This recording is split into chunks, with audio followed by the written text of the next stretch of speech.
Chapter 553 Reunion. Chapter 553 Reunion. They were at the edge of a chasm. To get down, they had to walk along the rock walls. However, just as they moved, a male crypt demon charged out from behind. Bam, bam. Everyone had an amazing reaction speed. The crypt demon was shot very quickly and fell down the abyss. There was no way it could survive a fall from such a height. Move! Agnes urged again. The group began to run, but they did not dare to run too fast. After all, the downward winding path was not wide.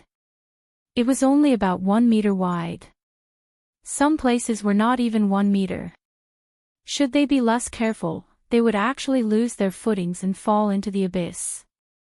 Suddenly, however, the first person was grabbed and pulled up by a crypt demon hiding on the wall. "Ah! Save me! Ollie!" Bam, bam. In the gunfire, the crypt demon and Ollie were both shot. They had no other way of saving him. The only thing they could do was shoot. Ollie and the crypt demon fell down the abyss together. Finally, after 10 minutes of running, they arrived at the bottom of the pit. They found the entrance to the pyramid. The group bolted in. Then, they discovered traces of a corpse being dragged on the ground. The traces looked very fresh. "It's Ollie. His body must have been dragged in." They did not see Ollie's corpse just now. "Move. Stop thinking about this." Left. Chen Zhao suddenly lifted his gun. Bam! But the crypt demon coming from the left was too fast. It ran on the ground, jumped onto the ceiling, and dodged sideways. Chen Zhao did not even hit it with a single bullet. Agnes pressed Chen Zhao's gun down. "Stop wasting bullets." Then, she raised her arm, holding a modified pistol. She was the only one without a thermal sensor. Bam! Agnes' arm lifted slightly, while the crypt demon fell on the ground. Its head had been penetrated by the bullet. Chen Zhao rubbed his nose, feeling very awkward.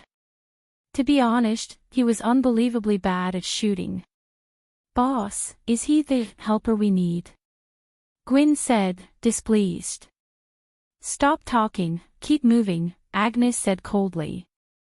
The paths inside the pyramid were more complicated than the crypt itself. They extended in all directions. This gave crypt demons the chance to hide. Boom! Agnes threw out a well-timed grenade that hit a crypt demon running toward them from behind. While male crypt demons had tough bodies, they could not withstand the power of a grenade. "Behind us! Careful!" Suddenly, 3 male crypt demons shot toward them in the passage behind them. Bam, bam. One of them was shot and collapsed, but the other 2 were still running. Bam, bam, bam. Agnes fired 3 times in a row. The second crypt demon fell down 3 meters away from them. However, the last crypt demon already leaped at them. Shit! No, move away. Only Chen Zhao stood still. When the crypt demon was already before him, he lifted his arm and pointed the gun at its head. Bam, bam. Its blood splashed onto Chen Zhao's body. Fuck. I knew I couldn't miss at this distance. Chen Zhao kicked the crypt demon's corpse away. Everyone stared at him as if he was insane. He actually dared to let the monster go so close to him. What a ridiculous madman. Nevertheless, Chen Zhao was not totally useless. At least he was brave. Damn, I'm out of bullets. Rory, gimme a clip. Here you go. Use it wisely. As they went deeper, their ammunition was being depleted fast. Only Ollie had died. To them, the casualty was acceptable. However, as they ran low on ammo, the real danger was approaching. Go, in front. It's close. Agnes' hair was somewhat messy. Her carefully made curly hair was now wet with sweat. Mom, here. Suddenly, they heard Murphy's voice. The group saw some people in the stone room in the front. In addition, Ollie's corpse was also by the door. Quick, go. Boss, 3 male crypt demons behind, more than 80% exoskeleton. Everyone gasped in shock. 80% exoskeleton meant that their bullets had to hit the remaining 20% to be effective. Bam, bam. The bullets shot into the darkness and created some sparks. Their bullets were almost completely ineffective. They don't seem like they're going to attack us. Everyone stared at the 3 male crypt demons, alerted. They realized that the 3 crypt demons only blocked the path, but did not charge toward them directly. Then, they backed into the room Murphy was in. Carlo and the rest were still alive. Counting, there were 8 or 9 people left. Mom, did you come to save me? Murphy hugged Agnes in excitement. Then, he looked at Chen Zhao. Mr. Chen, you're here too. Thank you. Where's Tyler? Chen Zhao did not see Tyler in the group. Carlo and the rest seemed very dispirited. Seeing their expressions, Chen Zhao sighed. It looked like Tyler did not survive. Mr. Chen, it's great that you're here, Carlo said. With you, we'll have a much bigger chance of escaping. Nobody understood why Carlo had said that. Even Agnes had only heard about Chen Zhao from Carlo. Carlo told her that if she felt Murphy was in danger, she should go and ask Chen Zhao for help. However, Chen Zhao had not been useful on the way. Although Agnes did not regret it, Chen Zhao's performance had been very ordinary. Ha! Chen Zhao suddenly realized that there was a weak male crypt demon in the near distance. He raised his arm and shot it. Astonished, everyone looked at the crypt demon whose head had just exploded. Carlo and his team members opened their mouths and stared at Chen Zhao in disbelief. Fuck! Do you know what you've done? Asshole, you've just killed all of us. Everyone in Carlo's team cursed Chen Zhao wildly. Did I do anything wrong? Chen Zhao was confused. It's over. We're doomed. That's our last resort. Agnes and her teammates were confused too. Chen Zhao had only shot a crypt demon. Why were Carlo and the rest so desperate?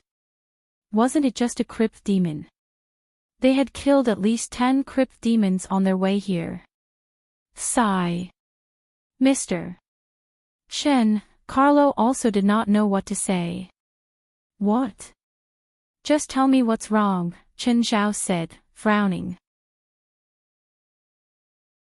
Chapter 554, Public Enemy. Chapter 554, Public Enemy. Mr. Chen, Carlo said. Do you remember the female crypt demon we killed in the forest before? Yeah, why? Crypt demons have a matriarchy.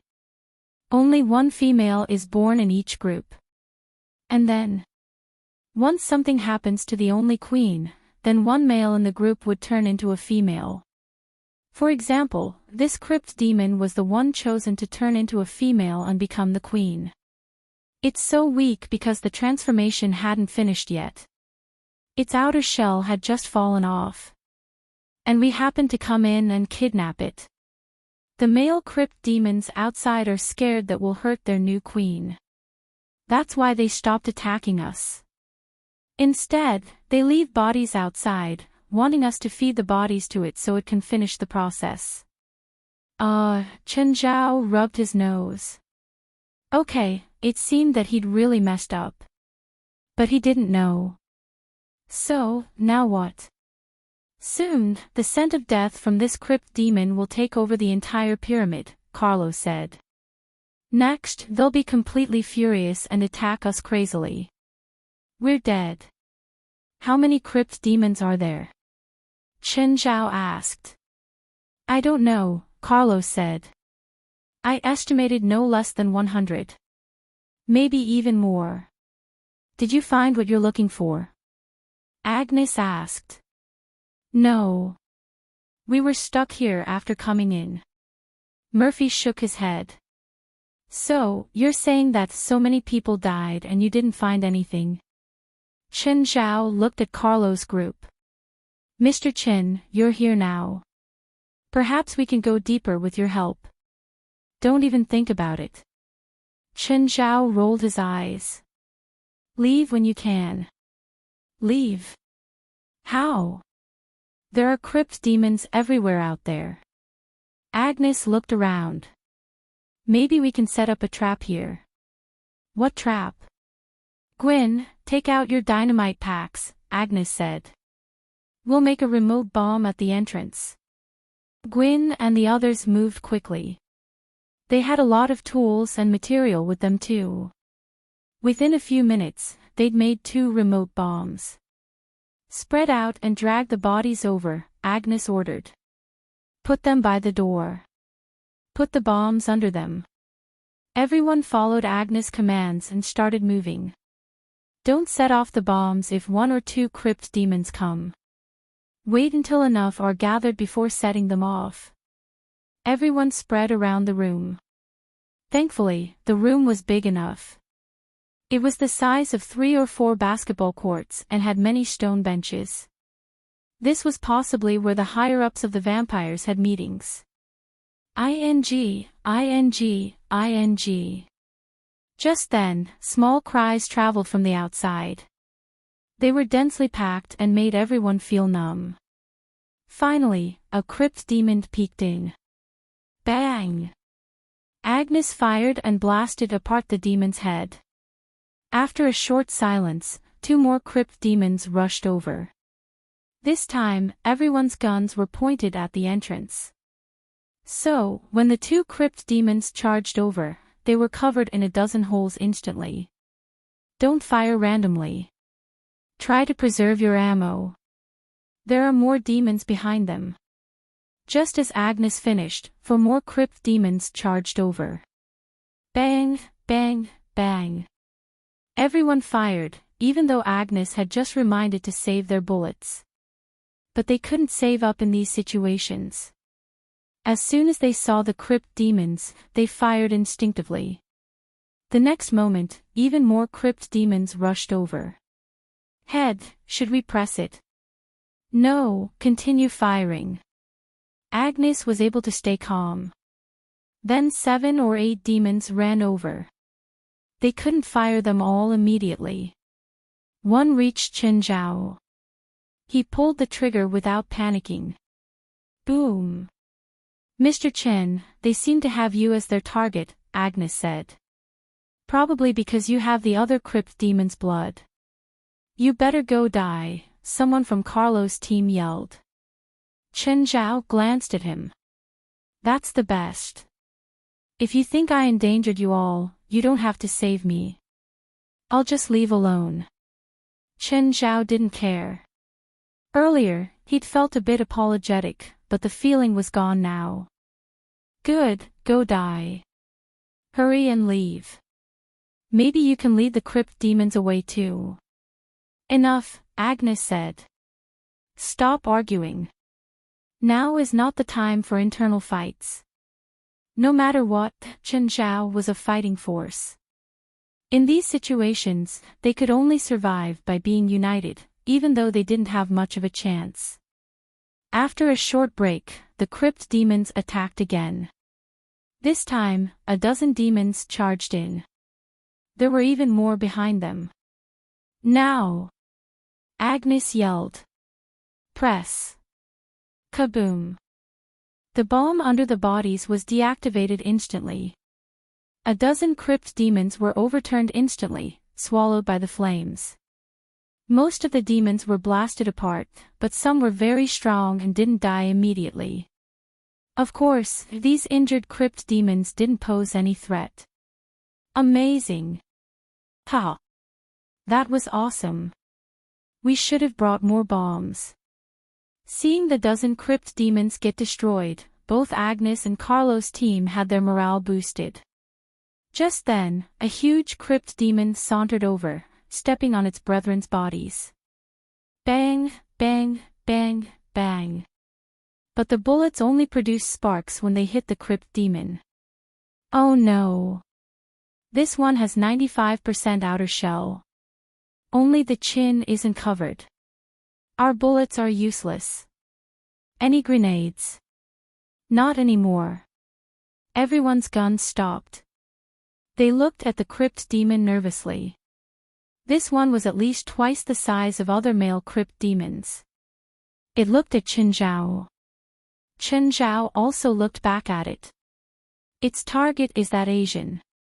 As long as it's not us. Let him go die. We wouldn't be in danger if not for him. Murphy looked at him with worry. Mr. Chen. Don't go. Agnes grabbed Murphy. No one had confidence in Chen Zhao. To them, he would definitely die. Chapter 555, The Correct Way to Use the Bronze Sword. Chapter 555, The Correct Way to Use the Bronze Sword. Everyone wanted to see the culprit Chen Zhao being torn to pieces. Under the stare of everyone, the crypt demon leaped at Chen Zhao. Chen Zhao lifted his right arm and stuck it into the crypt demon's mouth. Everyone thought that Chen Zhao's arm would be bitten off in the next second. However, unexpectedly, the crypt demon began to struggle in pain. It could not even close its mouth, not to mention take a bite. Chen Zhao pulled his arm back and the crypt demon fell to the ground. A lot of blood oozed out from its mouth. Everyone was stunned and astonished. What happened? Why wasn't Chen Zhao's arm bitten off? Why was the crypt demon dead instead? Just now, Chen Zhao had used needle thread guidance to turn his magical power into a sharp blade. He essentially cut the crypt demon's throat from the inside. Agnes' face was filled with disbelief. How did the Asian do it? Vanity moved toward Chen Zhao subconsciously. She knew that Chen Zhao was powerful. So since the beginning, she had never joined the team to attack Chen Zhao. She had been watching the situation in silence. Like what she had expected, Chen Zhao displayed his power again. He was the only one who could kill a crypt demon in close combat. Chen Zhao stretched his shoulders and walked toward the exit. It's indeed much easier to use my fists. Guns are useless. Chen Zhao threw the gun away. He even removed his bulletproof vest. The vest was only hindering his movement. Agnes frowned. Mr. Chen, it's too dangerous. Come back. Suddenly, a crypt demon sprang at Chen Zhao from the darkness. Chen Zhao immediately grabbed the crypt demon's head and chin. Crack! The crypt demon's chin was destroyed by Chen Zhao at once. Everyone gasped. Agnes could not help but look at Carlo. He must have known it earlier. It was no wonder he had told her to ask Chen Zhao for help when needed. Since they entered the place, Chen Zhao's performance had been very mediocre. Agnes initially thought that she had found the wrong person. Now, it seemed like she had given the equipment to the wrong person. The equipment was actually a burden to Chen Zhao. Another crypt demon charged toward Chen Zhao. Chen Zhao lifted his arm, and everyone heard a clear crack. It was the sound of bones cracking. Then, the crypt demon collapsed on the ground. The exoskeleton on its head had been completely broken. Everyone gasped. The exoskeleton could not even be penetrated with modified weapons. But it was actually destroyed by Chen Zhao's arm. Was his right arm a metal prosthetic? Chen Zhao rubbed his fist. It was still painful to use his hands.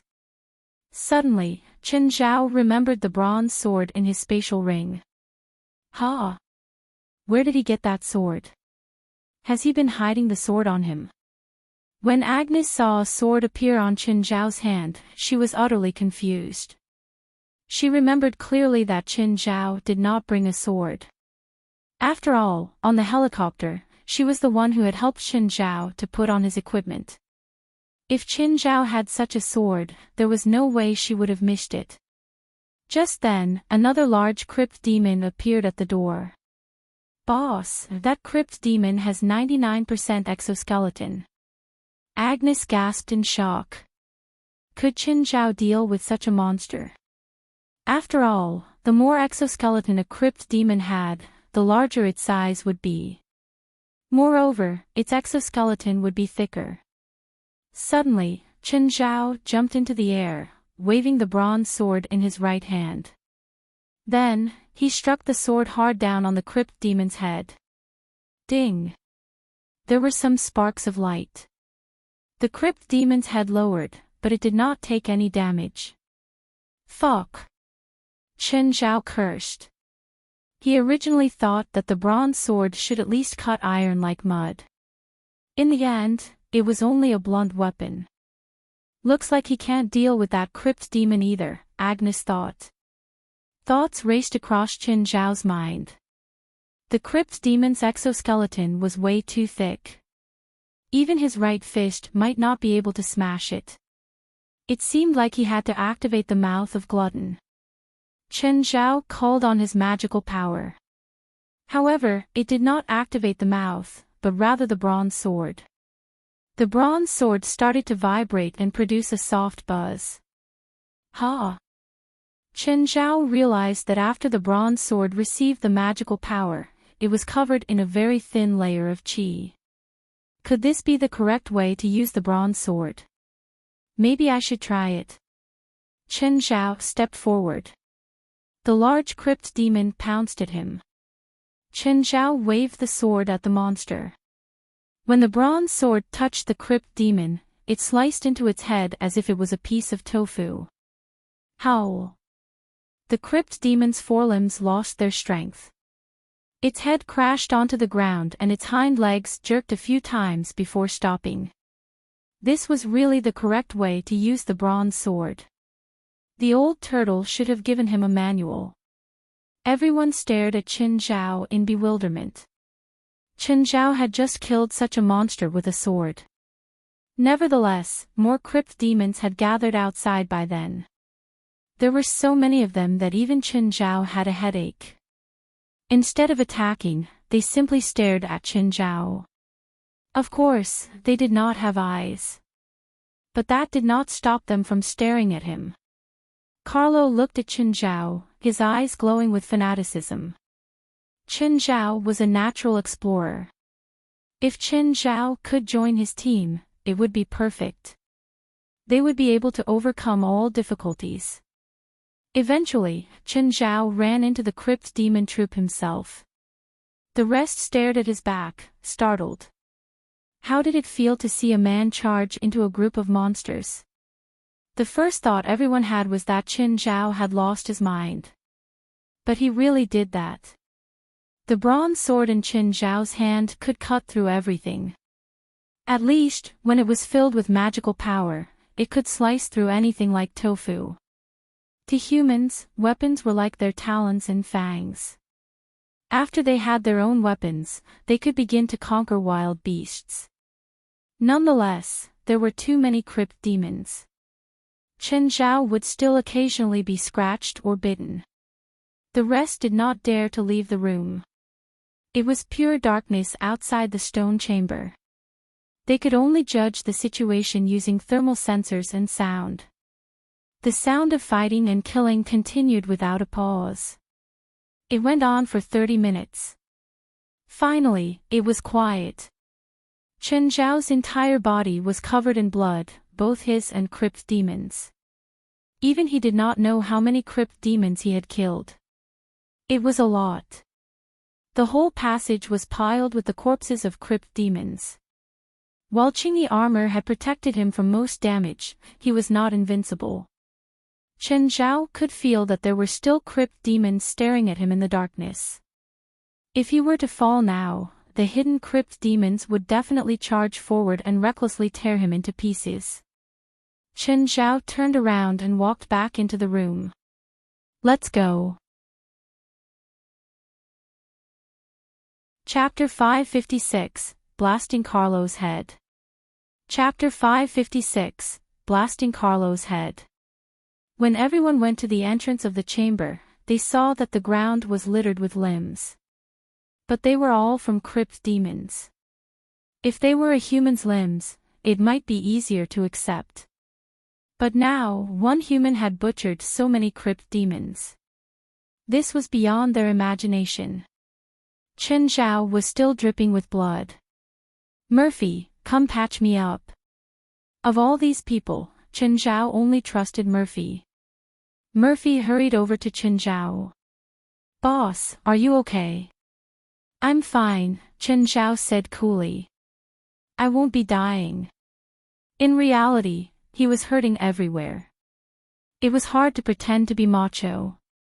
Right now, the guys who had been the fiercest earlier didn't dare to speak to Chen Zhao anymore. They could only hide in the back with their heads down, pretending nothing had happened. Let's go. Mr. Chen, Carlos suddenly called out. We're already here. Why don't we go to the next level? We're so close to our destination. Chen Zhao turned around and looked at him. You weren't the one who fought. You really think I'm your fighter now? But don't you find it regretful? No, I don't find it regretful at all, Chen Zhao said indifferently. I just want to go home now, take a bath, and sleep in my bed. I'll kill whoever stops me from going home to sleep. Murphy, is this what you think too? Carlo realized he couldn't persuade Chen Zhao, so he could only find a breakthrough in Murphy. I'm tired too, Agnes said. Murphy, if you want to die again, just go ahead. She could tell that Chen Zhao was upset. After all, she was the one who'd forced him to come. Now that Murphy was found, if he caused more trouble, he'd probably anger Chen Zhao. Even though Chen Zhao was covered in injuries, he probably still had leftover strength. No one dared to stop him if he wanted to kill someone. Agnes' original goal was only to rescue Murphy. She didn't come to search for treasures or potions. Carlo's breathing grew heavier. He wasn't willing. It was so close. But Chen Zhao refused to help him. He really wanted to raise his gun and aim at Chen Zhao. But he lacked the courage. Could his gun really kill this guy? If he failed, he would be the one dying instead. Carlo finally made a decision. Without warning, he grabbed Murphy and pressed the gun barrel to Murphy's temple. Mr. Chen, if you don't want Murphy to die, you better go to the top and get the immortality potion and blood badge. Otherwise, Murphy will die. Carlo had decided to use Murphy as a hostage. Chen Zhao only had to listen to him. Then Carlo would take Murphy away from here and find somewhere to hide after leaving the site. Carlo, how can you do this? Murphy was still too naive. Can you not joke like this? Carlo, do you want to die? Agnes was also furious. She didn't think that Carlo would go to such extremes and take her son as a hostage. Let him go now and I'll pretend nothing happened. Chen Zhao looked at Carlo with a dark expression. Mr. Chen, either you ignore Murphy and kill me, or you listen obediently. Staring at Carlo, Chen Zhao took out the bronze sword. Seeing him take out the sword, the surrounding people stepped back subconsciously. Bang! There was a sudden gunshot. Carlo whipped his head around and stared at Vanity with disbelief. Why? Unfortunately, he didn't have time to hear Vanity's explanation. Murphy stood in place, a bit frightened. Vanity looked at Carlo's body and stated, I just didn't want to die here. She looked at everyone. Any complaints? What complaints? You already killed the man. If anyone complained now, they would become the enemy of that Asian monster. Seems like everyone has unified thoughts. Mr. Chen, let's leave this place. Chen Zhao put his sword away. No one knew where he hid the sword. Now, they could only use the lights on their helmets to illuminate the surroundings. Thankfully, no crypt demons would attack them now. These crypt demons aren't wild beasts with low intelligence, Agnes said. They seem to have a group mindset. What was group mindset? Humans were a species with a group mindset. It meant that they instinctively gave in to logic and used logic to make decisions. In other words, they weren't complete beasts. Chen Zhao could feel them use their special senses to watch them leave. Perhaps they were memorizing Qin Zhao to find him for revenge later. But Qin Zhao was honestly tired today. He didn't want to keep wasting time here. Perhaps, he should find a time to kill all the crypt demons here. Okay, that was still a bit difficult. The crypt demons that he'd killed were only a small portion. If all of them came, even Qin Zhao would have to surrender. Sigh. He had to do less of these unbeneficial things. If he'd known, he would not have agreed to the $1 million payment. Was it too late to turn back now? All he got was a key that he didn't know what he could do with. And the promise with the Dracula family that seemed useless too. Could he make them give him $1 billion with the promise? After leaving, he realized the air outside had become fresher. Mr. Chen, I apologize to you for Professor Carlo's actions. Vanity looked at him with sincerity. Chen Zhao didn't like beating around the bush. He was more willing to talk to logical and smart people like Vanity, instead of crazy people like Carlo who only thought of expeditions. Do you have any plans for the future? Continue the expeditions, of course, Vanity said. Tyler was dead. She'd also killed Carlo with her own hands. This didn't mean that her pursuit had ended. Then, goodbye. Chen Zhao waved. Agnes called the helicopter over. They disappeared from the air and soon were close to Mirror Lake. Don't land near the house. Land outside the forest, further away. Chen Zhao didn't want Fei Lai to see him covered in wounds. Boss, let me help you back. I'm not dead yet. I don't need help. Chen Zhao snuck back home and dove into the river map. What was the best place to heal? Obviously, it was inside the river map. There was a 1,000-time difference in time. He could spend 1,000 hours in the map and only 1 hour would pass outside. He could heal himself in peace here. Chapter 557, Old Turtle Entertaining Himself. Chapter 557, Old Turtle Entertaining Himself. The old turtle turned into his old man form. He looked at the very injured Qin Zhao. Don't tell me you went to experience the meat grinder. Why would you think that someone would willingly experience that? Qin Zhao rolled his eyes. The old turtle's hobby was a bit too unusual. Did you bring the items that I wanted? Nope. As soon as I left the river map, I was forced onto a helicopter by someone. I've seen helicopters on TV. I really want to try it myself. Don't ask me to get a helicopter for you, because I can't. How about a remote control helicopter? The old turtle had been too lonely. Fine, I'll go to the supermarket soon. I really want to go to the supermarket. Would you like me to open a supermarket for you? Sure. Fuck off. Even if Qin Zhao really opened a supermarket in here, would the old turtle be able to shop and be the cashier all by himself?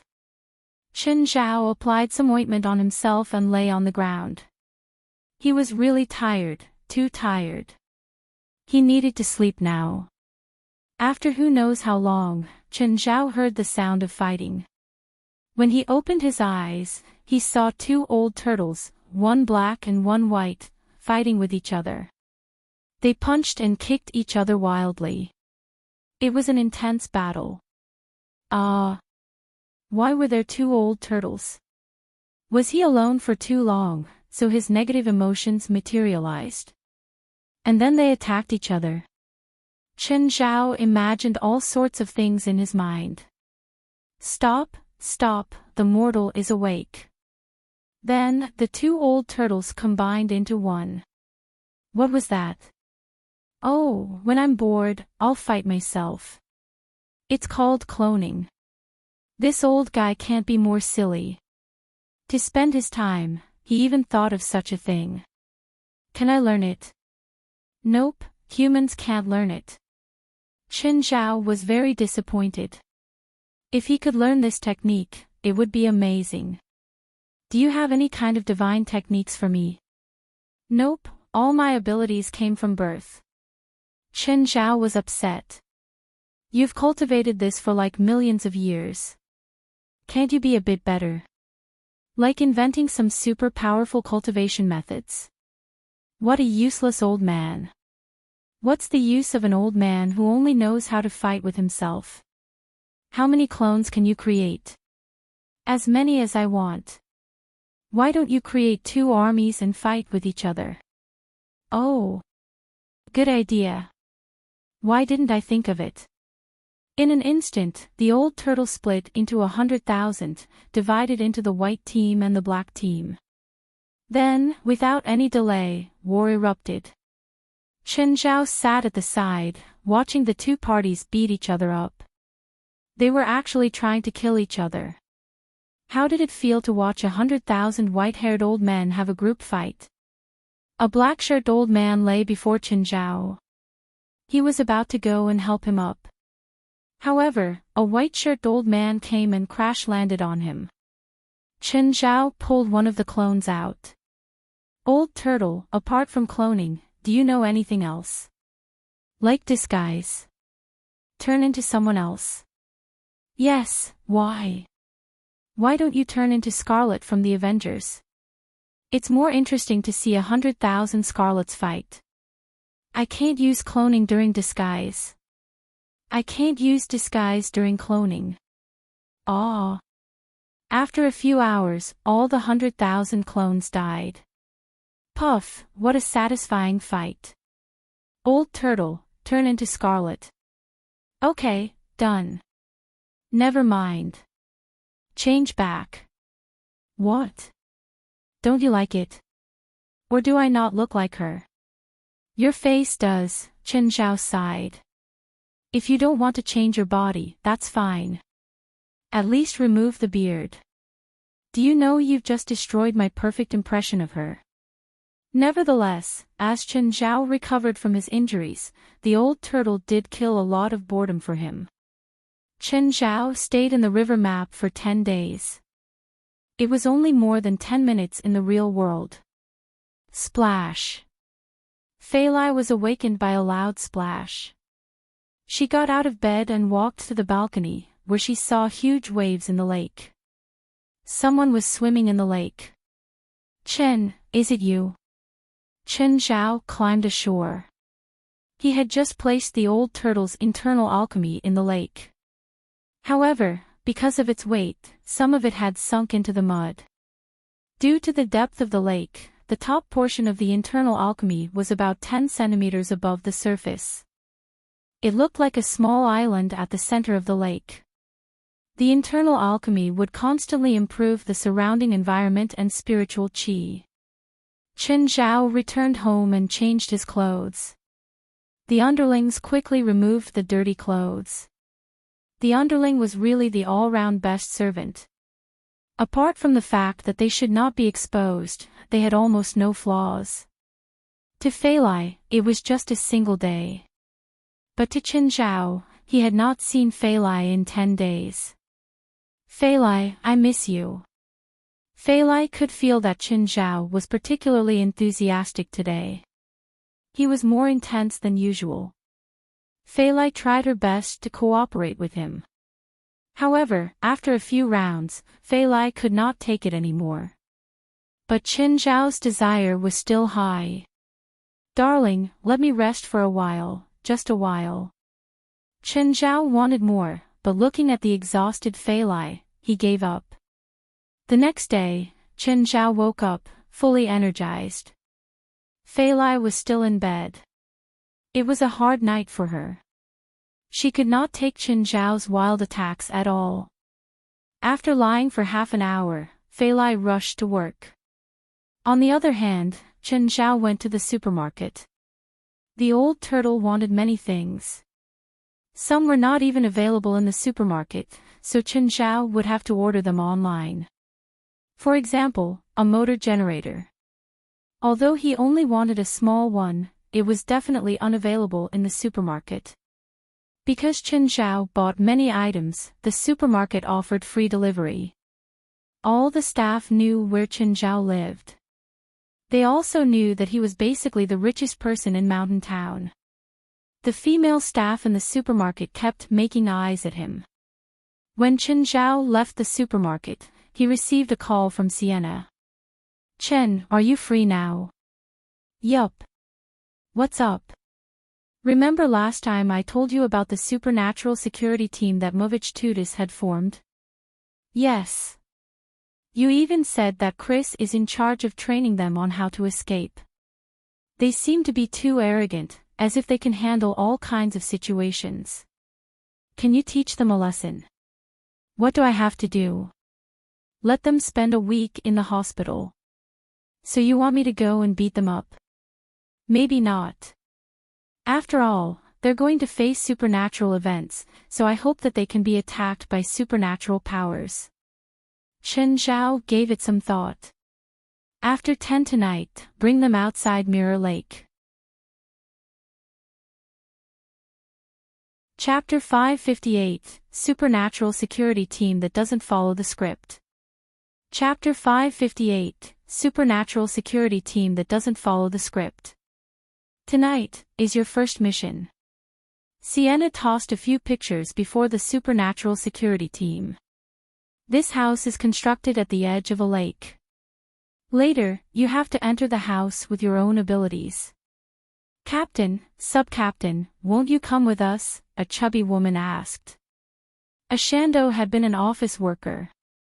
She was also the first to get fired when they had to let people go. She was willing to do anything for money.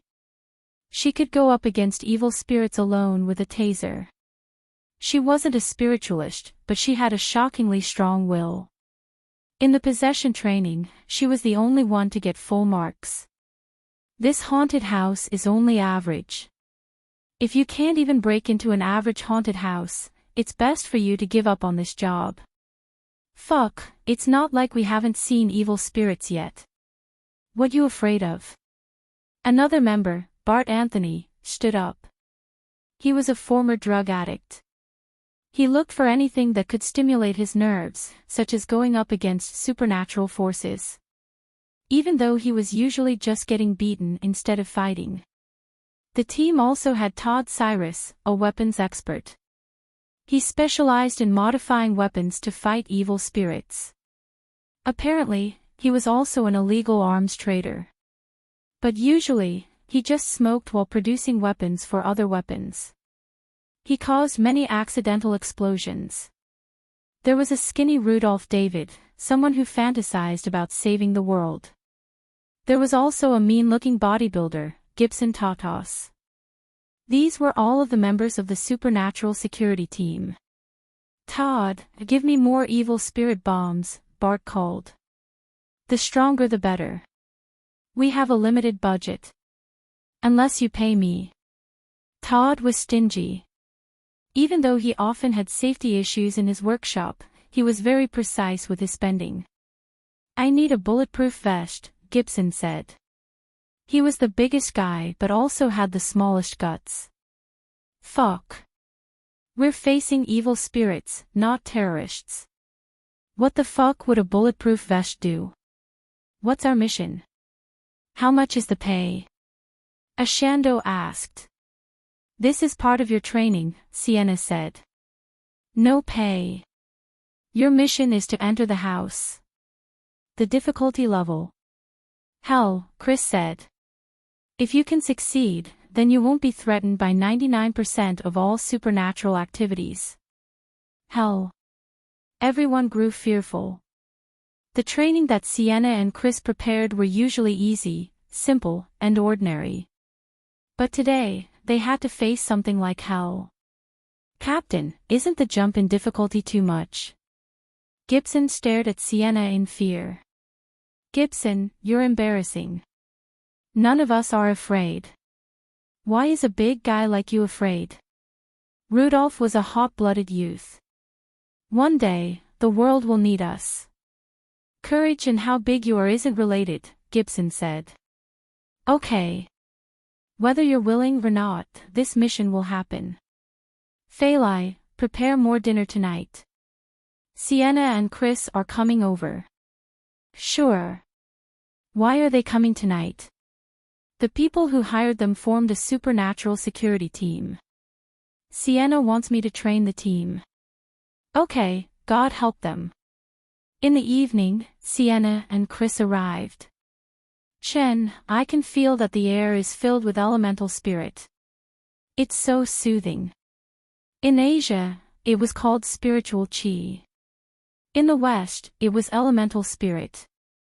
It was like how Asians called the qi you cultivated spiritual power, while the West called it magic. They were actually the same stuff. Maybe because it's a good environment, Chen Zhao said indifferently. No, it's too heavy here.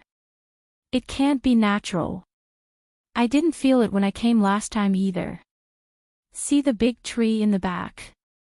Might be related to it, Chen Zhao replied casually. Really? What's special about the tree? It's alive. Alive? What do you mean?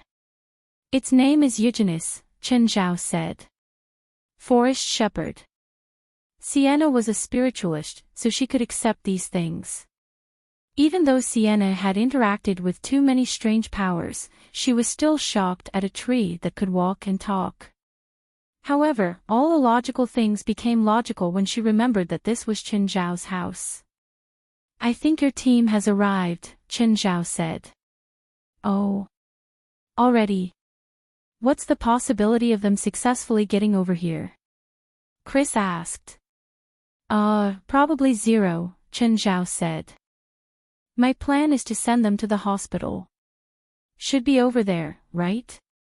Ashando and the others arrived at Mirror Lake. They looked at the house in the distance. They were 3 kilometers away and it was night, so they couldn't see it clearly. It doesn't look like a haunted house, Gibson said. Did Captain get it wrong? How about we leave first? If it's a regular person's house and we break in, it'll be illegal. We're already here. There's no reason for us to leave. Then how do we get over there? Swim. Are you an idiot? The lake is probably 3 or 4 kilometers wide. Other than the scaredy cat Gibson, who has the strength to swim over. Then what do we do? Go through the forest. The 5 stood at the edge of the forest. The eerie forest had an uncomfortable feeling. Just then, they saw a wooden sign hanging on an outer tree. No fire allowed. What does this mean? Did evil spirits hang it here? Are they afraid of fire here? How about we set a fire? Everyone exchanged awkward glances. Set a fire, Ashando said. Just do it. Are you sure? Gibson asked in worry. Will we get reported for being pyromaniacs? Coward, I'll do it. Todd grabbed a pile of wood and ignited it. The fire flared quickly. An entire tree started burning. The people who were eating a barbecue in the house's front yard saw the fire in the distance. Fuck, your guys are setting a fire. Chen Zhao yelled. Do they want to burn my forest? Ha! What should we do now? I'm gonna kill them. Chapter 559, Hell. Chapter 559, Hell. Ha! Captain's calling. Why would she call us now? Ashando picked up the call. Hey, Captain. Idiots, what are you doing? Quickly extinguish the fire. What? Do you know that we've set the place on fire? Does Captain want us to extinguish the fire? But the fire is pretty big. Don't think we can kill it. If you can't extinguish the fire, you can wait to die. Sienna was speechless. What did Captain say? She asked us to die. Don't worry. It's just training. We won't actually die, Bart said. Suddenly, they heard some noises from the forest. Then, the air turned cold. Look! The sky. The sky was suddenly covered by dark clouds. The region affected was neither big nor small, perhaps about a few dozen meters wide. Just then, hailstones fell from the sky into the forest.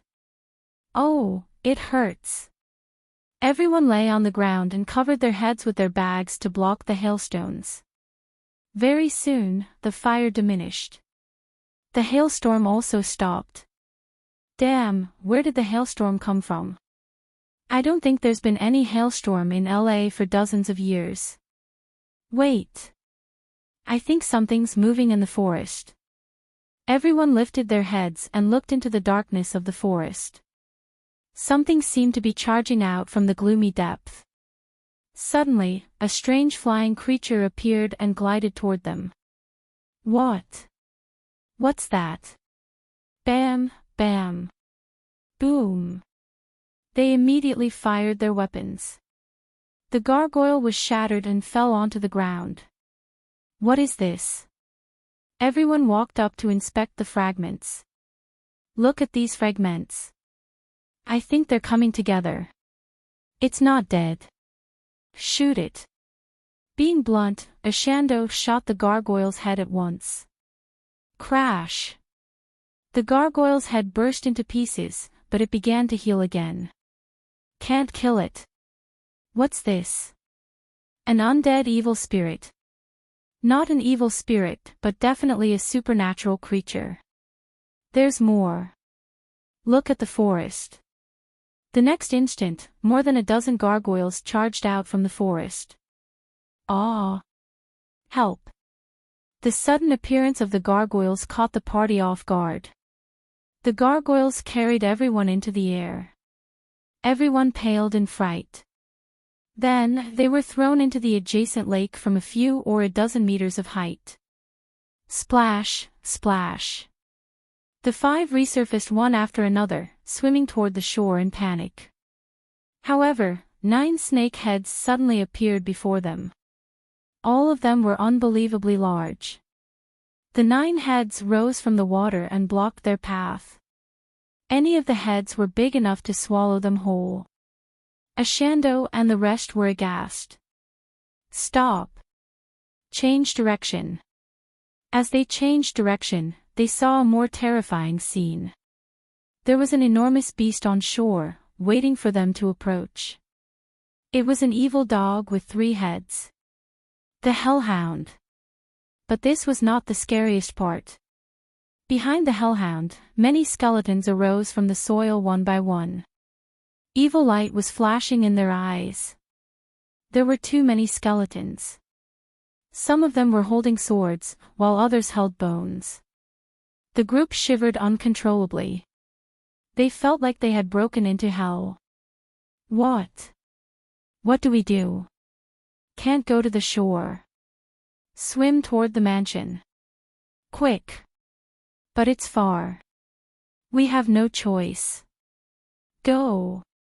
The 5 could only swim toward the villa. However, suddenly, another arc grew from the water before them. Something's in the lake. Ah, just then, one of them was sent into the air. Screaming, he fell back into the water, completely dazed. And then went the second. And then the third, the fourth, and the 5th. They felt like they were really going to die here. They would be killed by the endless chain of monsters. However, just as they became certain that they were going to die here, the gargoyles appeared again and lifted them into the air. They flew to the mansion and threw the party into the water. The group saw a few people ashore. Among them were Sienna and Chris. Captain. Vice Captain. Help. Sienna stared at the five in anger. Come here, now. The five climbed out of the lake, trembling. They all stood before Sienna. I asked you to complete the training, and you actually set the place on fire. Are you tired of being alive? Captain. Fire is a valid method, right? Ashando mumbled. If you still think this way, you'll actually die here. Sienna roared in frustration. Chen Zhao walked up. Do you know that you've destroyed my private property with the fire? Are you the owner here? I'm not only the owner here, but also the owner of all the things you saw just now. Everyone looked at Chen Zhao in fear. They knew how horrifying the things they had seen were. I'll give y'all 3 choices now. Compensate my loss. For every tree you burned, plant 10 more. Second choice, spend 3 years in jail. How about the last one? I kill you and use you as fertilizers. The first one. We choose the first one. Sienna looked at Chen Zhao. Chen, I'm very sorry for the trouble they've caused. Nah, it's fine. Chen Zhao shrugged. It's not a big mistake. Then, he glanced at the 5. If they really burned my entire forest, I'll draw their souls and torture them for eternity. The party paled. They were sure that the Asian before them would absolutely do it if needed. In the end, Sienna and Chris left with their men. On the vehicle, the 5 people were squeezed in the small rear compartment. You better be ready to plant trees for Chin tomorrow, or I can't promise what kind of revenge you'll receive. Don't attempt to run away. Trust me, Chin will find you. By then, nobody can save you. Captain, Vice Captain, is Mr. Chin more powerful than the 2 of you? Not long ago, a terrifying organization in New York was destroyed. The organization comprised of hundreds of evil spirits, and their leader was called the Grandfather, someone that none of the witches in New York could defeat. Then, the Grandfather met Chin. And then, the group swallowed their saliva. Then, the Evil Spirit Society, which had troubled New York's witch society for 200 years, was eliminated. Chapter 560, Changes Brought by Spiritual Qi. Chapter 560, Changes Brought by Spiritual Qi. You scared them. Fei Lai looked at Chen Zhao. They deserved it. Next time someone sets a fire here, who can I blame? Next day, Ashando and the others came obediently to plant trees. They slipped away after finishing and didn't say anything to Chen Zhao. Chen Zhao entered the river map whenever he was free. Mortal, you're here. Come play around with me. Old Turtle grabbed Chen Zhao to play a game. Chen Zhao was bored, so he decided to play. He'd come in to relax, anyway. But soon, he regretted it. He played for 3 days and nights. Old Turtle didn't take a break at all. Chen Zhao came to relax, but then it turned into torture. It was too painful. Stop annoying me. I need a break. Chen Zhao was about to break down. No, we only played for a short while. Old Turtle latched onto Chen Zhao. Should I transform myself when playing? Which Hollywood celebrity do you like? Should I turn into Scarlett? Or Nicole? Or Jessica? Chen Zhao broke free from Old Turtle's grip. Learn the parts under your head and then talk to me. Also, next time you turn into a woman, can you get rid of your beard too? Aren't you afraid they'll sue you? Then you take a nap first. Play with me after you wake up. Chen Zhao rolled his eyes. To hell with playing games. In order to sleep well, Chen Zhao even put a bed in here. He could sleep while enjoying the nurturement from the mountains. The river map was rich with spiritual qi. He felt completely energized after a nap. Seeing Chen Zhao wake up, Old Turtle grabbed him immediately. Mortal, let's continue playing. Play your ass. I need to cultivate. Cultivating isn't fun at all. For a million-year-old monster, there was nothing more boring than cultivation. Chen Zhao ignored him. How about you give me some pointers? I don't know anything about human cultivation. How can I teach you? Should I teach you how to cultivate into a monster? Go play your game. This old monster didn't have the awareness to act like a grandfather. Old Turtle, how about I give you some novels and you see how to act like a grandfather? Sure, sure.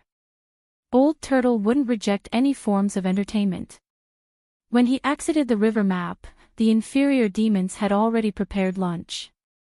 Carrie jumped onto the table. Chen Zhao looked at her size. Carrie, you seem to have gotten much bigger. When Carrie had just been summoned, she was the size of a puppy. Now, she was like a small Samoyed. There's too much spiritual chi here, Carrie said. My power is getting nurtured. Raymond seems to have grown a lot too, but Beelzebub hasn't grown. Chen Zhao glanced at Beelzebub. He hadn't changed at all. As Chen Zhao's first demon subordinate, he still looked as he'd looked originally. My appetite got bigger, Beelzebub said proudly. Human, wait, no, Master, I haven't changed either, Samuel said. Why didn't you change? Because I'm strong enough inside, Samuel said proudly. The change in spiritual chi doesn't affect me much. Chen Zhao didn't know what there was to be proud of. But the one who changed the most was Little Nine. Its size was a bit uncontrollable now. It seemed that it could grow as much as it ate every day. For now, Little Nine's size was still acceptable. The three hellhounds didn't change at all. They looked like how they did originally. They were artificial demons. Blackie was their creator. Thus, they were already set and had no chance of growing anymore. As for Princess and Walter, they were still growing, but they'd slowed down a lot.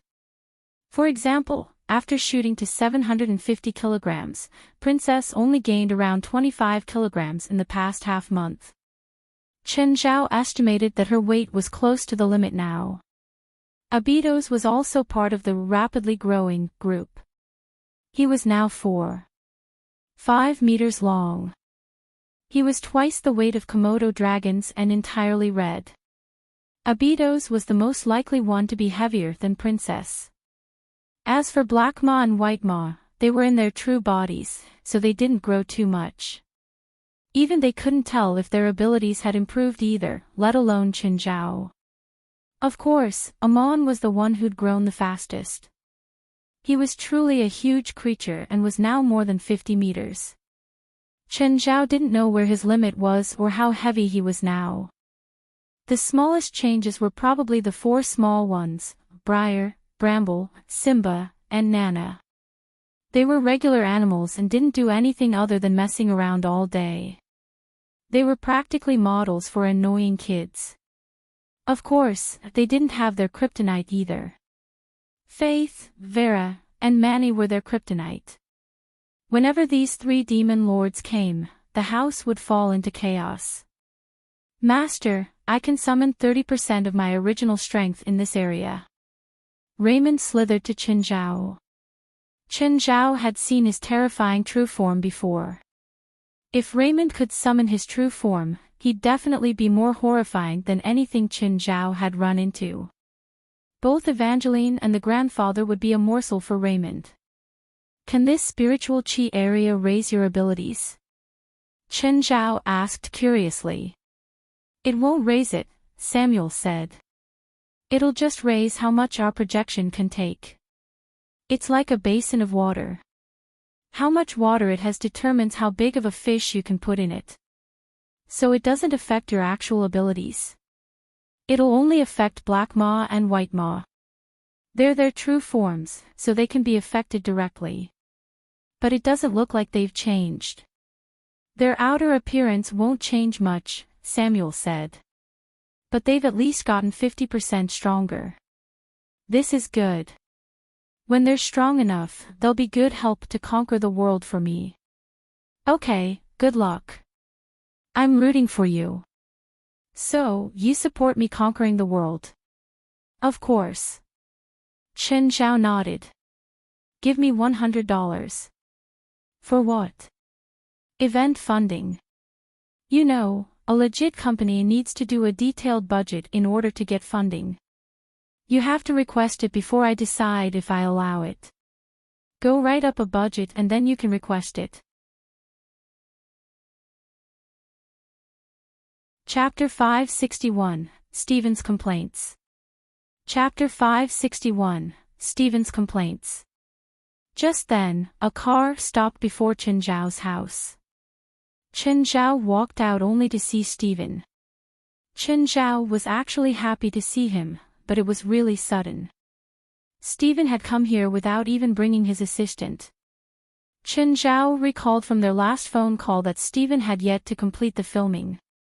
Hey, old man, why didn't you tell me that you're coming? Chen Zhao walked up and gave Stephen a friendly hug. How come you're here? Chen, I'm really upset now. Have you been having too much sex again? Chen Zhao scanned Stephen's body. You need a checkup. Do you have alcohol? Stephen asked. Come in. Chen Zhao did not know what had happened to Stephen. But he surely looked depressed. Chen Zhao grabbed some beer. Princess strolled over with her big but shaking. She wanted some beer too.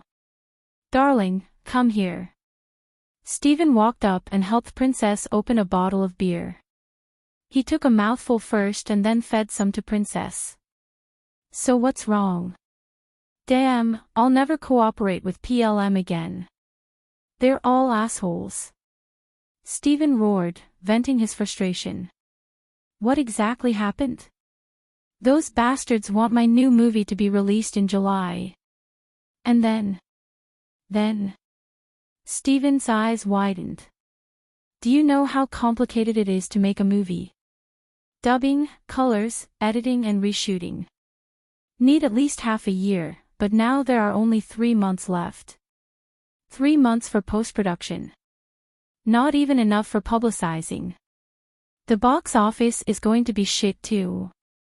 Chen, do you know how much this will affect me? Isn't Rasfa in charge of this? Talk to him. It was not Chen Zhao's field, so he did not know much about it. That old asshole can't do anything too, Stephen said, helpless. Why? He's not the sole decision-maker in PLM. Rasfa's opponent is the second largest shareholder Slody, whose people include the manager of the resources and publication department. Next February, New York Plan, a super blockbuster movie invested by PLM, will be released, so Slody suggested that they should give New York Plan enough time for advertisements. And if my great sea detective wants any resources in publication, I'll have to release it either after New York Plan, or earlier. Stephen added helplessly, if I release it in July, and start the publication now, there's no way I can cover the world in 3 months. PLM is only going to give a budget of $5 million for my publication. Fuck. Do you know what's the publication budget for New York Plan? $80 million. And New York Plan's film budget is only $120 million. Stephen had come here to complain. What could Chen Zhao do? He did not know about any of this. Stephen, I believe that you will succeed, even if you only have 3 months. Stephen shook his head. I have no hope in this. Once my great sea detective fails, I'll take full responsibility. My reputation will be ruined. Is there nothing you can do at all? Chen Zhao asked. Stephen shook his head. Too little time for post-production. Too little time for publication. Too little budget. There's no way it's going to be successful. Stephen kept complaining, but Chen Zhao could not help him. Chen Zhao was not an omnipotent god. If he was one, he would surely make Steven's box office break the world record. Indeed, Steven was only here to grumble. When Feilai came back, she saw Chen Zhao and Steven lying on the grass. There were cans all around them. "Hey, Chen." Feilai patted Chen Zhao's face. Chen Zhao opened his eyes, looking dazed. "Darling, what's the time now? How much beer did you and Steven drink?" Chen Zhao rubbed his forehead. "No idea." After a while, Steven also woke up. "Chen, Feilai, I gotta go." "No, I don't want to be a murderer." "You're still drunk." Chen Zhao stopped Steven. "I still have work to do." "I don't care. You have to stay here tonight." Steven could not dissuade Chen Zhao. Importantly, Chen Zhao had even snatched his car keys. Steven had to spend the night here. Nevertheless, the two went to eat and drink again. Steven drank so much that he eventually vomited. Then, Chen Zhao carried him into a bedroom. When Chen Zhao went downstairs, Feilai was sitting by the lake. "Is Steven sleeping?" "Yes." Chen Zhao sat down beside Feilai. Just then, Little Nine surfaced from the water. It rested one of its heads gently on Feilai's legs. Feilai stroked Little Nine's head. It felt cold and comfortable to touch. It was really different from the furry feeling of mammals.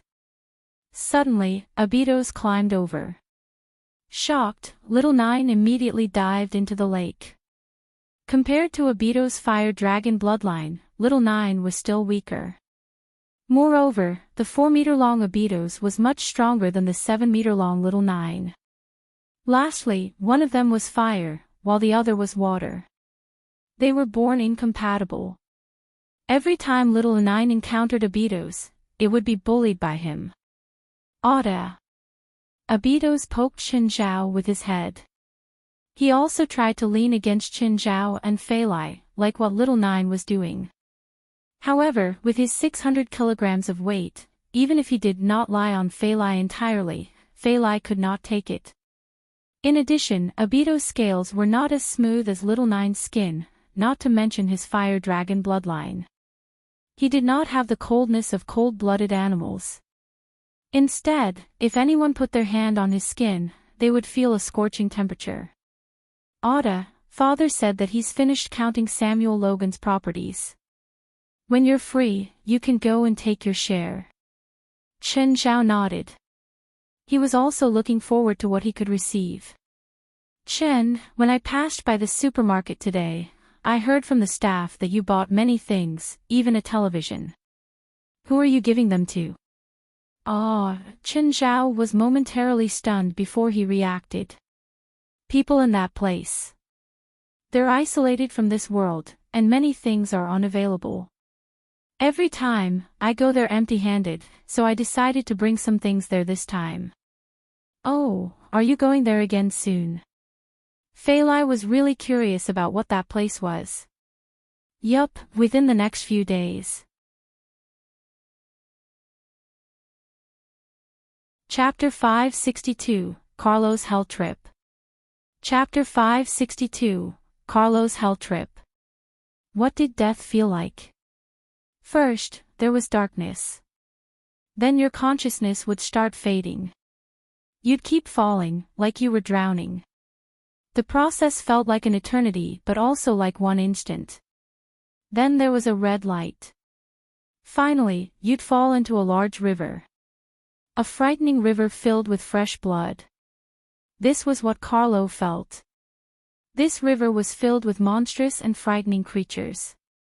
Compared to the creatures here, crypt demons were like domestic kitties. Souls kept falling down from the sky. They were all people who died and fallen into the blood river. Carlo was chased by a 12-meter-long fish. Just as he thought he would die a second time, a hand grabbed his neck and pulled him out of the river. Then the monster who grabbed him stuffed him into a bottle.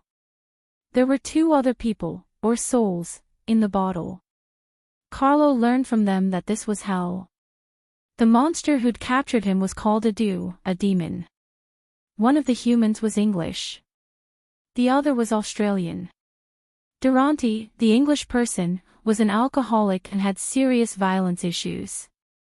In the end, his wife killed him in his sleep. Nibor, the Australian, was a gang leader. He died in a shooting. "Where are we going now?" Carlo asked.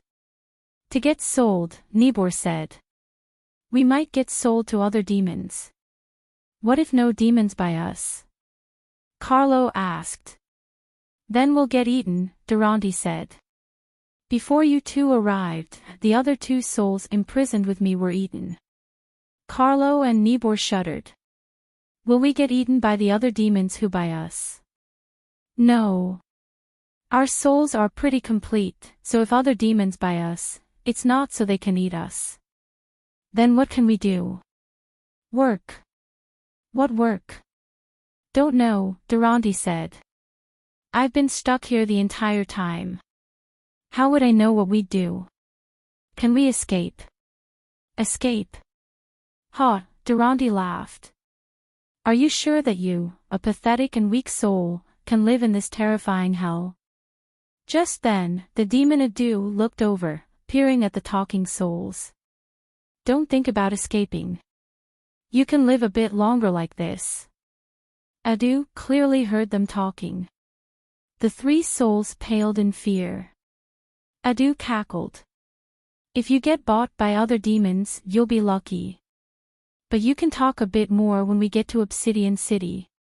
You might get noticed by other demons. Move." Suddenly, a large hand pushed Adu to the ground. Adu shuddered and quickly knelt down.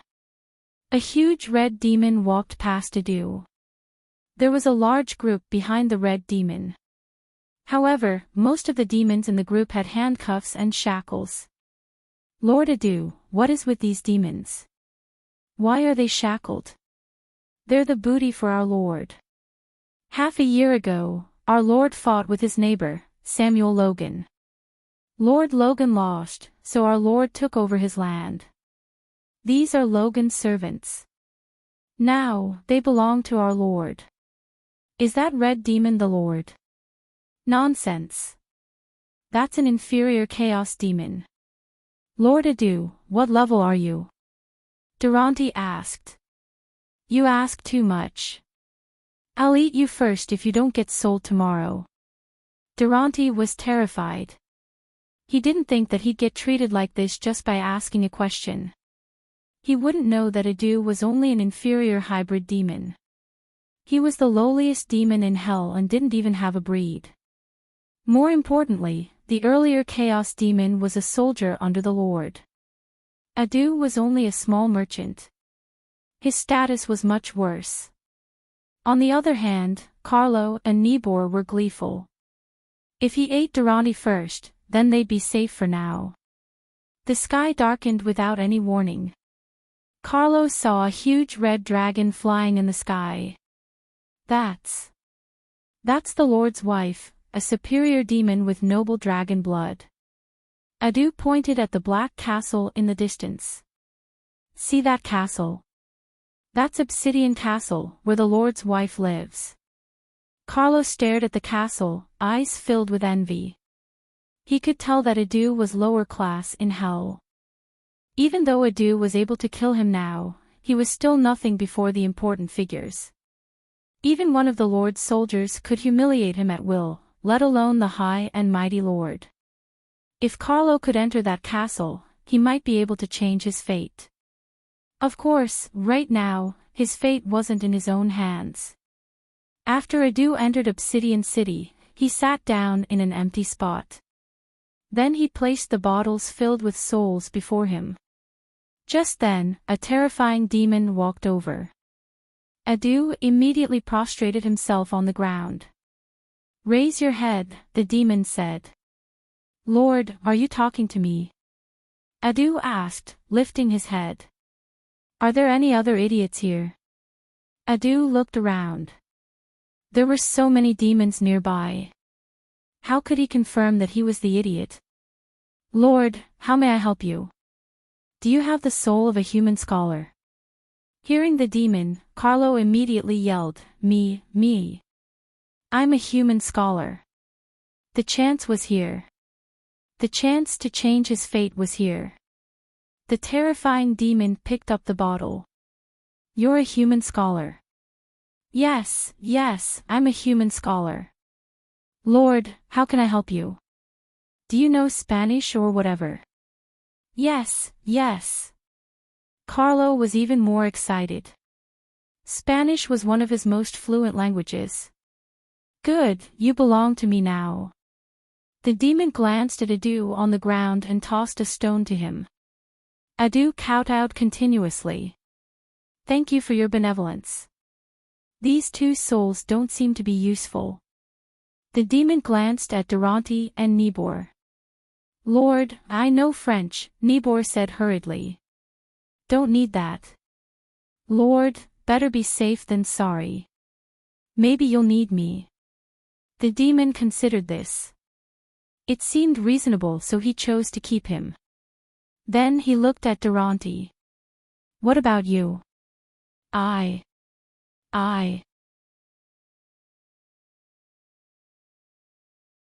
Chapter 563, When Enemies Meet. Chapter 563, When Enemies Meet. I'm his assistant, Durante stammered as he stared at Carlo with a pleading look.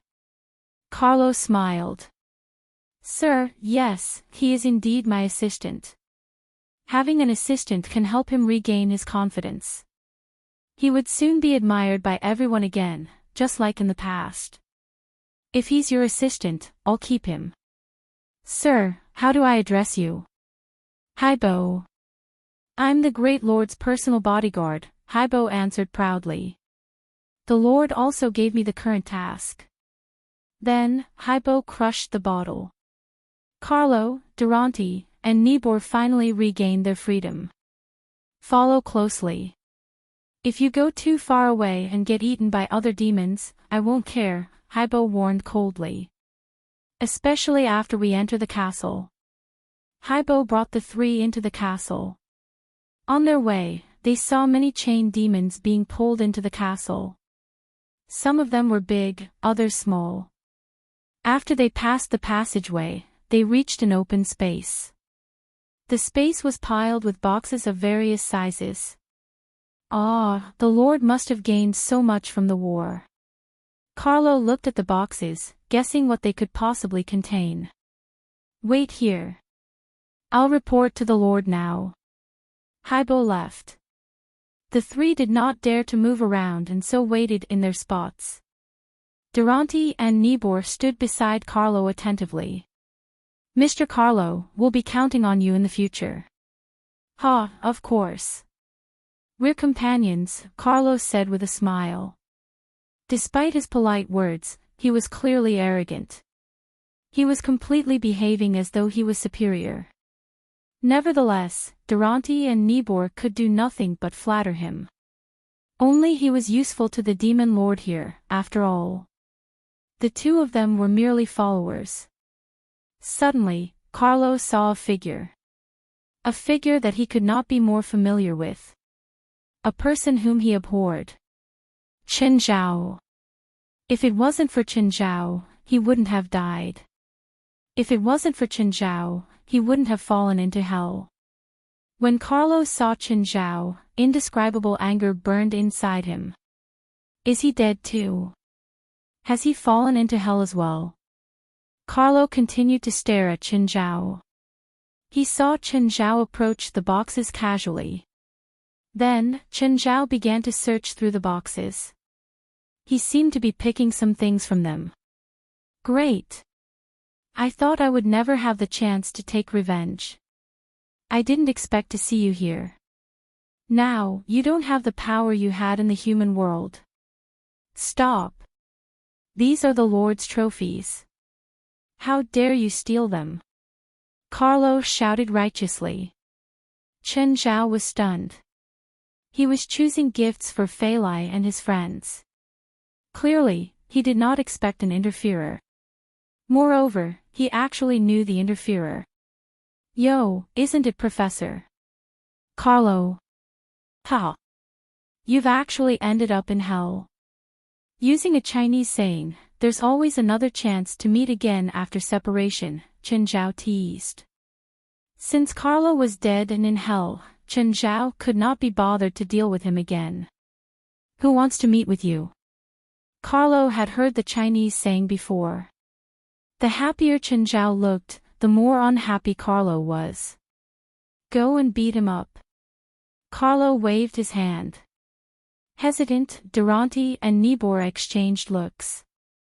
Go. Are you not going to listen to me? Professor Carlo, who is he? Doesn't matter. He's just a nobody. I died because of him. But, given that he's here, he might have some power here. Durante and Nibor were worried that Chen Zhao had some form of position. He died after me. What could he have done here? Carlo said with confidence. He was lucky to have entered Obsidian Castle. How could Chen Zhao be even luckier than him? You saw for yourselves that he was stealing the Lord's trophies. No matter who he is, he's doomed for sure, Carlo said. Don't you want to be recognized by the Lord? Durante and Nibor glanced at each other. That's right. If they beat him up, after the demon lord arrived, they could righteously claim that they did it only because he had been stealing. They might even be recognized by the Lord. It was an exceptional opportunity not to be missed.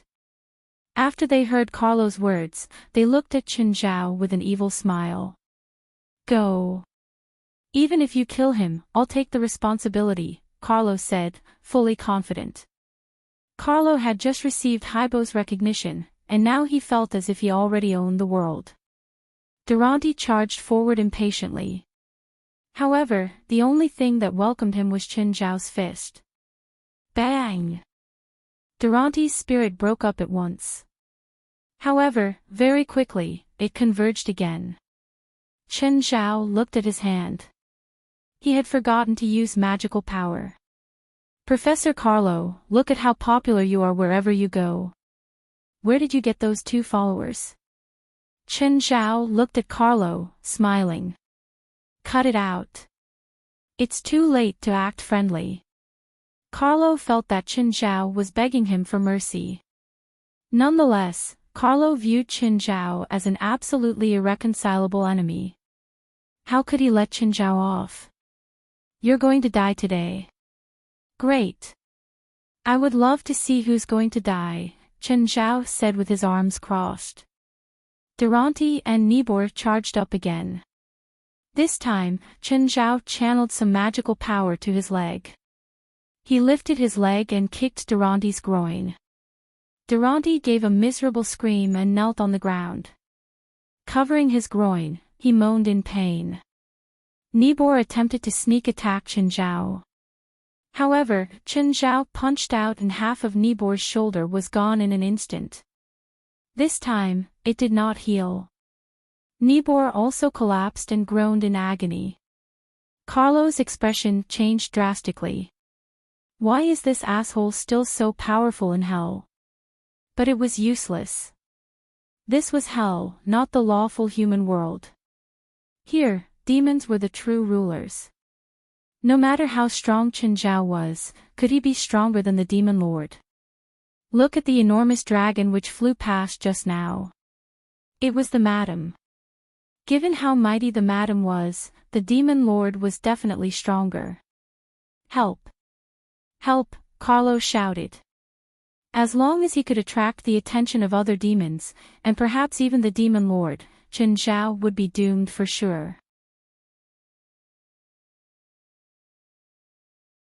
Chapter 564, Lucky Coin. Chapter 564, Lucky Coin. Haibo came out. However, there was an even bigger demon behind him. This demon was 2 stories high and radiated with a terrifying aura. What the fuck are you screaming about? Beelzebub Sophie roared. Don't you know where this is? Kneel before the Lord. Haibo thundered. Greetings, Lord. That man, he's stealing your booty. Stealing? You say he's stealing? Sophie looked at Qinzhao. Hi, Lord. Human, when did you come? Sophie asked. Lord, the living Lord was summoned by the madam, Haibo said. Your wife said these are all mine, Qinzhao said. How come he says I'm stealing? Sophie looked down at Carlo. Carlo would have pissed his pants if he could. What was going on? Were they close? It sounded like they didn't just know each other. Their tones were like friends greeting each other. This is what I prepared for you, Sophie said. Bring them back first and then pick and choose. There's too much stuff. I want to pick some to give my friends. Living Lord, Haibo said. I found this person for you. The human soul that knows Spanish. But he seems to have offended you. I'll crush his soul now and immediately find a new one for you. Carlo understood immediately. Qinzhao wanted to translate that naval diary. And Haibo was looking for someone who knew Spanish to help Qinzhao translate the diary. This meant that Qinzhao had a close relationship with this demon lord. And from what Haibo said, Qinzhao didn't die. He'd been summoned by the lord's wife. This relationship was even more complicated. As for Durante and Nibor, their souls were almost scattering in fear. They'd even forgotten their pain. Earlier, they'd wanted to kiss up to Carlo. Now, they realized that the truly powerful one was the one they'd provoked. Dead. They were seriously dead now. Qinzhao squinted at Carlo. Carlo hurriedly knelt down before Qinzhao. Mr. Qin, I'm sorry. It's my fault, all my fault. Please forgive me. I'll translate each word of the diary.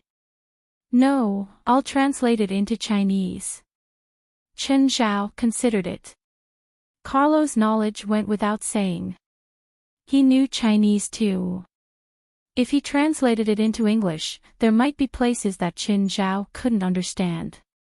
If he could translate into Chinese, it would be easier to understand too. Whatever, he'll do, Qinzhao said. As if saved, Carlo slumped down in relief. What are these two for? Qinzhao asked. Don't know them. Carlo looked away. Carlo, you motherfucker. We were working for you and you just abandoned us. Durante and Nibor immediately struggled up and yelled at Carlo. Qinzhao got a new understanding of how selfish Carlo was.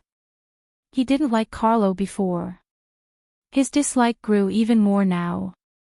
These two attacked Qinzhao under Carlo's orders, but now they were abandoned.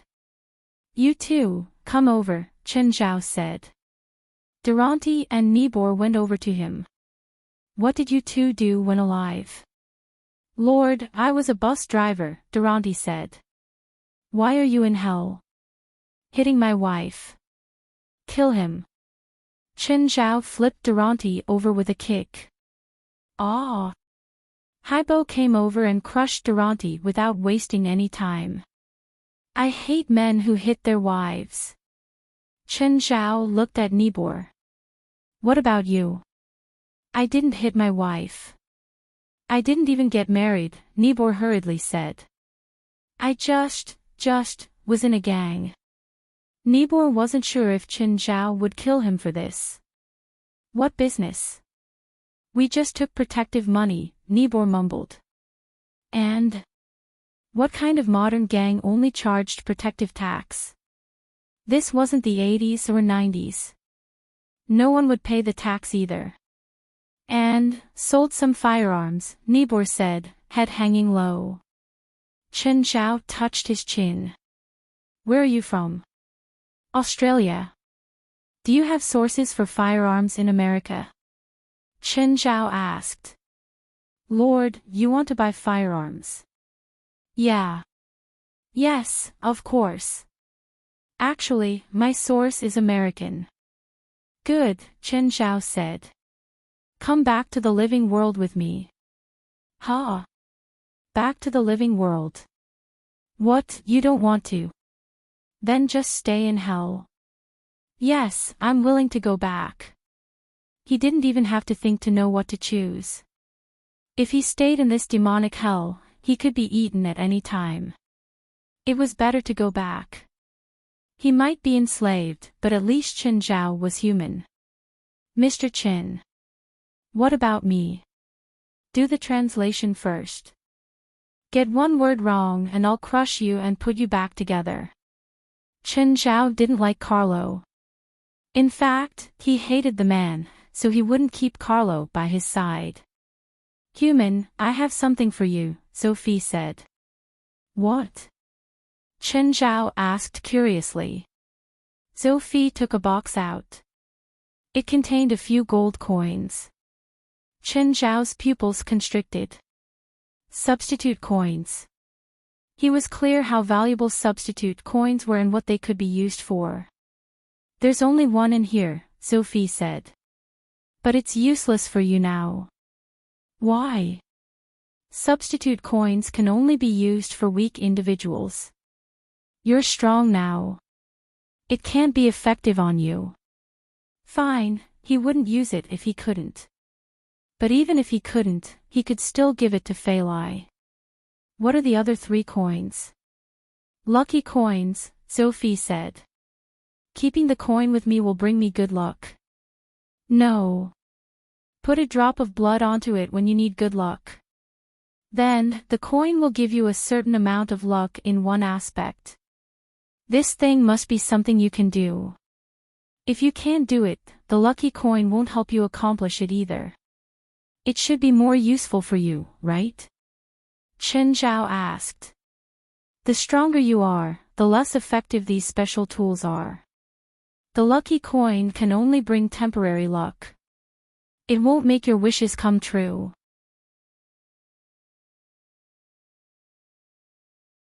Chapter 565, Unspeakable Gains.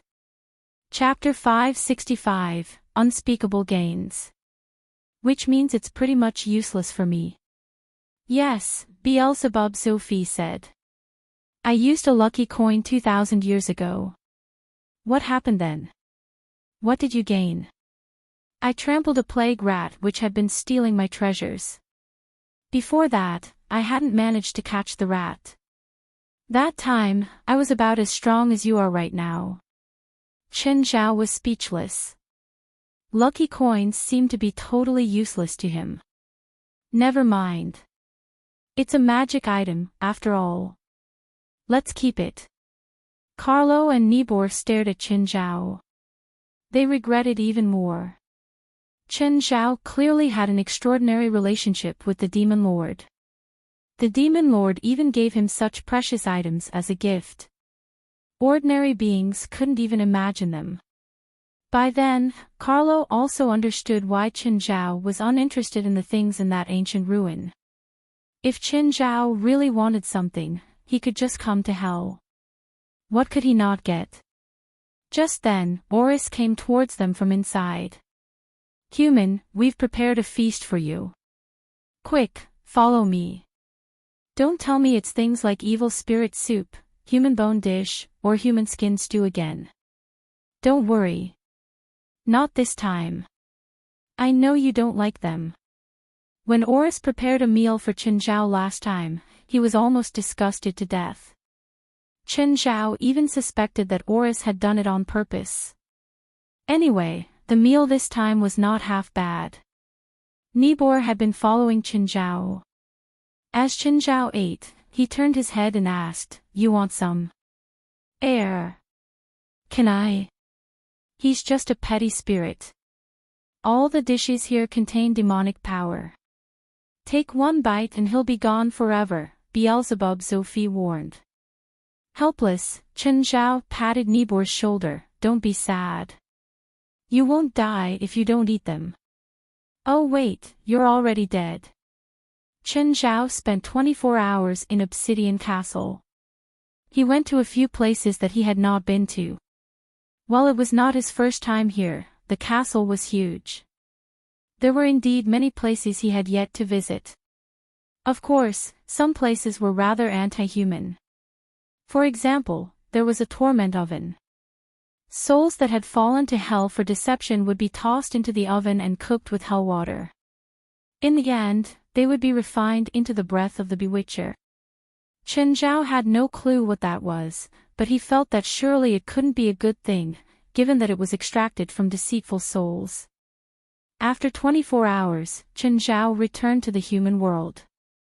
He had left the nautical dairy in hell for Carlo to translate. After all, there was so much content. It wasn't something that could be translated in a day or two. As soon as Chen Zhao returned home, he went into the space crevice. He also brought Nibor in. Chen Zhao, why did you bring a soul in here? Blackie stared at Nibor. Nibor peed his pants at once. The Grim Reaper. Chen Zhao really had a wide social circle. Demons, and now even the Grim Reaper. I'm thinking about whether your skeleton army should get armed. You know, guns. Chen Zhao had suggested this idea to Blackie before. The skeleton soldiers were all revived with necromantic spells. Individually, they might even be weaker than a human adult, although they looked frightening with their large numbers. However, if the skeleton soldiers were armed with modern weapons, it would be a completely different story. Just think about it, a skeleton army armed to the teeth. An army which did not know fear or retreat. It would be so cool. Do you have that much money? Blackie asked. This is a problem. Chen Zhao gave it some thought. I've brought back many things from hell. Take a look. Help me see if there's anything valuable that can be sold here. Chen Zhao took out many boxes of various sizes. There were more than 100 of them. You come and help me too. See if I can sell any of these. Most of the boxes had raw materials in them. Beelzebub Sophie also knew that Chen Zhao had to create various potions, so he gave him mostly materials. Mountain Demon's Beard. Perhaps some rich guys will love this. This is still moving. It's obviously abnormal. Which rich guy will love this kind of obviously evil stuff? What about this? Lurker's Eyeball. It even glows red in the dark. If someone places this in their room, I'm sure they'll be scared to death someday. Master, this is definitely okay. You can get a lot of money, Nibor said, pointing at a box of gems. Oh, they're demonic diamonds, very similar to diamonds in the human world. And they're of high quality. You can sell this, Blackie confirmed. Fuck. Have you seen 1,000-carat diamond? If I go and sell this, people will think it's a synthetic diamond. Chen Zhao covered his forehead. Indeed, nothing here could be shown to other people. Master, you can cut a demonic diamond into small pieces and then sell them, Nibor suggested. No, Blackie said. Once you destroy a demonic diamond, it'll release a ton of curses. Forget it. Let's earn money properly. Master, let me plan for you. You'll soon become the King of Arms of America. Scram. Chen Zhao widened his eyes at Nibor. If he was caught as an illegal doctor, he could easily get away by paying taxes and spending some money to prove that it was his first offense. However, if he was caught here as a foreign arms dealer, he would be jailed for life. Moreover, Chen Zhao did not want to be involved in such things. Even in America, where gun ownership was legal, arms trafficking was a severe crime. If he killed a person, he could clean it up properly and hide everything. However, arms trafficking involved deals with people. There was no way he could remove all evidence. Chen Zhao did not plan to do such a dangerous thing. He was satisfied with the income he had now. Of course, if he could become rich safely, he would not reject it. Chen Zhao left Nibor in the crevice. Nibor would be Blackie's temporary assistant. Meanwhile, he could help Chen Zhao to manage the items. By the time Chen Zhao came out, it was already 4 in the morning. He did not go back to the bedroom. Instead, he slept in the living room. The next day, Fei Lai woke Chen Zhao up. She looked at Chen Zhao, somewhat displeased. Why didn't you come into the room? Fei Lai knew that Chen Zhao did not want to disturb her. Nevertheless, the more caring Chen Zhao was, the more uncomfortable she felt. Chen Zhao pulled Fei Lai over and kissed her straight. His hands also started moving on Fei Lai's body. I'm about to go to work. Take this. A coin. You must keep the coin on you at all times. Chen Zhao looked at Fei Lai with a serious face. What does it do? Block death for you a single time. Oh.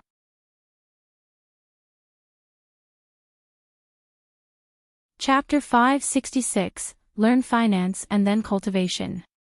Chapter 566, Learn Finance and then Cultivation. I don't want it, Fei Lai said. You keep it. You go through so much danger all the time. You need it more than me. I obviously have one too, Chen Zhao said, taking out a gold coin. The pattern on it looks different. Every substitute coin is different, Chen Zhao said. Put it somewhere safe. I hope you'll never need to use this.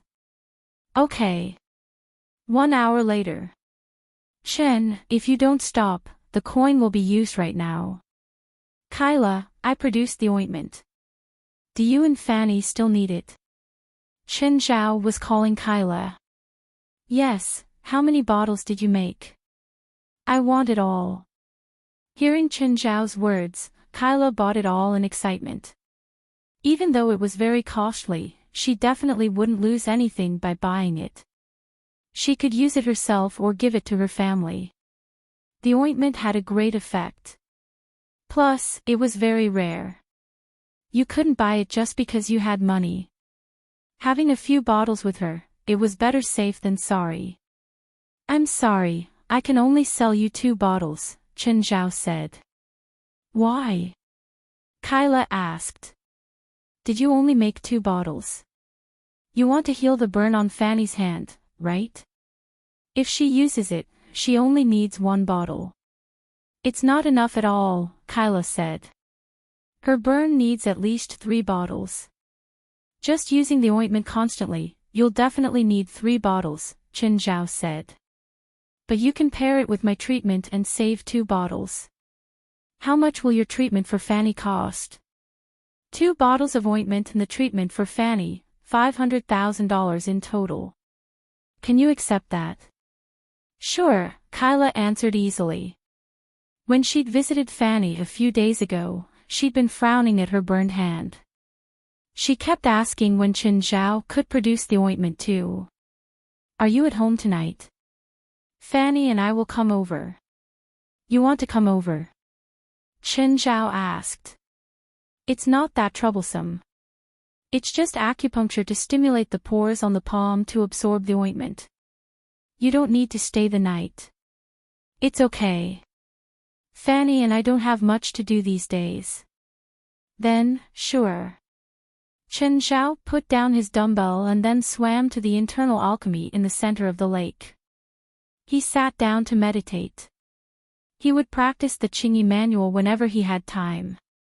He hadn't come into contact with other cultivation techniques before, so he didn't know if they were similar to the Qingyi manual. The cultivation process was a process of converting your own spiritual power to spiritual qi in the air and back. In modern terms that everyone could understand. It was like a fund. Your spiritual power was your capital. The spiritual qi in the outside world was a company's funding. The richness of spiritual qi was like how rich the company was. If you invested your capital in a fund that lacked money, you might not even get your capital back, or just earn it back after a long time. The rich spiritual qi around Qin Zhao's house was like a well-funded company. The rewards were also obvious. In the entire Mirror Lake region, there would be the most spiritual qi around the internal alchemy. Of course, the Qingyi manual was one of those slow and steady investments, no cultivation techniques. The short-term returns weren't obvious, but it was steady. As long as he didn't do anything stupid, he wouldn't lose anything or hurt his original capital, spiritual power. Actually, the river map was the best place for cultivation. Unfortunately, there was an ancient turtle there. Old Turtle never let him cultivate in peace whenever he went. If he was the old grandpa type who could help him cultivate, Qin Zhao would tolerate him. However, he was the type who was really powerful but completely unreliable. This was why you couldn't become a teacher just because you were smart. As for the river map, anyone could see that it was a great treasure passed down from ancient times. But there wasn't much use. It really was useless. Before, Qin Zhao had wanted to relax in there. But ever since Old Turtle forced him to play games for 3 days and nights, Qin Zhao gave up. Old Turtle had been stuck in there for thousands of years. Now, there was finally someone who could eat and play with him. So, every time Qin Zhao went in there, Old Turtle would annoy him in every way possible. Okay, he had to care for the lonely senior occasionally. After cultivating, Qin Zhao entered the river map. I wish I could date. Old Turtle was feeling sad about himself again. This was what Qin Zhao couldn't stand. Where's your dignity as a strong cultivator? You're so powerful, but you just have to act like a middle schooler all day long. You want this today and that tomorrow. And everything else is fine, but why do you want to date? You want me to get you a little turtle? Please, they'd be dead if I bring them in. Old Turtle, did you watch some movie recently? Love is not blind. How about you transform yourself? You can date yourself. No, I can't use transformation after cloning. I can't clone myself after transforming. Then use your own face. Dating yourself is interesting too. I've tried. I want to throw up after looking at myself for 10 seconds. Qin Zhao felt like he didn't have to come to visit at all. Old Turtle actually had fun by himself. Here. Qin Zhao found a magazine and cut out a person's face, taping it to Old Tortoise's face. Now it's okay. Hey, it might work. Old Turtle cloned himself again. Qin Zhao sat on the ground. He drank alcohol while watching Old Turtle act by himself. What scene are you acting? Titanic. Old Turtle hugged his other self from the back. Jack. Lucy. Black. This alcohol is too much. Qin Zhao very rarely threw up from drinking, but he really vomited after today's drink. Didn't I bring this in? How come it's so strong? Qin Zhao asked, holding up the beer. Just as humans are the top of all spiritual creatures, alcohol is the top of all spiritual water. It also absorbs spiritual qi. The more spiritual qi a place has, the stronger the wine produced there. But I didn't brew the beer here. I brought it in from the outside. Of course, but it was here for almost 15 years. It's already come into contact with the spiritual qi.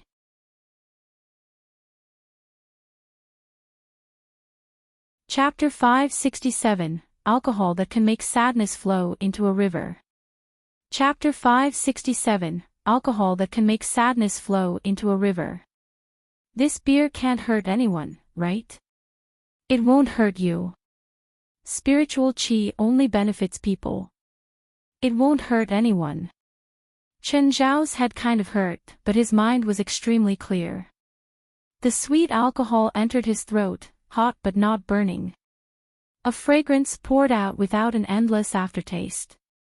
Images flashed past his eyes. Memories that had blurred became clear again. Chen Zhao's cheeks actually dampened. He wiped away his tears.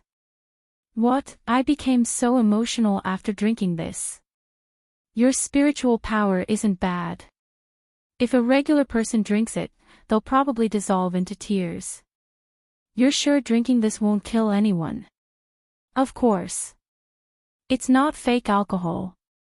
Chen Zhao looked around. There was a bamboo forest in the distance. He cut down some bamboo tubes and poured the wine in. What are you doing? I'm going to see if there's a market. What do you mean? Sell the alcohol. Money's tight these days and you keep spending. I need to maintain my income. How much can you sell this for? Old Turtle grew interested too. I don't know, Chen Zhao said. I have to package it and find some rich people to taste it. There's purple bamboo deep in the forest, Old Tortoise said. It'll look better if you use that bamboo. Purple bamboo. It sounds hard to grow. Grows one segment every century. But time flows differently here.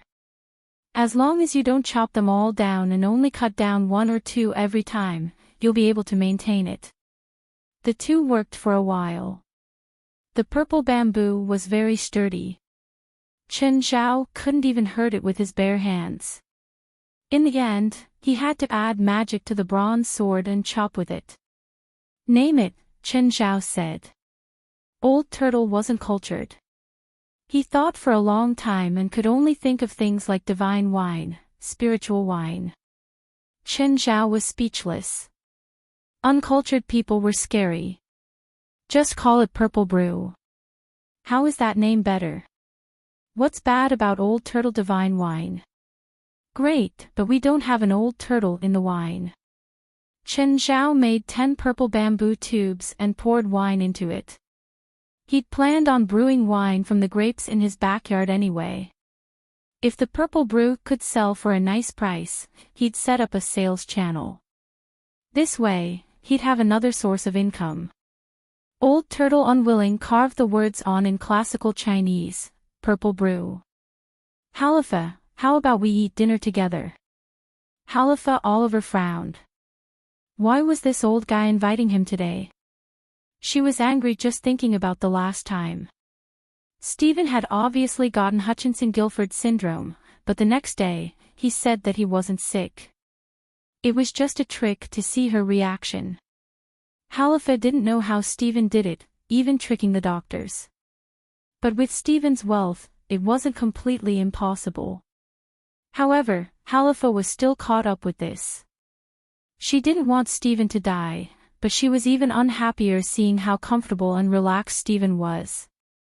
I'm busy, Halifa rejected him after hesitating for 3 seconds. I feel depressed these days, Stephen said in a low voice. I want to die. You old asshole, you want to trick me again? No, I'm serious. Work is stressing me out. Halifa knew that Stephen wouldn't commit suicide. But she was still worried, even though Stephen was a shameless bastard. Where are you now? At home, Stephen said. Wait for me. Halifa sighed. This old bastard was honestly her nemesis. After hanging up, Halifa said to her driver, We're not going to the company anymore. When Halifa arrived at Stephen's house, she saw him lying shirtless beside the pool. Old bastard. Halifa entered the house. Hi, Halifa. You're here. You don't look like you're about to die.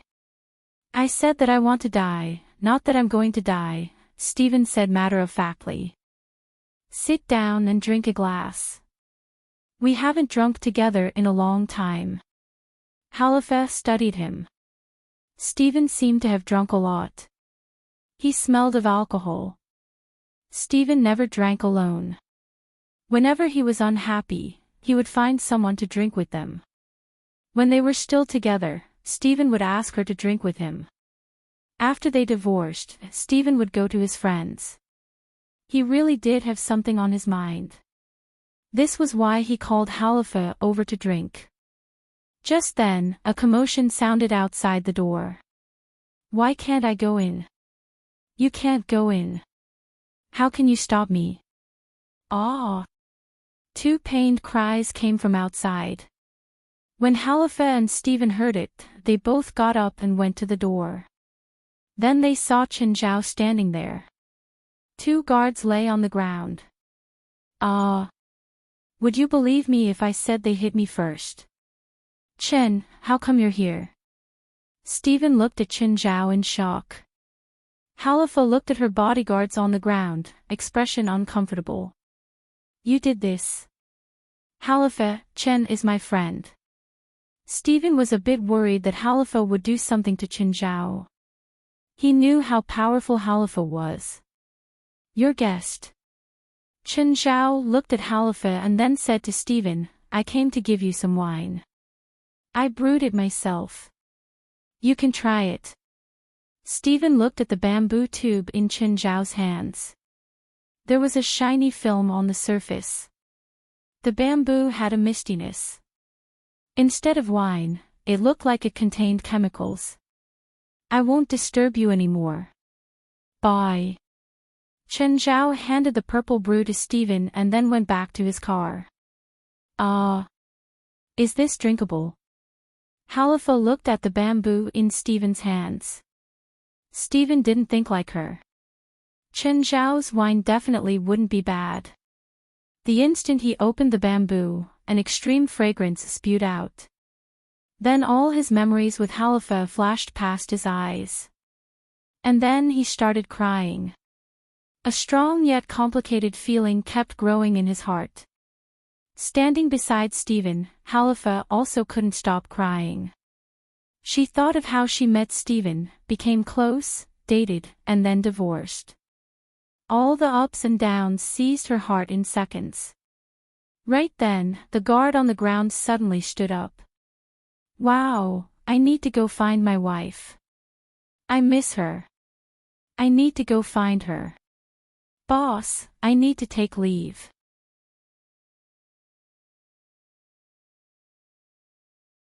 Chapter 568, Old Times. Chapter 568, Old Times. Stephen trembled and immediately closed the bamboo container. Halifa Oliver also shivered, after which she regained her senses. She looked at the bodyguard before her.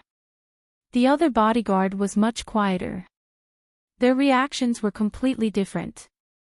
The other one did not seem to be affected at all. Stephen, what kind of wine is this? Stephen wiped the tears on his face. The wine was miraculous. Its aroma alone was enough to stir intense emotions. Stephen, can I have the wine? Halifa asked. Memories could be painful, but they could also be happy. Some of their memories had long blurred, but they became clear after they smelled the wine. It was exhilarating. It was irresistible. The smell was sufficient to intoxicate them and attract them so deeply that they could not stop. No, it's a gift from my friend. Stephen was similarly unwilling to give the wine away. He also missed that feeling, the feelings of happiness and sorrow. In only a few seconds, it was as if he had recalled everything in the past. Boss, I would like to apply for leave. Halifa widened her eyes at her bodyguard. 3 days. Yes, boss, see you. Give some to me, Halifa requested again. Can't you see that the wine is held in a special vessel? If I pour it into another container, it'll surely lose its effects. Stephen looked all-knowing. You asked me here to drink with you, didn't you? Now you have good wine and you're keeping it for yourself. Where's your sincerity? Stephen really wanted to keep the wine and drink it himself. However, since Halifa had pointed it out so bluntly, he could only share the wine. When he opened the bamboo container again, the aroma filled the air, but the emotional impact was much weaker. Nonetheless, the smell was only more fascinating. It smells so good. I've never smelled anything like this before. Halifa was also a frequent drinker. She had collected wines from various wineries at home. However, she could guarantee that she had never come across a wine whose aroma alone was so alluring. Stephen poured a small glass for Halifa. Your health isn't great. Don't drink too much. Halifa lifted her head and downed the glass in one mouthful. Remember when we first met? A picture suddenly flashed across Halifa's mind. Stephen also took a sip. A scene appeared in his head. That time, I was filming my graduation piece. You were the only girl who came for the audition. You wore a floral dress, white, very beautiful. And I thought, it'll be great if you could become my wife. Remember the first restaurant you asked me to? Yeah. As they were quite old, they had many memories. At the start, they had only sweet memories. Gradually, however, they began to argue. I said I wasn't unfaithful. That woman ran into my room herself. She had arranged a group of reporters and pretended that she's the victim. Do you think that you can deceive me again with your words? They drank a few more glasses. They started to pour their hearts out. Remember your 50th birthday party? I'm the one who hired those male strippers. $200 each, 10 of them. Stephen laughed. It's you. Old asshole. Remember 8 years ago when you dated that old man? I'm the one who hired people to break his leg, Stephen said again. Oh, what's his name again? Halifa could not remember. Here, one more glass, and you'll remember. Stephen tilted the bamboo container, but only a few drops fell out. Fuck. It's empty. Stephen was annoyed. What? Halifa was also impatient. They ran out of wine before they were satisfied. You should have drunk slower. Asshole, you didn't drink less than me. Halifa licked her lips. The aroma was still around her lips.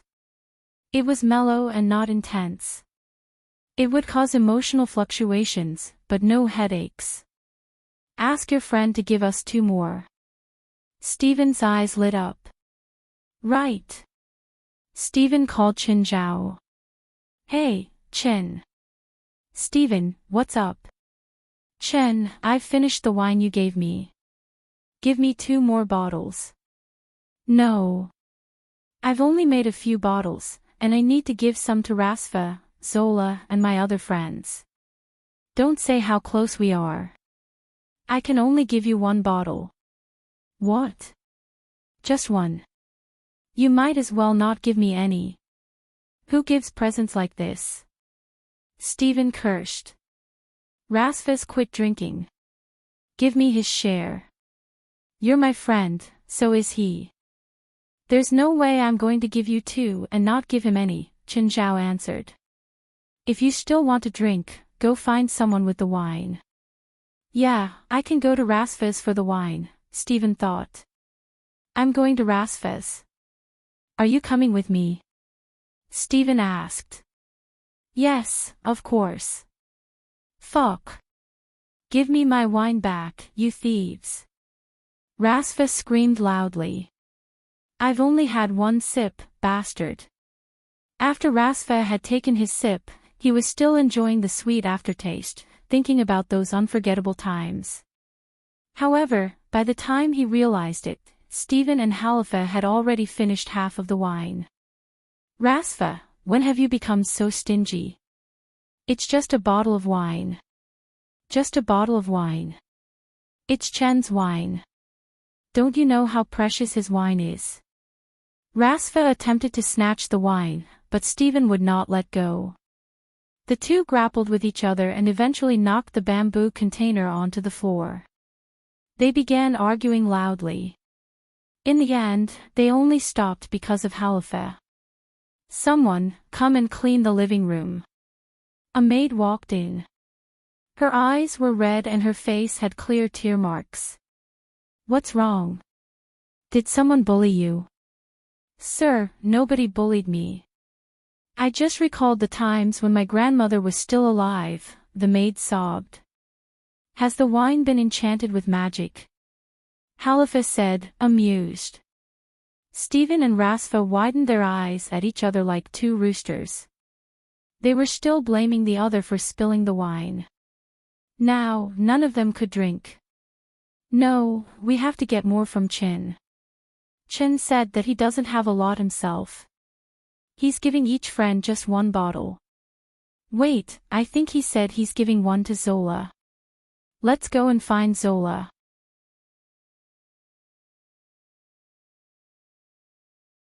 Chapter 569, Beautiful. Chapter 569, Beautiful. No, I'm already sleeping. Don't come bother me. Without hesitating, Zola rejected Rasfa's idea to come to see his grandson and granddaughter. Of course, if you really miss them, I can have someone bring them over. Zola was enjoying the sweet wine. There was no doubt that Rasfa was here for the wine. I'm already outside the door. I can see your lights still on. Maybe the maid forgot to turn it off. With that, the lights in Zola's house were turned off. Rasfa, Stephen, and Halifa, the three elders, were barred outside like that. I introduced Zola to so many Hollywood clients and she treats me like this. I'm her father and she won't let me in the door. This is too much. Johnny, Chin gifted me a bottle of wine. It's so sweet. Come try it. Sure. I'm coming. When Risvar reached Del's house, Del smelled alcohol on Risvar. How come you smell like alcohol? Did Chin gift you some too? Fuck, you already got it. Why are you here to smooch off of me? Lola and I finished it already, Risvar said. You can't finish it by yourself, so I'm here to help. Fuck, why? Isn't it just a bottle of wine? Didn't you have any special feelings? Special feelings? It's just really sweet. Fine. Pretend I didn't say anything. Chen, when will you brew more of that wine? Rasfa was calling Chen Zhao. Chen Zhao thought for a moment and replied, I'll make a dozen or so bottles per month. Did you gift us the wine so we'll help you promote it? Rasfa was an old fox. Chen Zhao's plans couldn't fool him. Yes. Sell me a bottle per month and I'll help you promote it. Sure, no problem. You can only make a dozen bottles per month. Rasfa asked again. Of course. If possible, I want to make more for you too. Okay, whatever. No matter how many bottles you produce, there won't be more than 3 bottles on the market per month. Chen Zhao also knew about supply and demand. No matter how precious the purple brew was, the cost would fall once it became more common. Whether something was good or bad wasn't only related to its quality. It was more about the quantity. Just think. 1,000 bottles could earn $500,000 versus one bottle that could sell for $500,000. Was the profit equal?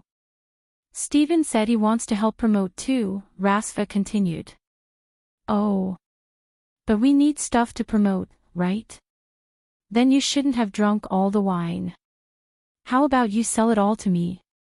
Chen Zhao rolled his eyes. The cost definitely wouldn't be small. He estimated that one bottle would be around $500,000. It was fine for 1 or 2 months, but if Rasfa spent a few $100,000 to buy this wine, even he would go bankrupt. So Chen Zhao either had to lower the price to sell to him, or Rasfa had to spend great fortunes to buy it. Either way, it wasn't suitable, so he'd rather gift them a bottle every month. It was also to compensate him for promoting the purple brew. Chen Zhao went home and prepared for Fei Lai's return. He placed the bamboo tubes of purple brew neatly and took out some ice cubes. People rarely put ice in red wine because it might affect the taste after the ice melted. However, Chen Zhao didn't care. He could make as much of the wine as he wanted. It was a limited edition for the outside world but not for him. After a while, Feilai came back. "Smells great, where does that wine smell come from?" Feilai entered the room. For some reason, her eyes filled with tears. "Feilai, I brewed this with a recipe I found. Try it." Chen Zhao raised a goblet and handed it to her. As soon as she put it to her mouth, the mesmerizing fragrance created tears in her eyes. It was too beautiful.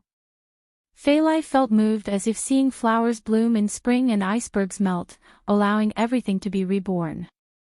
She took a sip of the wine and dabbed her lip with a finger. Then she sucked on her finger. "Chen, this isn't regular wine, right? It is for us. Oh, give a bottle to Robio tomorrow." "Arg. Meow." Princess and Samuel wanted to drink too. "Chen, can they drink?" "Yeah." If Rasfa and Stephen knew that Chen Zhao fed the purple brew to a cat, they'd probably come visit with their guns. The purple brew didn't make anyone intoxicated. Princess drank beer often. Sometimes she would get drunk and go crazy, but the purple brew didn't pose this problem. Kyla and Fanny came. They parked the car at the door instead of the underground garage, and came through the door. "Smells so good." "What is it?" "I've never smelled wine so sweet. It's so moving." "Want a glass?" Feilai offered a glass. Fanny accepted and drank it all. That instant, an image flashed through her mind. It was that dreamlike night. That night, she'd been thirsty, so she went downstairs to look for water. And then that black shadow. The snake that led her to the waterfall cave. The voice at the end. Fanny's head shot up and she looked at Chen Zhao. It was him. That voice was him. "Fanny, are you okay?" Chen Zhao didn't understand. Why was Fanny suddenly looking at him? Fanny lowered her head. "No, nothing." "Fanny, Kyla, how come you two came over today?" Chen said that he made the ointment, Kyla explained. "So I brought Fanny over." Actually, she'd wanted to come over herself. She had to admit that the trip was worth it. If she hadn't come, she would have missed this wine. For dinner, they sat on the grass in the front yard, chatting while drinking. "Mr. Chen, do you sell this wine?" "Yes, but I can gift you 2 bottles, Chen Zhao said. "How much is one?" Fanny asked. "I want 10 bottles. I've set it at $500,000 per bottle for now." Splooch. Feilai, Fanny, and Kyla all spat out their wine at the same time. Fanny looked at Chen Zhao in shock. "Are you sure you said the right price?" "I'm not drunk. I know what I'm saying. I can't even afford 1 bottle per month with that price," Kyla said, chuckling wryly. Even an A-list actress was stunned by that price. But whether the wine was worth the price, it depended on the person. It was indeed great, but not to the point that people would lose their minds over it. The price also meant that there wouldn't be a large supply.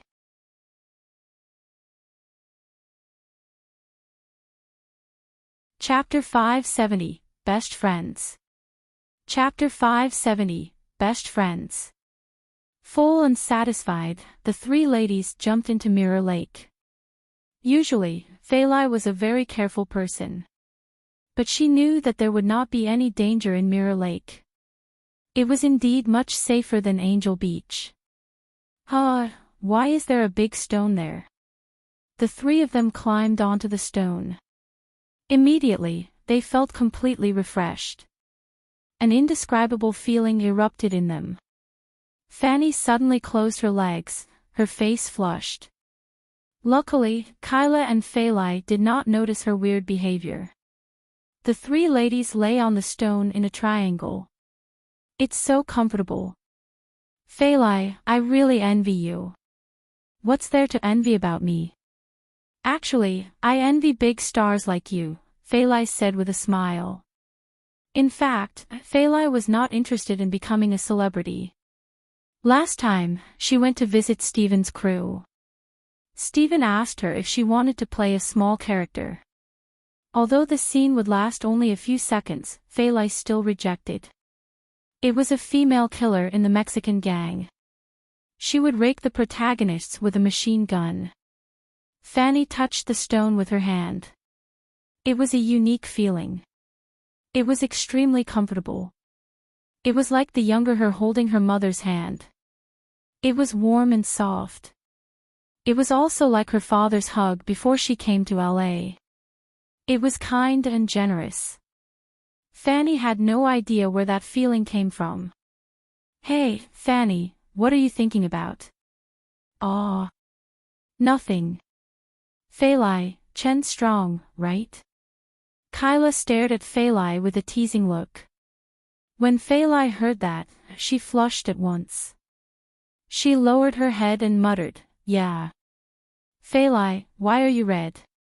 I don't mean that.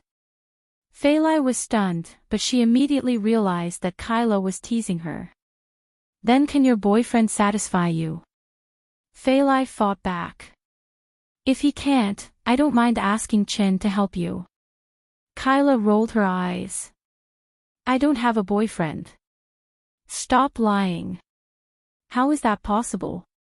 My family are loyal believers. We're against premarital sex, Kyla said, helpless. Religions like Christianity had such rules. For example, premarital sex was viewed as unchaste. Nevertheless, as time progressed, some religions began to tolerate premarital sex. Currently, few believers would follow the doctrine entirely. There were even some modern beliefs among the younger generation that being a virgin was a pure disgrace. Fanny, how about you? I dated a very attractive man. Then, I discovered that he's married. Fanny lifted her right hand. Even though I've broken up with him, God still decided to punish me. That bastard. He harmed 2 women, Kyla said, gritting her teeth. How's he doing now? He's still having a good life. Have you never thought of revenge? How? Find a killer to kill him. For this kind of man, you should drag him into an alley and beat the shit out of him, Phalai said. Do you have any experience in this area? No, but I'm sure Chen does. Phalai flushed. Does Chen take these kinds of illegal deals? No. Chen's a doctor, not a thug. Phalai felt that she had overboasted. Actually, she was only joking. Why would she ask Chen Zhao to beat up a stranger just for Kyla and Fanny? If the person was fine, everything would be fine, but if something terrible happened to the person, it would be too late to regret it. Does Chen know anyone who can do that job? Dunno. Let's ask him later. As soon as the 3 returned to shore, Kyla and Fanny found Chen Zhao. Chen, we would like to beat a man up. Do you have any method? Kyla asked directly. Phalai lowered her head and signaled Chen Zhao with her eyes. Unfortunately, Chen Zhao did not notice Phalai's look. Who is that? A man who had deceived Fanny and caused her current injury. Who exactly is he? The owner of a company. He's probably worth $10 million. That's easy. Go and find a few gangsters on the street. A few $1,000s will be enough to make them beat the man up, Chen Zhao answered without thinking. Can you help me to find a few gangsters then? Give me the details of Fanny's enemy. I'll see what I can do when I'm free. Chen Zhao said, I'm going to check on the grapes. The 3 ladies stayed in the forecourt and started chatting. Phalai, when will the grapes ripen? I have no idea. Phalai had decided to grow grapes only because Robio had told her that she should grow something, given that she had such an enormous piece of land. Robio had also given Phalai the bag of grape seeds. Phalai's interest was really short-lived.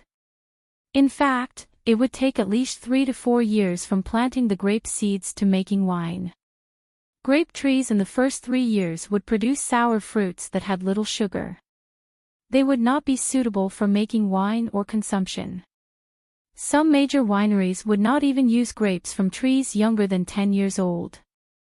Normally, they would repeatedly cut off parts of a grape tree and transplant them. Perhaps grape trees in those wineries came from trees that existed hundreds of years ago. "Let's go and take a look together," Kyla suggested. "What's there to see?" "When you make more wine, you have to give us a bottle." Kyla smiled. The three opened the door to the backyard and saw Chen Zhao doing weightlifting instead.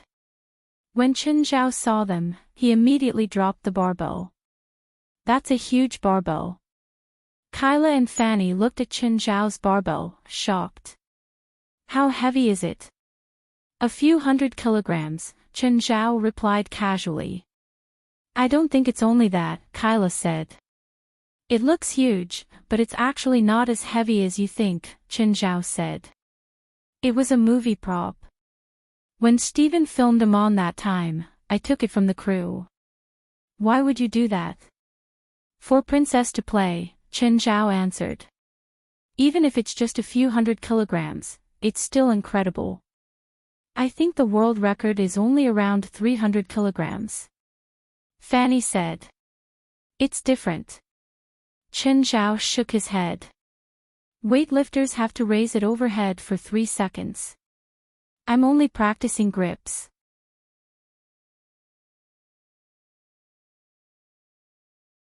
Chapter 571, Late Night. Chapter 571, Late Night. Kyla went up to try. The barbell had sunk into the dirt, so she couldn't even nudge it, let alone lift it. Fanny went to try too. The barbell didn't move a bit. Phalai didn't even try, because she knew the actual weight of the barbell. It wasn't a few 100 kilograms like Chen Zhao said. It was 10 times that weight. Even the 3 of them working together wouldn't be able to move the barbell, let alone thin Fanny and Kyla. Kyla went up to squeeze Chen Zhao's arm. So hard. Chen Zhao moved slightly. "What are you all in the backyard for?" "To look at the grapes." "Then why are you all clustered over here?" The 3 left in a chatter. "Phalai, Chen is so strong. Can you take it?" "I can't," Phalai shot back. "How about you two come help?" "Ah, you practice abstinence. You act like you're really willing to share. These grapes grow so quickly." Fanny kept turning around to look at Chen Zhao. The sky was darkening, so his figure wasn't as clear as before. The 2 women kept talking to Phalai, so Chen Zhao could only return to his room and sleep early. At night, Fanny slipped out of the guest room. She'd already gotten the idea to get things clear tonight. But she didn't know that the AI system was watching her every move. Today, it was the inferior demon Earth in charge of watching the surveillance camera. What was the most painful thing for an inferior demon? Sitting there and watching others do things while he couldn't do anything himself. That was the most painful. But there was nothing he could do. They had to listen to their master's orders. "A, B, C, Earth said." The guest came out of the bedroom. "Leave the living room immediately. Metal, wood, you 2 let the 3-headed dog lord and 9-headed snake lord leave the vicinity of the house so they're not exposed.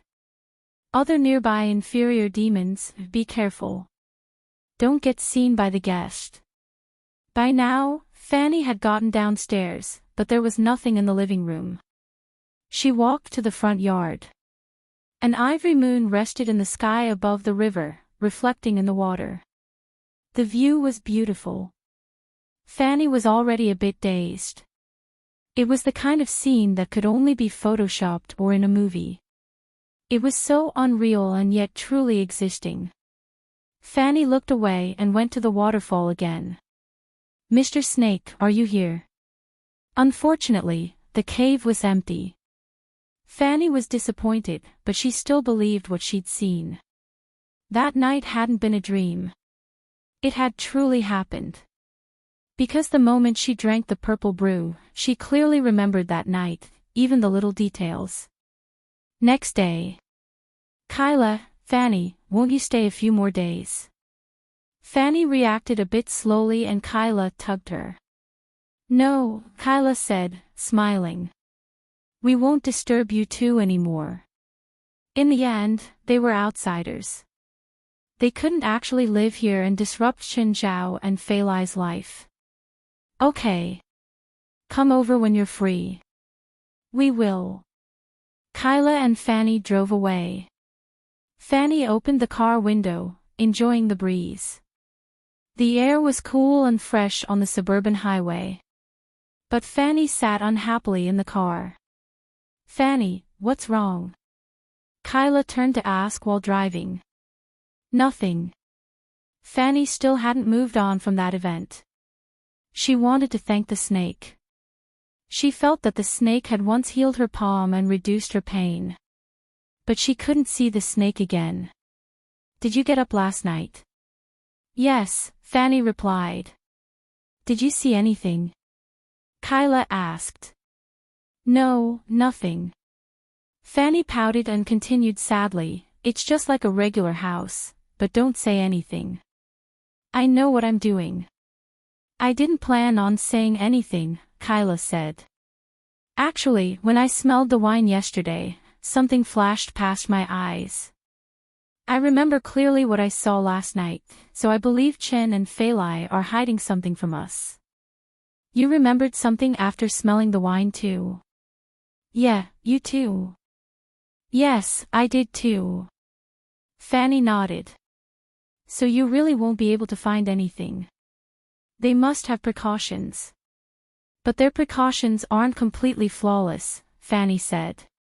Oh. Did you discover something? Did you forget?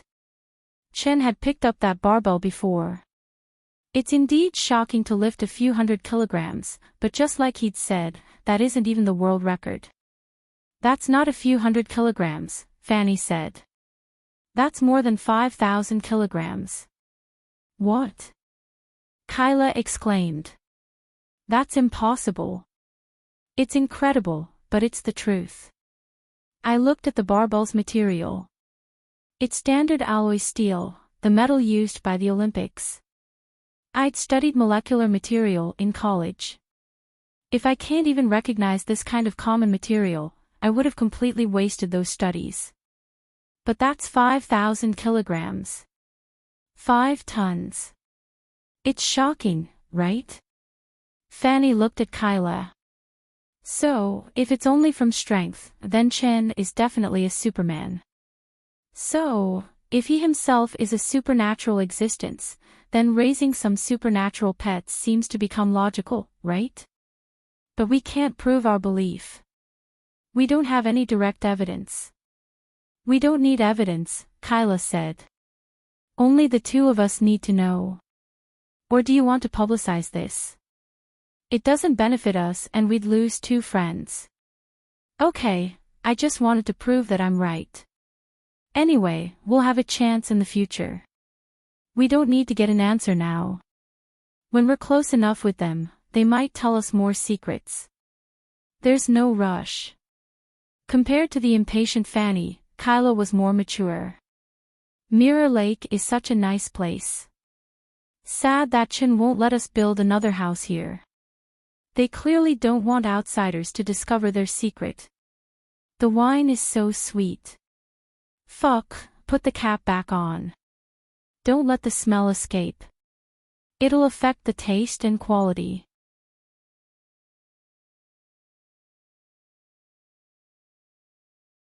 Chapter 572, Say No to Throwing. Chapter 572, Say No to Throwing. Sorry, I've already told you my decision. Stop calling me, Tiger said, somewhat frustrated. Tiger, you have great potential, but potential isn't power.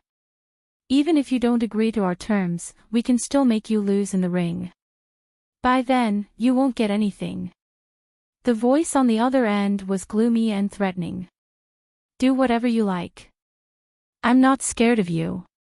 Young and hot-headed, Tiger knew no subtlety. Remember your words. Don't say that I didn't warn you. Tiger hung up at once. He would receive 4 or 5 such nuisance calls every day. As a professional boxer, he knew some of the secrets in the field. Some people would use illegal means to manipulate matches in order to win bets. Like the person who had just called him. Tiger did not even know who the person was. But the person had already called him 3 consecutive times, asking him to lose to his opponents. They would pay him $50,000. In other words, they wanted him to throw the matches. Just like how most boxers hated those who would throw a match, Tiger was also disdainful about it. He wanted to gain fame and fortune through dignified victories. He also believed that he was powerful enough to get whatever he wanted. At the same time, he would like to prove his worth to some people. Chen Zhao and Gaia were definitely among them. One of these 2 people had discovered his talents. He had given him another chance to stand in the ring. The other was his mentor. Gaia's help was no less than Chen Zhao's. Therefore, Tiger did not want to disappoint them. He wanted to tell them that they had not trusted the wrong person. That their choice was correct. Tiger, were you hiding? Come out now and train. Gaia's voice erupted from outside the changing room. Tiger ran out at once. Gaia widened her eyes at him. Why were you so slow? Do you think that you can stop training after winning those matches? Sorry, coach. Let's begin. Tiger was particularly serious. As a result, Gaia could not even be lazy. She even missed the times when she was Chen Zhao's boxing coach. Although Chen Zhao was outstanding, he did not have the inspiration to become strong. He had asked for the training himself, but he would seize all opportunities to be lazy. At night, everyone else had left. Gaia was exhausted herself. Tiger, that's enough for today. Coach, I would like to practice a bit longer. Then continue yourself. I need to go back. Remember to lock the door, Gaia said. Whether an athlete could become successful depended not only on his talents but also on how hardworking he was. Tiger's talents had been greatly boosted by Chen Zhao. He was also sufficiently diligent. Therefore, Gaia was confident that Tiger would certainly succeed.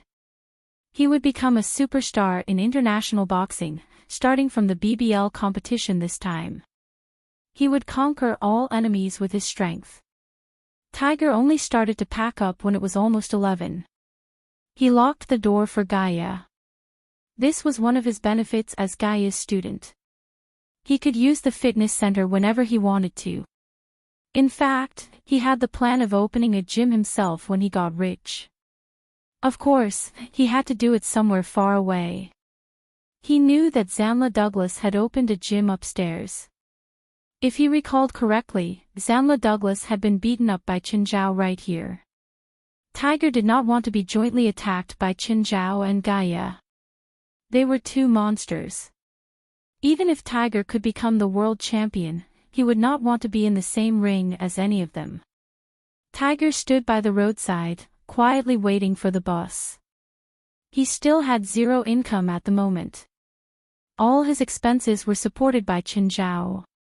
Hence, he planned to buy a car as soon as he received his competition prize. Fortunately, the bus to reach home had very long service hours. Just then, Tiger's phone rang again. Hello. Tiger, let me ask you one last time. $50,000, lose the matches in the next 4 days. I don't care how much you're offering. I'm not throwing the matches. Tiger rejected the request righteously. This time, the other party hung up first. Just then, a car with its high beams on drove toward him. Tiger was not paying any attention and the car was extremely fast. Crash. Tiger only felt that something was wrong when he was hit. A few people alighted from the car and approached Tiger. At the moment, Tiger was lying on the ground, covered in blood. The few people immediately punched and kicked Tiger. Break his arms. Aw! Tiger screamed and fell unconscious. However, the next moment, he was awakened by severe pain. Kid, this is what happens when you reject me. I told you, I can make you get nothing. Now, my words have turned into reality. Understand? Chen, something's happened to Tiger. It was Gaia's hurried voice. Chen Zhao looked at the time. It was 4 a.m. He said in a sleepy tone, "Don't tell me he raped a girl on the street. I'll crack his balls myself." No, he's in the ICU now. He's been attacked. Chen Zhao was alerted at once. What? What happened? I'm not sure what's the exact situation either. The police found my number in his phone. They said Tiger's in the hospital. Why didn't the police call me? Did he not store my number in his phone? Fuck. You're still in the mood to joke? No, I need to know what's my position in his mind. Fine, he has recorded your number, but he's put your name as Monster. Asshole, Chen Zhao cursed softly. When can you come? I'll go now. Chen Zhao got out of bed quietly. Actually, Fei Lai had already woken up during the call. Are you going out? Tiger's injured. I need to go to the hospital. Alright. Be careful.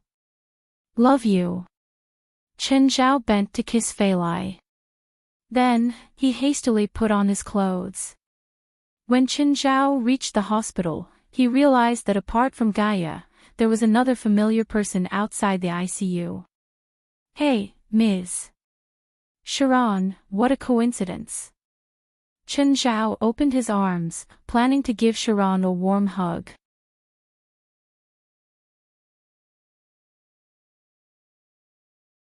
Chapter 573, Suspect. Chapter 573, Suspect. Sharon looked at Chen Zhao.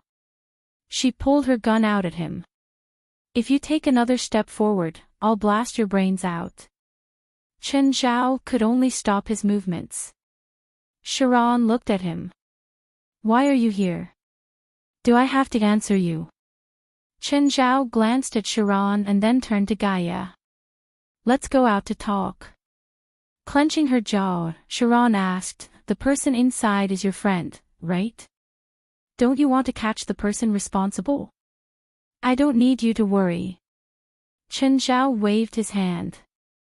What if I know who it is? Sharon asked. Then go catch him. What are you doing here for? I don't have evidence. You don't have evidence, but we do. We don't even know who it is. That's why I need to get some valuable clues from your mouse, Sharon said. Chen Zhao looked at Gaia. Do you have clues?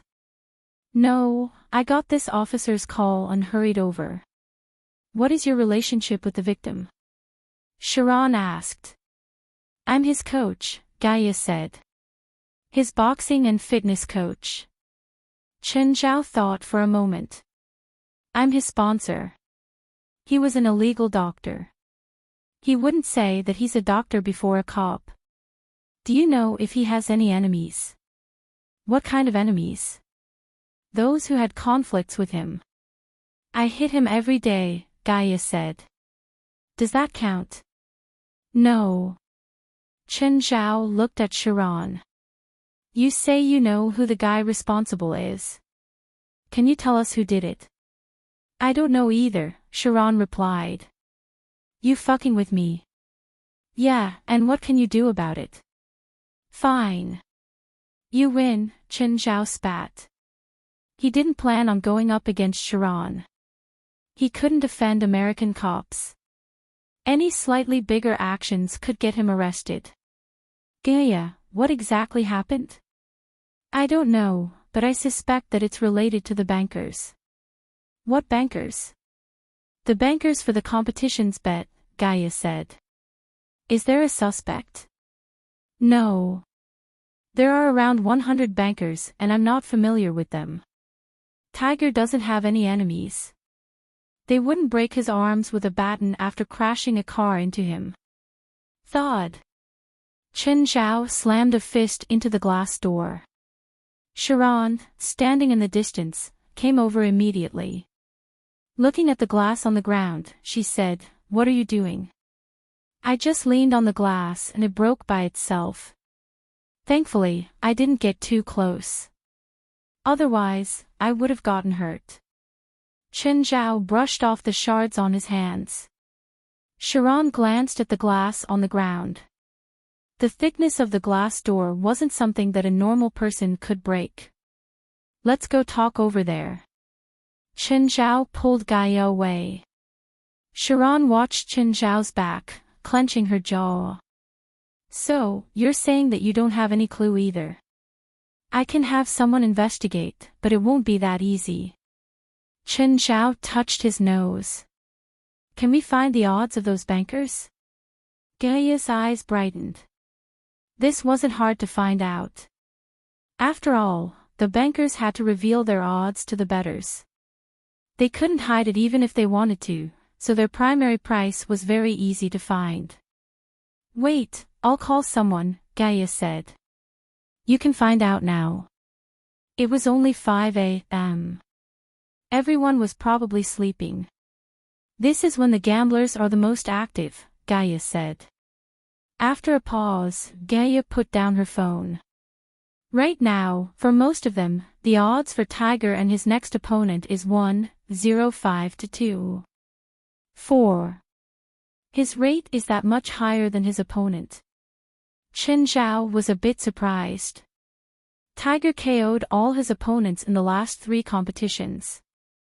All the bankers have moved him up a tier. Chen Zhao squinted.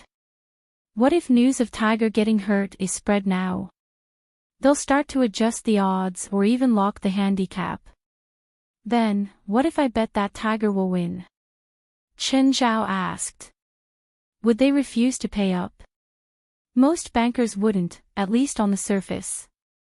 Gaia looked at Chen Zhao. You want to bet? Which odds have the biggest difference from others? Since Gaia suspected that the bankers or handicappers had attacked Tiger, then those bankers would definitely try to make a small fortune from this. Everyone knew that Tiger was clearly stronger than his opponent. The bankers could tell, the gamblers could tell as well. In a regular handicap, Tiger's loss rate would be much lower than his opponent. Only those irregular ones would publish a different rate to make a fortune from this. Gaia thought for a moment. Dawson Bank. Tiger and his opponent's rate is 1.7 to 1. Do you know who controls this one? No. Gaia shook her head. I don't care if they're responsible or not. Help me bet $50,000 there. Wait, don't do it yet. Do it tomorrow. What are you going to do? Wait for this build-up before betting. Then find some journalists to report about this. Other handicappers will definitely revise their odds too. Lend me some cash, Gaia said. I want to bet too. I'll do $50,000 like you. Oh, you promise you can get Tiger into the rings in 4 days, right? Of course. No problem. Gaia wiped her forehead and licked her lips. She looked excited.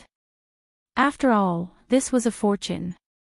Anyone would be unable to suppress their excitement. Gaia and Tiger were different. Tiger was a pure athlete, a boxer. He was no different from regular people outside the rings. But if someone went up against Gaia, it would be suicide. She didn't have much power, but she had a lot of connections.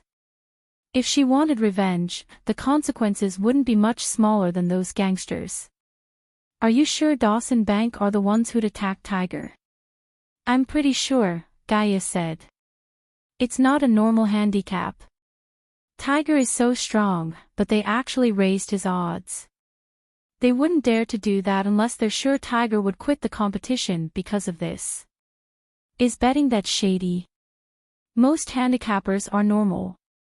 The biggest possibility is them taking all the money. This usually happens when the bankers lose and can't afford the bet.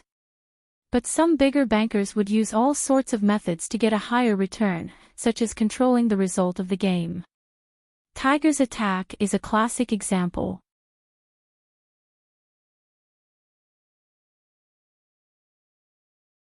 Chapter 574, Treatment.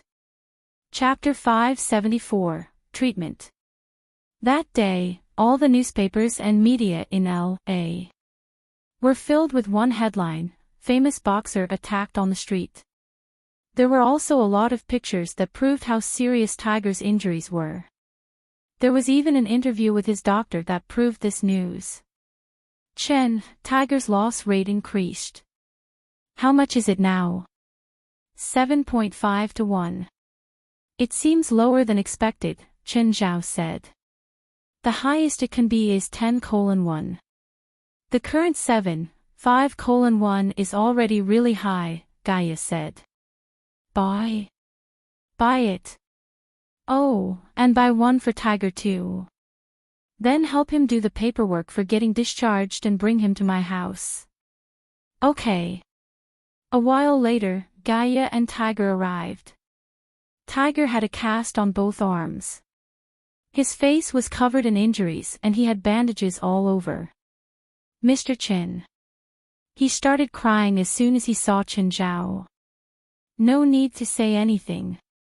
It's not your fault, Chen Zhao said.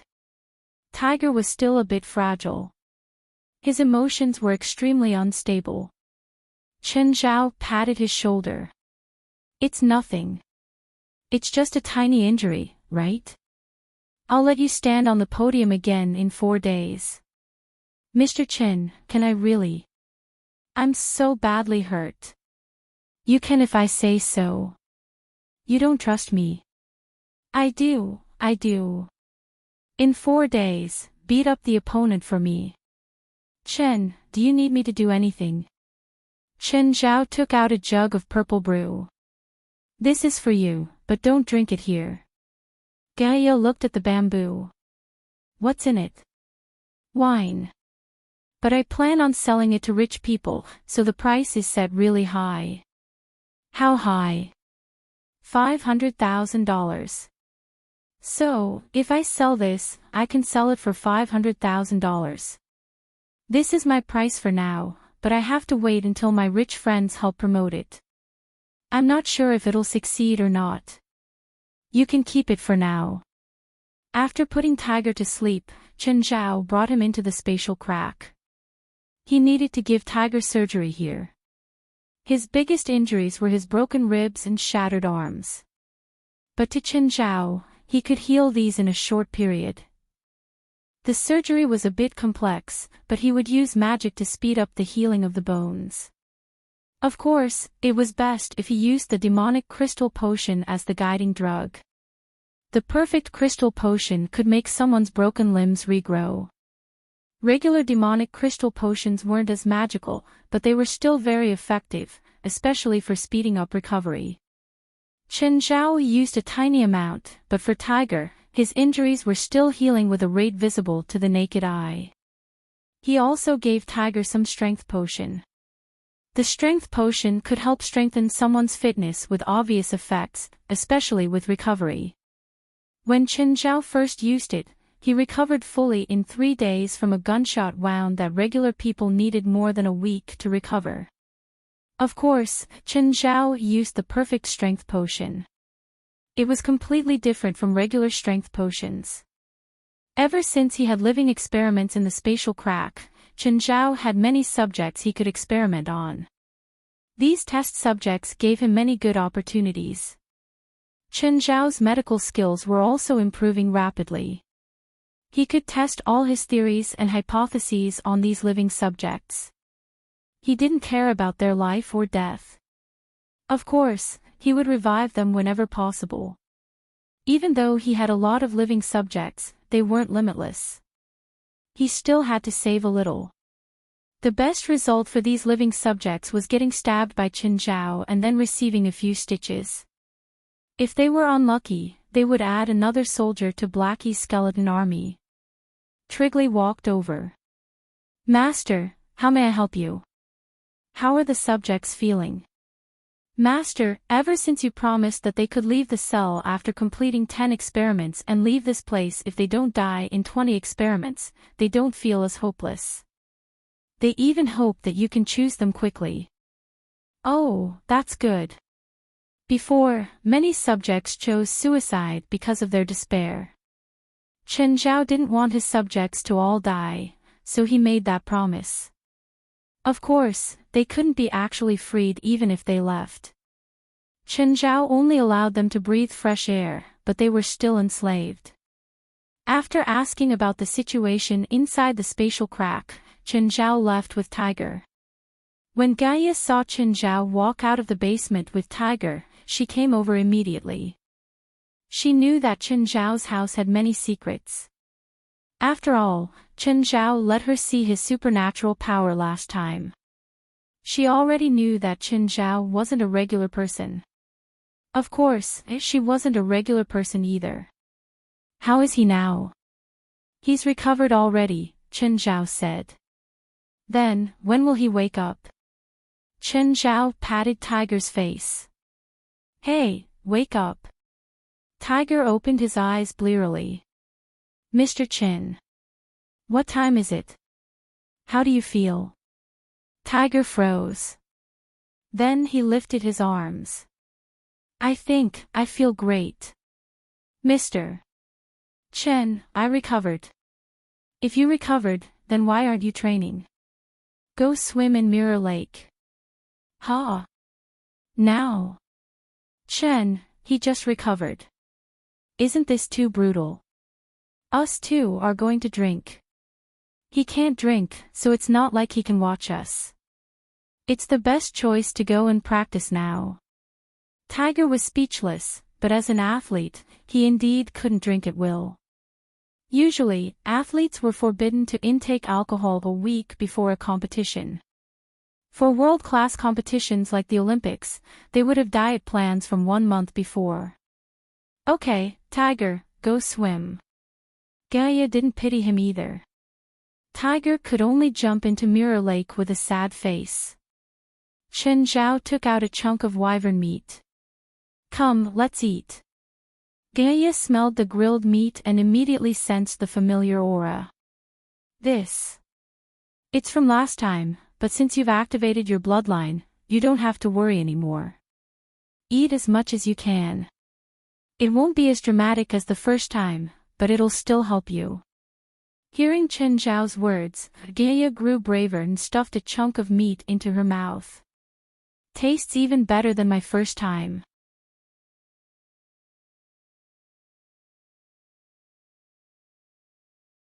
Chapter 575, Ben Freud. Chapter 575, Ben Freud. Well, no shit. The first time Gaia ate it, she hadn't activated her bloodline yet, so she'd almost died. Now, she didn't have any negative effects. Instead, the demonic power would give her more pure strength. So, of course it would taste better. Tiger watched as Chen Zhao and Gaia ate and drank on the lakeside. He wanted to too, but he couldn't mess with them. In addition to them, there was also something in the water that he couldn't mess with. Thankfully, this big guy usually didn't move. Princess came over to smooch off their food again. Gaia grabbed a piece of meat and gave it to Princess. To be honest, she was quite thankful towards Princess. If not for her, Gaia would never experience this kind of feeling. Superhuman strength was indeed able to make someone euphoric. Others couldn't do something, but she could. That was all people wanted. A while later, Tiger rested on the side of the lake. "Mr. Chen, Gaia, I can't swim anymore. Tiger was fit, but because of his physique, he couldn't do endurance training well. It was like how a fat person's weight was extra weight when exercising. Okay, come up now, Chen Zhao said. Tiger could finally come back on land. He couldn't help but gulp when he saw Chen Zhao and Gaia drink and feast. Drink some water first. Mr. Chen, can I eat something? Chen Zhao and Gaia obviously couldn't let Tiger eat the meat. He would die. There's something in the meat that would affect your competition, so you can't eat it, Chen Zhao said. But you can eat some fruit. I have quite a lot. It will be good for you. Okay. Tiger was a carnivore, but it was good enough that he had food now. After eating, fight with Princess. Oh, don't hit her head or else she'll bite you. Ha! Tiger stared at Princess' terrifying body. How could they fight? Would his fists have any effect on her fat? You can't keep hitting beanbags. You can view Princess as the strongest opponent in your entire career. Mr. Chen, even the strongest boxer won't be able to take a punch from Princess. You have to surpass all the boxers, so you obviously have to choose the strongest opponent. Stop talking. Fine. Tiger wanted to cry. Gaia, arrange a place for Tiger to stay before the competition. Don't let him be out in public. Gaia knew that Tiger couldn't be out in public. He might get attacked by the bankers again. If he was attacked again, he might get killed. After all, this was related to millions of dollars and even more bets. If those crazy and heartless bankers dared to attack Tiger, they definitely wouldn't mind killing either.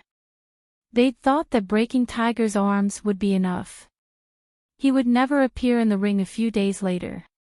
If they knew that Tiger had recovered, they would commit even worse crimes. It was like how bankers kidnapped a soccer player's family before the World Cup to threaten the player.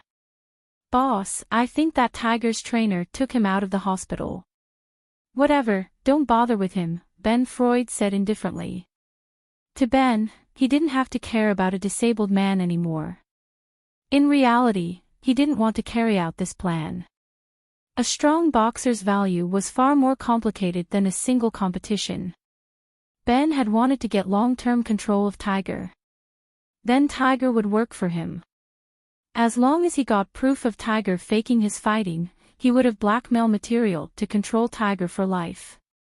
In the future, he would be able to give Tiger orders at any point in a competition. This way, he'd have perfect control over every competition. His profits would be the highest too. Unfortunately, Tiger didn't plan on cooperating. This annoyed Ben. Of course, for the competition in 4 days, he'd already received $3 million in bets. He planned to wait 2 more days and publicize the information when more people placed their bets. This way, he would earn more money. But the news was publicized the 2nd day. This meant he'd make less money. Ben thought that Tiger must have figured out his goal and contacted the media himself. He wanted to give Tiger more trouble, capture him and teach him a lesson. But Tiger was already in hiding, so Ben gave up on that. There was no point in fighting with a disabled man. Boss, after we adjusted the odds, the bets for Tiger are still more than $500,000.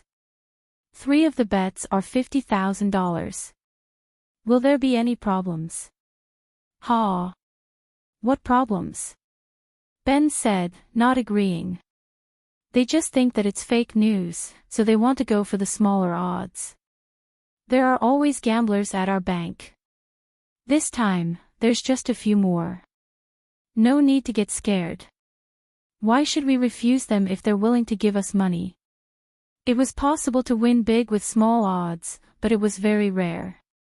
Plus, in handicaps like this where the bankers control the result, the chances were practically zero. Why else did people say you lose 90% of all bets? These gamblers were mostly all bankrupt, because bankers would never lose. They always had a reason behind their odds. Take Ben for an example. In the beginning, he put the odds as 7 to 1 to attract gamblers to bet on Tiger. Then he would use illegal methods to disqualify Tiger from the competition.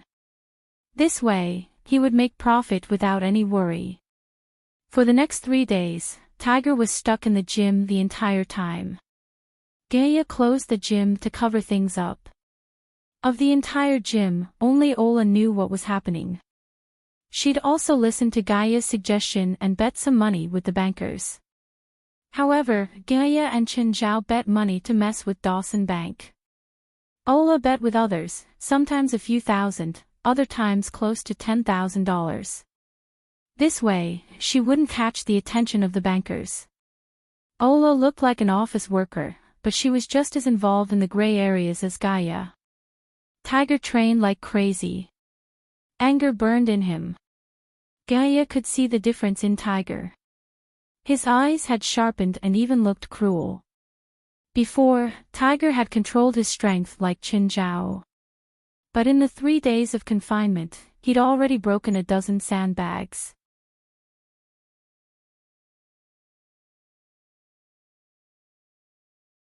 Chapter 256, Evil from the Heart.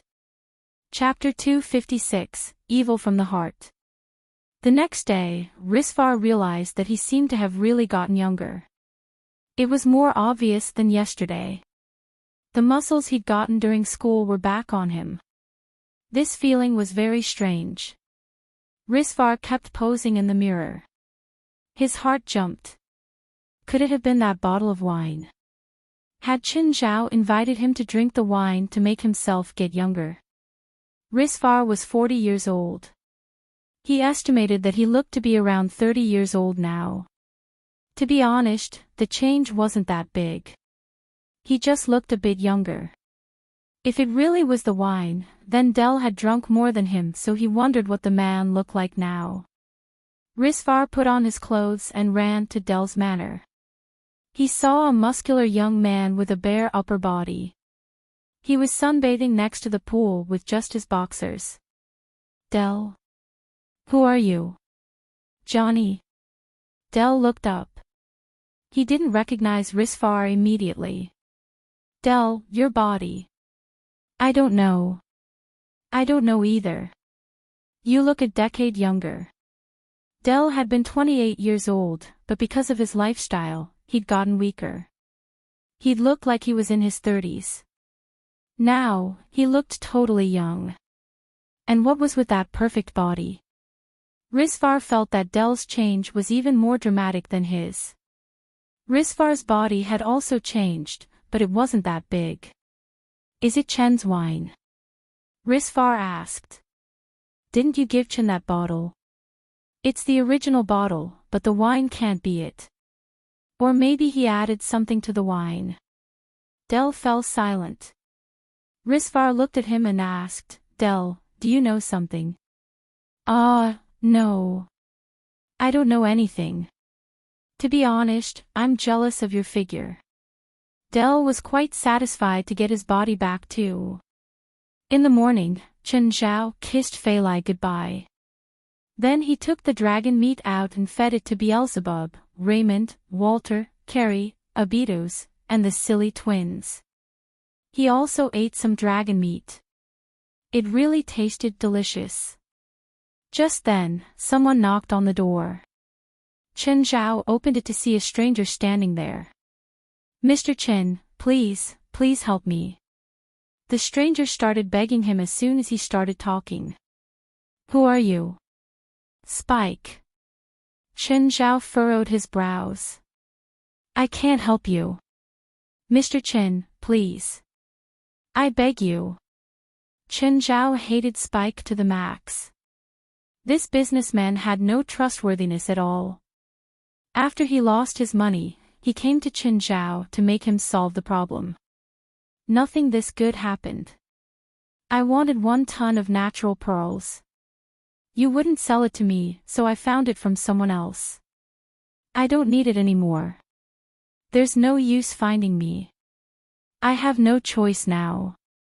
I owe so much money to the bank and loan sharks. If you don't help me, I'll go bankrupt. This has nothing to do with me. Chen Zhao pushed Spike out. Just as he was about to close the door, Spike raised his gun. He stared at Chen Zhao menacingly. If you don't let me live, I won't make it easy for you either, you chink. Mr. Spike, do you know what you're doing? My life is ruined already, so I'll make you die with me. Chen Zhao raised his leg and kicked Spike without mercy. To him, Spike was just a weakling. Even an amateur like Chen Zhao knew that he had to lift the safety to fire with that gun. This meant that Spike just wanted to scare Chen Zhao into agreeing. Maybe he thought that he could force Chen Zhao to buy his stuff with this childish threat. However, after getting kicked, Spike clutched his stomach in pain while lifting the safety. Chen Zhao just stared coldly at Spike without continuing to attack. After all, he still had a mortal body. He didn't want to block the bullet with his flesh. Spike carefully retreated and escaped into his car. Chen Zhao immediately called the cops. A while later, Leonardo and a policewoman arrived. Chen, I heard that you met an armed robber. Yes. Chen Zhao described what had happened. Chen, I swear to you that I'll find the asshole that pointed a gun at you. I'll teach him a lesson. Leonardo, is this your partner? She's Rose, my new partner. Hello, Miss Rose. Hello, Mr. Chen. Leonardo mentions you often. I take it you two are close. Without a doubt. We won't bother you anymore. Goodbye. Bye. Chen Zhao waved. It seemed that Leonardo's spring was here too. Rose looked at Leonardo in a different way. Ever since David and Kate were captured by the Mexican gang, their feelings started heating up. The audience had been raucous, but it silenced instantly. Mouth wide open, everyone gaped at Tiger and Atkins, who'd flown out of the ring.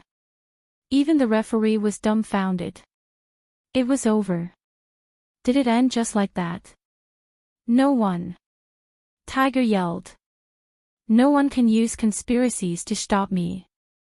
No one. Tiger. Tiger. Tiger. There were only around 1,000 people present, but it sounded like 10,000 people. Everyone was yelling Tiger's name. The people who won cheered. Even the people who lost money cheered too. Tiger's punch was too spectacular. It was definitely able to rank in the top 100 matches of this year. That was the great thing about boxing. It was the shock brought about by aggressive force. AKO was the best explanation of a boxer's abilities. Tiger. Tiger. Tiger. Chen Zhao was affected by the atmosphere and cheered for Tiger too. Only one person was pissed. He was extremely pissed because he'd lost a few $1,000,000. No, he lost close to 10 million. In the beginning, he'd received up to $300 million in bets. According to the 1/7 rate, he would have to pay around $500 million. Later, he received around $500,000. According to the 7/5 rate, that was around $400 million. Tiger's one punch made him lose around $900 million. How could Ben be happy? Tiger must die. He must die. In the distance, Chen Zhao received Gaia's call. Chen, I received the money. Those bankers are pretty good with paying up, Chen Zhao said, a bit surprised. I thought that they'd drag it out or refuse to pay. It's electronic. They can't delay it even if they wanted to. Tiger's punch made them lose tens of millions. They won't forgive him, right?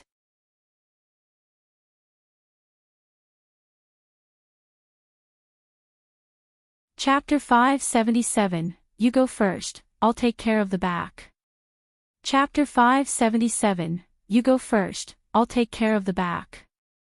Now we're waiting for them to fight first. Protect Tiger and don't let him get hurt. If he gets hurt again, I'm afraid he'll get PTSD. This will affect his future career. Okay, I understand. Chen Zhao hung up and continued cheering. Tiger, Tiger, Tiger. This punch was too refreshing. Boxing competitions should be like this clean cut. After the competition, Chen Zhao waited outside. Tiger had to go through a drug test, so he would come out slower. Chen Zhao wasn't in a hurry. Beep, beep. Right then, a motorbike's headlights shone on Chen Zhao's face. He covered his eyes and looked. The rider was familiar. Hey, Sharon. Are you here to pick me up? Chen Zhao realized that it was actually Sharon. Sharon rolled her eyes at him. Everyone in the audience has left. Why are you still here? You watched that fight too. How about it? Isn't it awesome? Sharon had indeed watched the fight and she had to admit that Tiger's performance was shocking. That punch had been too beautiful. Forcing a 100-kilogram man off the arena with one punch was a beautiful scene for any boxing lover. Of course, Sharon hadn't come to watch the competition. She'd come to see if she could find any clues or information. She didn't think that Tiger would actually come out. She'd been the one who'd taken Tiger to the hospital, so she had an idea about his injuries. Unexpectedly, Tiger had actually recovered in a short few days. However, because of this, she believed that the bankers would take revenge on Tiger for their losses. This was why she was waiting here. She just didn't think she'd run into Chen Zhao here. Right then, Tiger walked out of the arena. Tiger, I am a police officer. I have some questions for you. Tiger, ignore her. She's just a traffic cop who gives out parking fines. I'm a patrol officer, not a traffic cop, Sharon corrected. I have enforcement powers. So are you interrogating a suspect now? Chen Zhao asked. Can you not cause trouble? You gave me so many fines, Chen Zhao complained. Don't you know how much I've lost? If you can make Tiger cooperate, I promise I'll turn a blind eye if I meet you again. No, you've already hurt me psychologically. Tiger, let's go. Okay, Mr. Chen. Tiger only listened to Chen Zhao. Sharon followed behind, not giving up. When they reached the parking lot, the surrounding cars suddenly turned their headlights on. At the same time, more than 30 people ran in from all over. They held all sorts of bats and looked really menacing. Chen Zhao saw the guy at the front. He seemed to have been the one who'd gotten into a fight with Chen Zhao in the stands and got taught a lesson.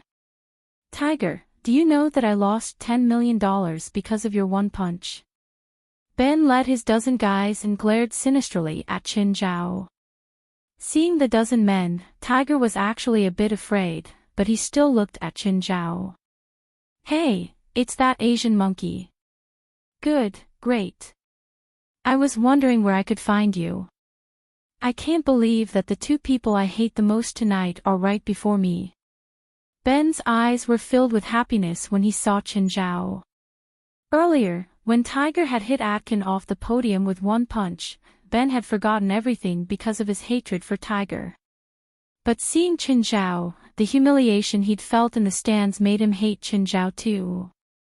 Police, freeze. You're suspected of public violence, Anne. Suddenly, a bat crashed down on Sharon. She turned to the side, dodging the attack. Reflexively, she went for her gun, but then she realized that she didn't bring her gun today. She had to go past security to enter the arena today. Even though she was a police officer, her gun wouldn't be able to get past security if she wasn't on a mission. You're assaulting the police. Sharon yelled. This girl looks nice, Ben said. Use her as the ransom. I'll cut off your limbs and see if you can still be jumping around in a few days. Ben never acted in legal ways. He didn't care about assaulting the police at all, especially a female officer who didn't even have a gun. Would saying sorry work now? Chen Zhao asked, sighing. Say it louder. I can't hear. Ben turned his head, acting like he was listening carefully. Fuck you. Chen Zhao stuck his middle finger up. Sharon pulled Chen Zhao aside. Idiot, you'll only piss him off. Move aside. I'll keep them here. You two run. Just then, Ben's guys charged over. Sharon did a beautiful sweep, toppling a gangster right there. She also threw another gangster over her shoulder at the same time. Clap, clap, clap. Woo! Chen Zhao cheered on the side. Beautiful, beautiful. Tiger rolled his eyes. Chen Zhao was just watching the show. Sharon turned to glare at him. You're still not going. They blocked the path. We have no escape route, Chen Zhao said helplessly. How about you help us clear the path? Ah! Just then, a gangster attacked Sharon from the back. The metal rod slammed into her shoulder. Sharon had good fighting techniques, but she was still human. She was only a bit stronger than regular people. The bat wasn't light at all. However, Sharon reacted very quickly. She turned around with an elbow jab and the gangster who'd attacked her was flipped onto the ground. Go, Sharon. Sharon was so annoyed. This guy was just taking pleasure in her misery. You asshole, Sharon cursed. I should just leave. Aren't you happy to have me cheering you on? Shut up and stop distracting me. You're the one who talked first, Chen Zhao said, pouting. Just then, Sharon was hit again. This bat hit her arm and now, she couldn't move her right arm anymore. Chen Zhao moved forward and pulled Sharon back. What are you doing? Sharon yelled. Tiger, protect this lady officer.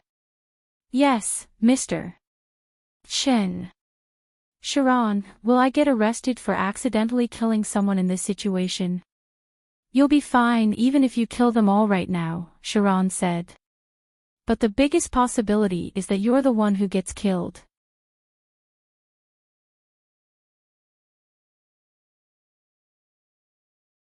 Chapter 578, He has met all the requirements to become an asshole. Chapter 578, He has met all the requirements to become an asshole. Remember what you said. Bang! Before Chen Zhao could finish, he was already hit in the back of his head by a stick. Chen Zhao rubbed the back of his head. It hurts. Sharon face-bombed. How could it not hurt? It was a baseball bat. Chen Zhao was lucky to not have his skull fractured. Just then, the gangster lifted the bat again and struck at Chen Zhao's face. Crack. Chen Zhao would clearly not allow the disfigurement strike to land on his face. He immediately broke the gangster's wrist with one hand and punched his stomach with his right fist. The gangster covered his stomach, after which he knelt on the ground, his body twitching lightly. The next moment, Chen Zhao raised his foot and kicked the gangster out. Sharon lifted her eyebrows in surprise. Chen Zhao was not huge, but his kick was pretty strong. He had actually managed to send someone 3 meters away. It seemed like he was not that weak. Thud. Just as Sharon was still thinking, Chen Zhao suddenly swept out his arm. A gangster was almost split into two together with his bat. When Sharon saw the gangster being hit by Chen Zhao's hand, she thought she was watching a slow-motion scene. The gangster's expression became painful, his body became distorted, and he eventually flew backward. Ah! It's been so long since I last hit someone. What an amazing feeling. Chen Zhao stretched his arms, exercising his shoulder bones. Tiger had just beaten someone up today in the ring. He also felt great. However, after seeing what Qin Zhao had just done, Tiger thought that he would never train with Qin Zhao again. Go, what are you waiting for? Kill them. Especially that Asian. Ben Freud roared. Arg! A gangster was sent into the air by Qin Zhao's punch. Sharon watched the fight at the side. She had learned how to fight before. She knew that the strength needed to send a person vertically upward was completely different from what Tiger had done in the ring. In addition, the two punches also had different powers. It was easy for Tiger to use all his strength in the right hook. On the other hand, Qin Zhao could use at most half of his strength in the vertical uppercut. But he still managed to send the gangster 2 meters into the air with the blow. Has he always been so strong? Sharon asked in disbelief. She had originally thought that Qin Zhao did not know how to fight. When Qin Zhao fought, she thought that he was a mere novice. However, from the look of it, Qin Zhao was in fact a skilled fighter. One time, he broke both arms of a top professional boxer in one punch. That person's quit professional boxing now, Tiger said. I'm Mr. Chen's student. Sharon found Tiger's words more unbelievable. That asshole is actually so powerful. But he actually watched me fight just now. I was hit so many times. He has met all the requirements to become an asshole. Suddenly, Qin Zhao's eye of shadow vision opened. Danger. Instinctively, Qin Zhao dodged to the side. Bang! Blood erupted from the chest of the gangster before him. Ben Freud was pointing a gun at Qin Zhao. Unfortunately, Qin Zhao was too fast. He could not lock onto Qin Zhao.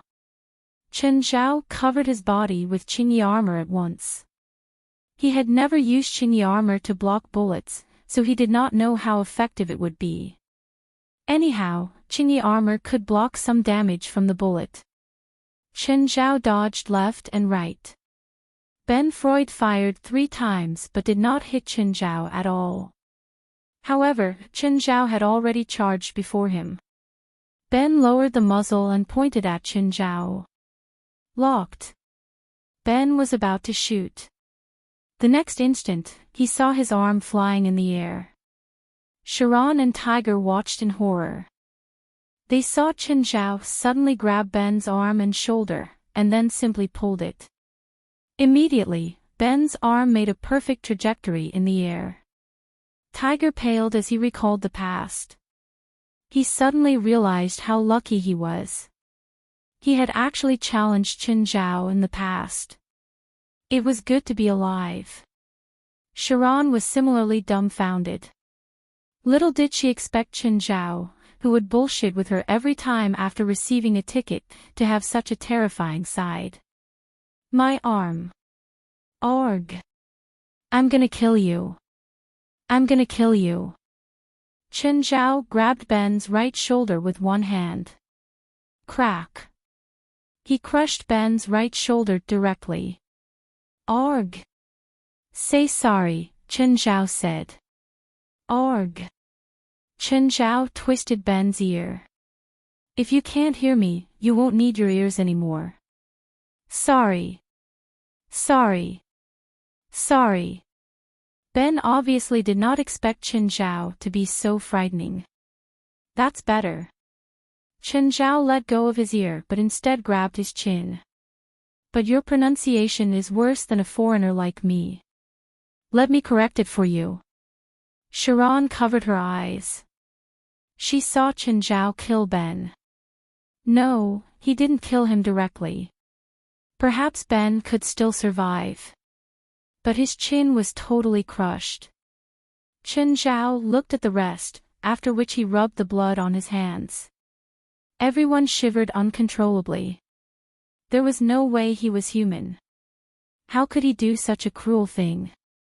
Miss Sharon, can I kill all of them? Sharon's face darkened.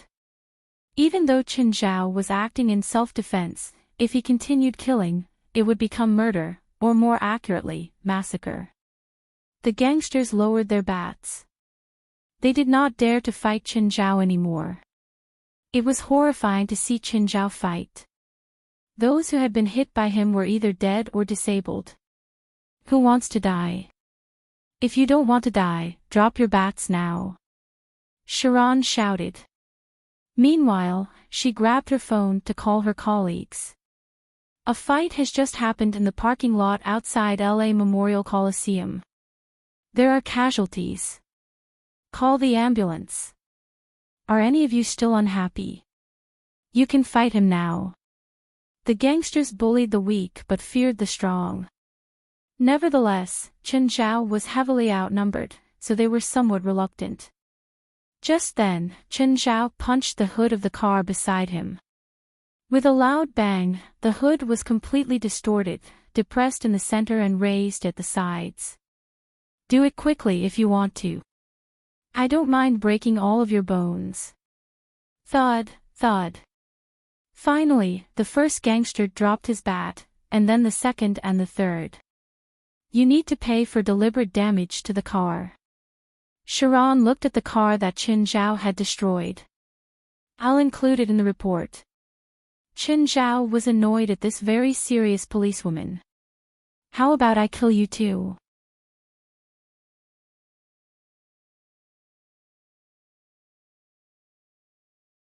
Chapter 579, A Misunderstanding. Chapter 579, A Misunderstanding. The police came. David brought his men over. Chen Zhao and David hugged warmly. Chen, it's my birthday this weekend. Instead of asking about the situation, David's first words were to invite Chen Zhao to his party. Sunday. Chen Zhao asked. Feilai and I'll be there. Oh, and how long will I have to stay at the station? Okay, let's talk about what happened here. I hope you can give me a good reason. Otherwise, you'll miss my party. Your subordinate will tell you what happened, Chen Zhao said.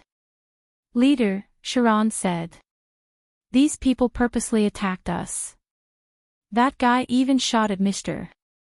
Chen with a gun. Are you hurt? David asked. I'm fine. Sharon had gotten hit on her shoulder and arms, but she could take it. And him? David looked at Tiger. My student Tiger, professional boxer and a college student at UCLA. The one I crushed the jaw of is one of the bankers. He'd attacked Tiger a few days ago. This time, because Tiger won the competition, he lost a fortune, so he carried out this attack. Okay, take your student back now. I'll call you if it's needed. Thanks, David. We're brothers. Chen Zhao led Tiger to the car. Tonight, Tiger had actually gotten frightened. Chen Zhao had fought many times before him, but even at UCLA, he'd only broken Zanla Douglas' arm. The other students had gotten beaten up, but they'd only needed casts. No one had any lasting effects. This time, Chen Zhao's actions had been bloody. He'd ripped the man's arm straight off. That bloody scene increased Tiger's fear and respect for Chen Zhao. Tiger, I helped you bet $50,000 at that bastard's bank. According to the odds, you'll get $375,000. Ha! Tiger was dazed. He didn't think that Chen Zhao would actually help him bet. No, instead of betting, it was more like giving him money. If this bet had lost, Chen Zhao would be the one paying out of his pocket. In other words, it was Tiger's if they'd won and Chen Zhao's if they'd lost. Tiger was suddenly so touched. However, I can't give you this money at once, Chen Zhao said. I'll give you $20,000 for winning this round. You can use the money to help your family. Of course, you can also use it to improve your own life. But you're just starting your career. Don't think about using the money to go party and fuck around. I'll allow you to rest occasionally, but if you dare to touch things you shouldn't, I'll throw you to the sharks. Mr. Chen, I swear I'll never touch those things. Chen Zhao knew that the sports and entertainment circle had high drug rates. Many entertainment and sports celebrities ruined their lives over these things. So, as long as Tiger was still under his control, Chen Zhao wouldn't allow him to touch those things. Even if he so much as tried them, Chen Zhao would make him regret it. Mr. Chen, will those people take revenge on my family? Why do you think Gaia didn't come today? Chen Zhao glanced at Tiger. The scariest thing about Gaia isn't how good she is at fighting. Instead, it's that she can make anyone she wants disappear without a sound, even a gangster. Tiger shuddered. As expected, he couldn't mess with either Chen Zhao or Gaia. He promised himself to never get into a conflict with them. Chen Zhao patted Tiger. Okay, you're home. After dropping Tiger off, Chen Zhao planned on going home too. But after 3 blocks, someone suddenly crashed into Chen Zhao's car. Chen Zhao stopped, but then a figure rushed out. Get out, now. The man came to the window, aiming a gun at Chen Zhao. Chen Zhao rolled down his window and swore. Fuck you. Fuck, Chen, why's it you? Fuck, that's my question. Why is it you? Chen Zhao was speechless. So was Marguerite. This was like a flood destroying a water god's temple. Just then, a few other people rushed over.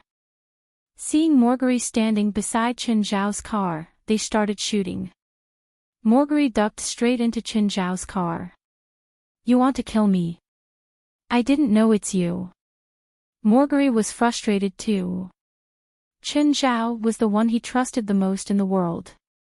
Chen Zhao was also the only one he wouldn't hurt. But who would have known that he would run into Chen Zhao when he wanted to steal a car? Faced with so many people shooting, Chen Zhao could only duck below the windshield. Floor it and charge over, Marguerite said. I'll take care of the rest. Without looking up, Chen Zhao floored the gas pedal and went for the people. They hurriedly dodged to the side, but because Chen Zhao couldn't see, the car crashed into the railing. Marguerite had already slipped out of the car. Bang, bang. Chen Zhao saw from the rearview mirror that Marguerite had killed 2 people. He also slipped out of the car and moved to the people's side. They currently had a few bushes between them and Marguerite and were shooting into it. They were completely focused on Marguerite and didn't notice Chen Zhao. Taking a deep breath, Chen Zhao gestured at Marguerite. Marguerite's expression went blank. What did that gesture mean? Suddenly, Chen Zhao charged at the people's backs. He was too fast. They couldn't even process what was happening before Chen Zhao had already charged into them. Marguerite was unable to shoot now. He didn't care about anyone else, but he couldn't shoot at Chen Zhao. Ah! Ah! With Chen Zhao so close by, the people panicked too. They hurriedly tried to shoot at Chen Zhao, but they were beaten to the ground before they could fire. The entire process was less than 10 seconds. Marguerite looked at Chen Zhao standing in the middle. He hesitated a few seconds before walking over. The first thing he did was to add some more bullets into the people on the ground. Can you tell me what just happened? Chen, pretend you didn't see this. This has nothing to do with you, alright? Marguerite didn't want Chen Zhao to get involved in this. Chen Zhao just looked at Marguerite and he knew that he couldn't hide it anymore. He could only explain, I killed their boss. You can recover your status by killing their boss. I'm mustering my men from before, Marguerite said. Do you need my help for anything? No. I'm mostly done. He just didn't want Chen Zhao to get involved. Then what about Victoria?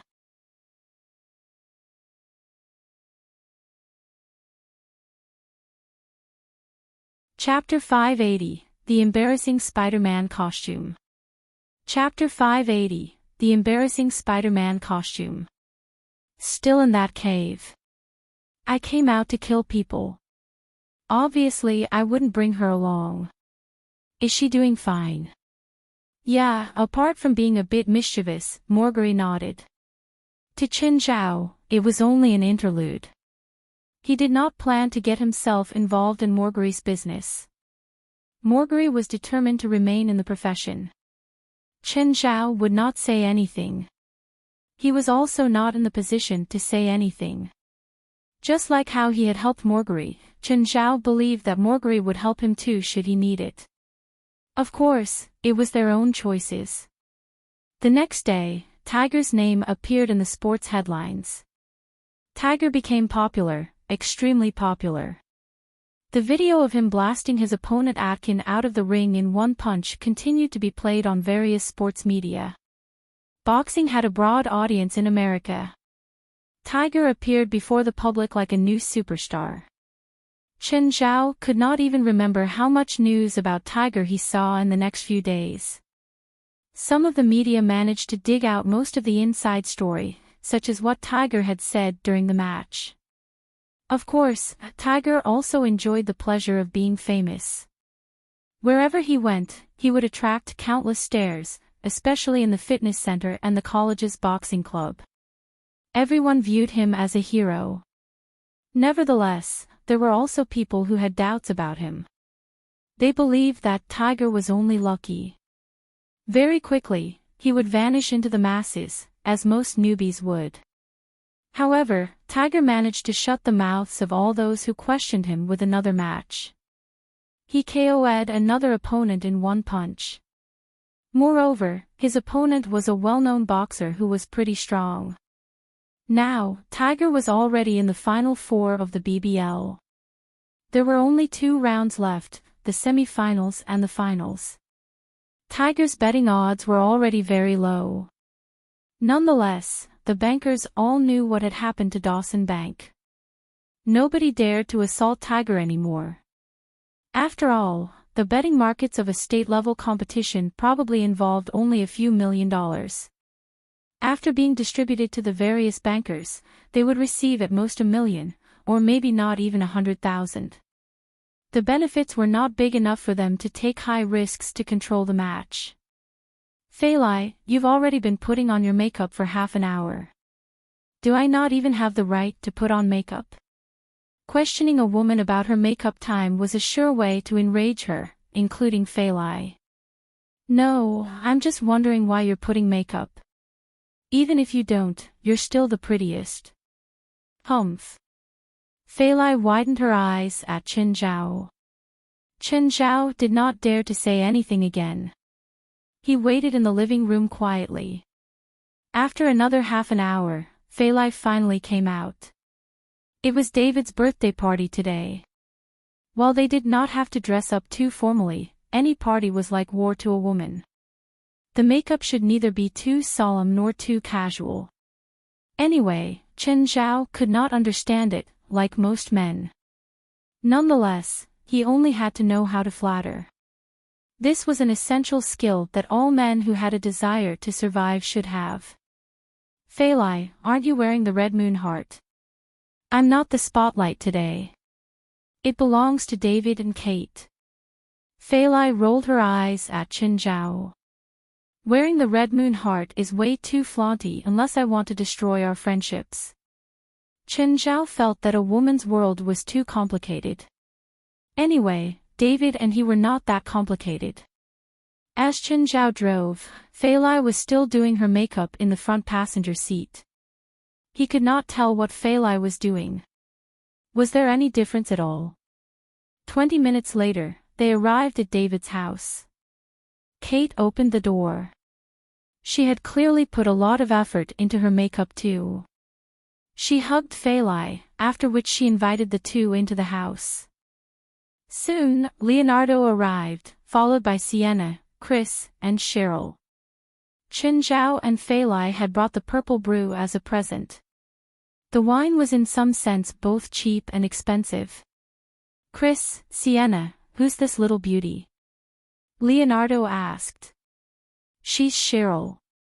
Sienna patted Cheryl's shoulder. Cheryl opened her hand, where there was a bracelet. Hello, David, Sienna, and Chris asked me to give this to you. This bracelet can protect you from evil. Perhaps only Kate and Leonardo did not know that most people in the house knew about the supernatural world. Great, thank you. But don't you think that it's slightly inconvenient for a cop like me to wear such a bracelet? David grabbed the golden bracelet. It was indeed beautiful. He had no idea what material it was made of, but it was definitely not gold. With his knowledge of Sienna and Chris, they were not rich, so there was no way they would give him a gold bracelet as a gift. Chen Zhao took out the purple brew which was wrapped in a gift box and gave it to David. Then, it was Leonardo's turn. To everyone's speechlessness, Leonardo took out a Spider-Man garage kit. Fine, it was Leonardo's interest. David happily accepted the item. The party formed a circle, eating, drinking, and chatting. When Chen came to my birthday party that time, he cosplayed as Spider-Man, Leonardo said. Oh, Leonardo, when's your birthday? Kate asked.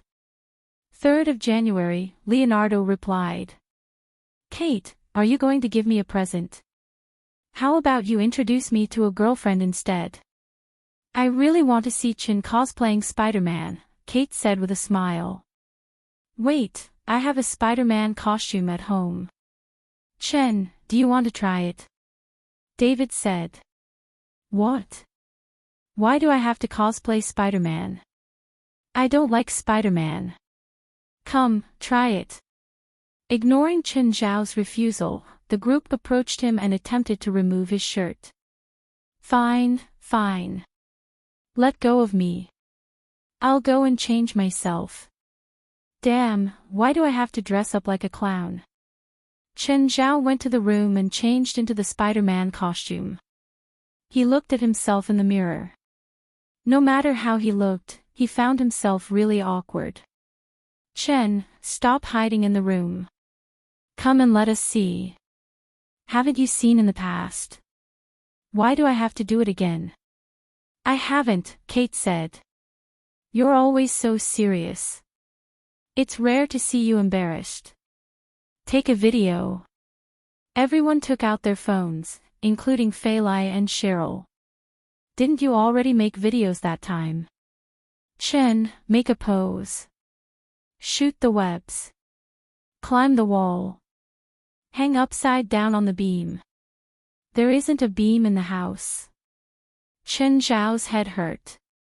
David was the birthday boy, so he had to cooperate. Remember this. When it's my birthday, I'll make all of you regret it.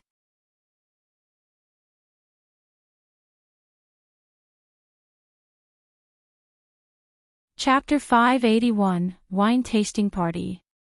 Chapter 581, Wine Tasting Party.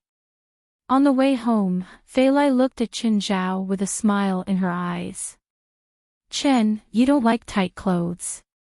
No. Chen Zhao shrugged. But those tight clothes embarrassed me. Actually, you look hot even when you wear that. Then, how about we cosplay tonight? I'm driving. Don't move. Oh, did you feel that Kate and David are kind of weird? It's normal, Chen Zhao said. The last time we had our housewarming party, Kate didn't come. David kept hesitating when talking about Kate and even avoided the question. Will they break up? Chen Zhao didn't reply. It wasn't good to wonder if another couple would break up. Though Chen Zhao did think that Kate and David wouldn't last long. They both had their own ideas. One was a reporter, one was a police officer. These two jobs both had irregular schedules. If they spent most of their time on work, they would definitely have less time for their relationship. When Chen Zhao and Feilai weren't at work, they spent most of their time together. That was why their relationship was also stronger than David and Kate. Kate, it's already late. Go rest. David walked out of the bathroom to see Kate still working at her table. Today was his birthday party, but after his friends left, the atmosphere in the house cooled. They didn't have the passion from when they first met. Now, they were familiar yet distant lovers.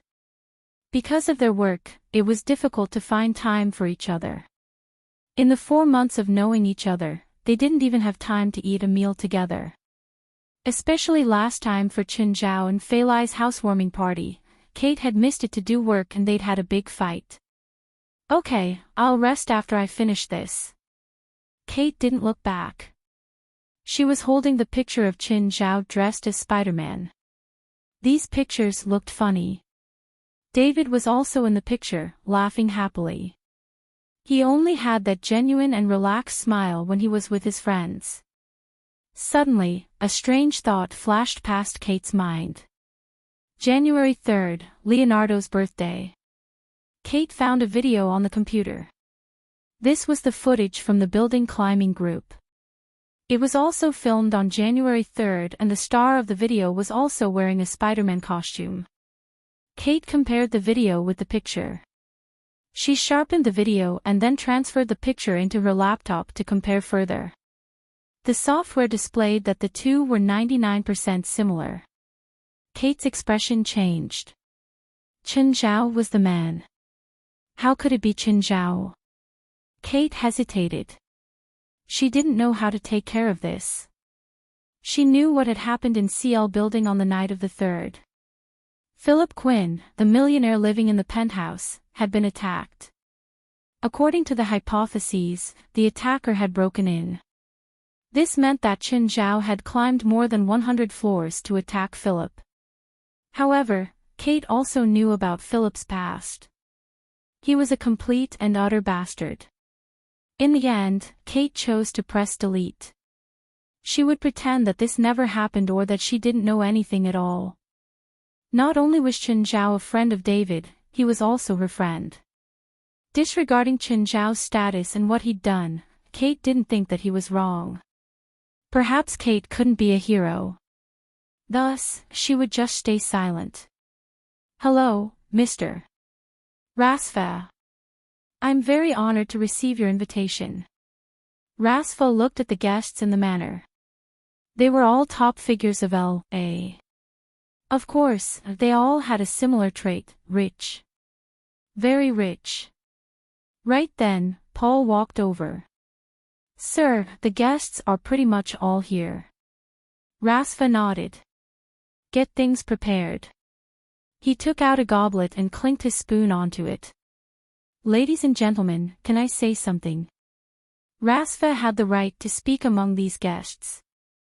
Roski, I didn't invite you here for a blind date. Can you let go of the lady beside you? All the guests chuckled. Roski shrugged helplessly. Rasfa, your wine tasting party is too boring.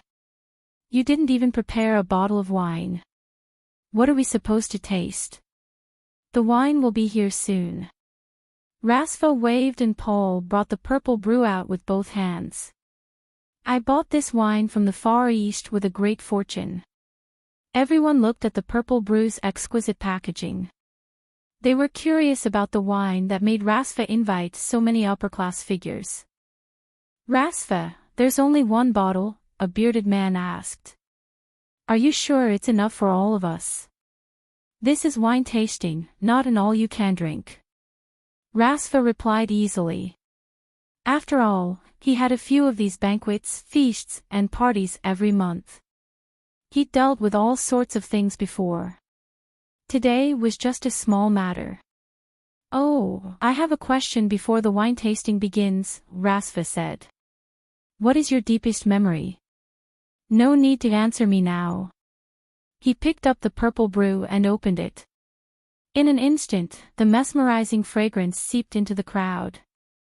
People who smelled the wine for the first time would involuntarily think of a certain point of their life or a relationship. It might not be romance, but family or friendship.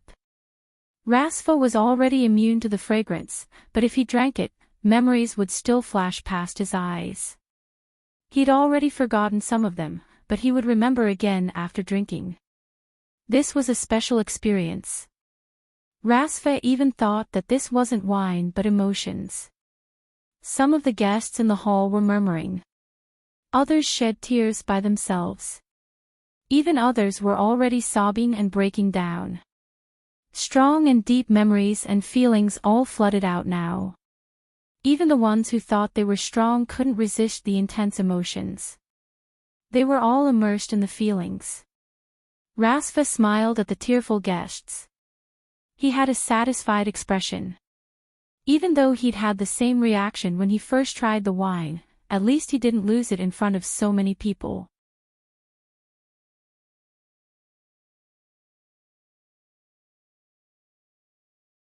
Chapter 582, Endless Aftertaste. Chapter 582, Endless Aftertaste. Gradually, people began to recover. Those who woke up first looked around them, after which they wiped their tears away. The emotions were slowly fading. It was complicated and yet memorable. It was as if they had just been drunk or had an unforgettable date. Ding, ding. Ladies and gentlemen. Rasfa clearly did not plan to let them continue to be immersed in their memories and emotions. Rasfa, what's that? Magic? Can't you smell it? It's the wine. No, it's not wine. The feeling. I recalled my mother. I thought I'd forgotten about it, Carrie. Ladies and gentlemen, would you like to have a glass? Another round of memories. Rasfa waved his hand and the servants presented everyone with a glass of wine. It was a wonderful feeling. Memories might be painful, but people still wanted more. However, there was only one glass of wine. Everyone was drowning in emotions, but the feeling was slowly dying. Mr. Rasfa, can I have another glass, please? Thanks, a lady said. I would like to have another glass too. It feels great. Sorry, but I'm afraid I won't be able to satisfy your requests, Rasfa said with a smile. Why? Why are you being stingy with just a glass of wine? You've seen for yourself, there's only a bottle. At least I only have this bottle. I've given all of it to you. Rasfa knew well how the rarity of an item would affect its value. If he chose to satisfy all the guests at once, they would instead not cherish it. By allowing only a tiny sip, the guests would enjoy the moment even more. It was Rasfa's personal experience. The best thing was one that a person wanted but could not get. You should have prepared more. Rasfa, you shouldn't treat your guests like this. Everyone was complaining, even those who had painful memories. They were similarly displeased. Actually, what they had experienced was not pain, but rather cherishable thoughts. But before they were satisfied, the feelings had already died down. It was like running out of alcohol after getting tipsy. Or like two lustful people who were about to do it realizing that they had no condoms. Quiet, quiet, Rasfa called. Everyone, you should understand by now how precious the wine is. It's not that I'm unwilling to prepare more. I don't actually have more. Mr. Rasfa, may I know where you got the wine from? From the East. It's a very old winery. Do you know how much I paid for the wine? Not money, but I made many promises, Rasfa said. The mysterious East. A dreamlike wine. It's just a glass of wine, but I've experienced life. I feel younger. I've had another date. Rasfa, when you get this wine again, can you inform me immediately? Or maybe I'll buy it directly. Mr. Rasfa, me too, no matter how much it costs. Fine, if I get more purple brew next time, I'll tell you, Rasfa said, smiling.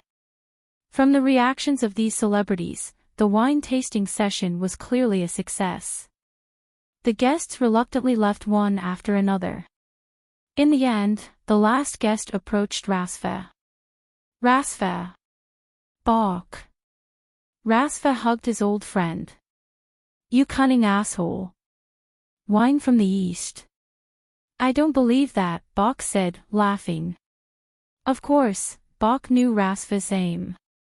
He was trying to either gain benefits or expand his social circle. As long as everyone craved the wine, Rasfa could easily extend his social network. While Bach wanted the wine too, he knew that Rasfa would not agree. "You didn't stay to curse me, did you? Is there any use in cussing you? Will you tell me the source of the wine?" "Of course not. Don't even think about it. I'll be holding an auction on the top floor of Hilda Hotel, 7th of May.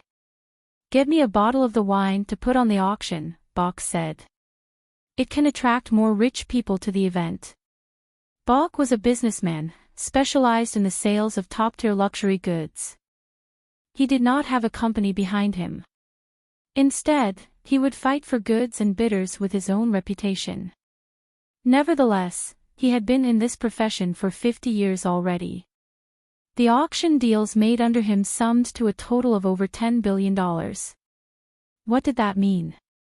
On average, his auctions would make deals totaling $200 million every year. This was more than most auction companies in the world.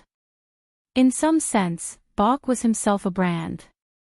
The number of rich people and celebrities that Bach knew was a few times or even a few dozen times more than Rasfa. Some celebrities in LA might not know Rasfa, but they definitely knew Bach.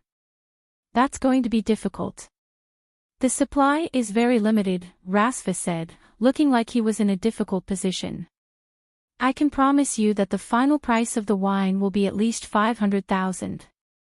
"Asshole, are you looking down on me? You think I need $500,000? Fine, I promise it'll be at least $1 million. Anything lower, I'll arrange a bidder to raise it to $1 million. As a famous person in the world of auctions, Bach was familiar with all business tricks. Some items might not be that valuable by themselves, but they could attract many bidders. An example would be the purple brew. Therefore, Bach was willing to pay for the benefits. "I can't answer you right now," Rasfa said. "Hey, don't be greedy. The final price of the 30-year-old wine from French Village wasn't even $1.5 million in the last 3 years. Do you think the purple brew is not as good as the 30-year-old wine from French Village?" "Rasfa, how old are you again? Stop saying such a stupid thing. The value of an item may not depend on how good it is, but rather on its reputation. If it's you, would you spend $1.5 million on the purple brew, or on the 30-year-old wine from French Village?" "My answer doesn't mean anything, because I'll never spend $1.5 million to buy a bottle of wine, no matter what wine it is," Bach said calmly. $1.5 million. "That's my bottom line," Rasfa said. Bach's eyes sparkled. He was hesitating. The wine was indeed a perfect brew. But could it really attract enough rich people? 2 days later, Stephen will hold a party. He also has a bottle of wine which he'll open at the party. "Asshole, you're not the only one with the wine. Ha."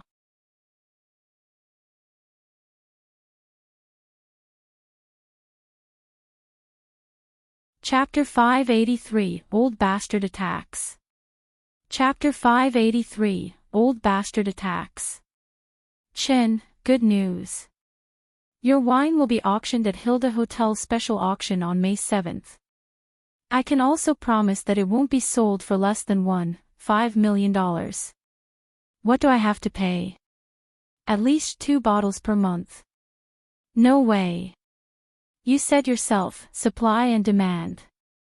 I think only 1 bottle per month will make you think of me. Plus, if I give you 1 bottle per month, that old bastard Stephen would make the same request too. I sold your wine for $1.5 million.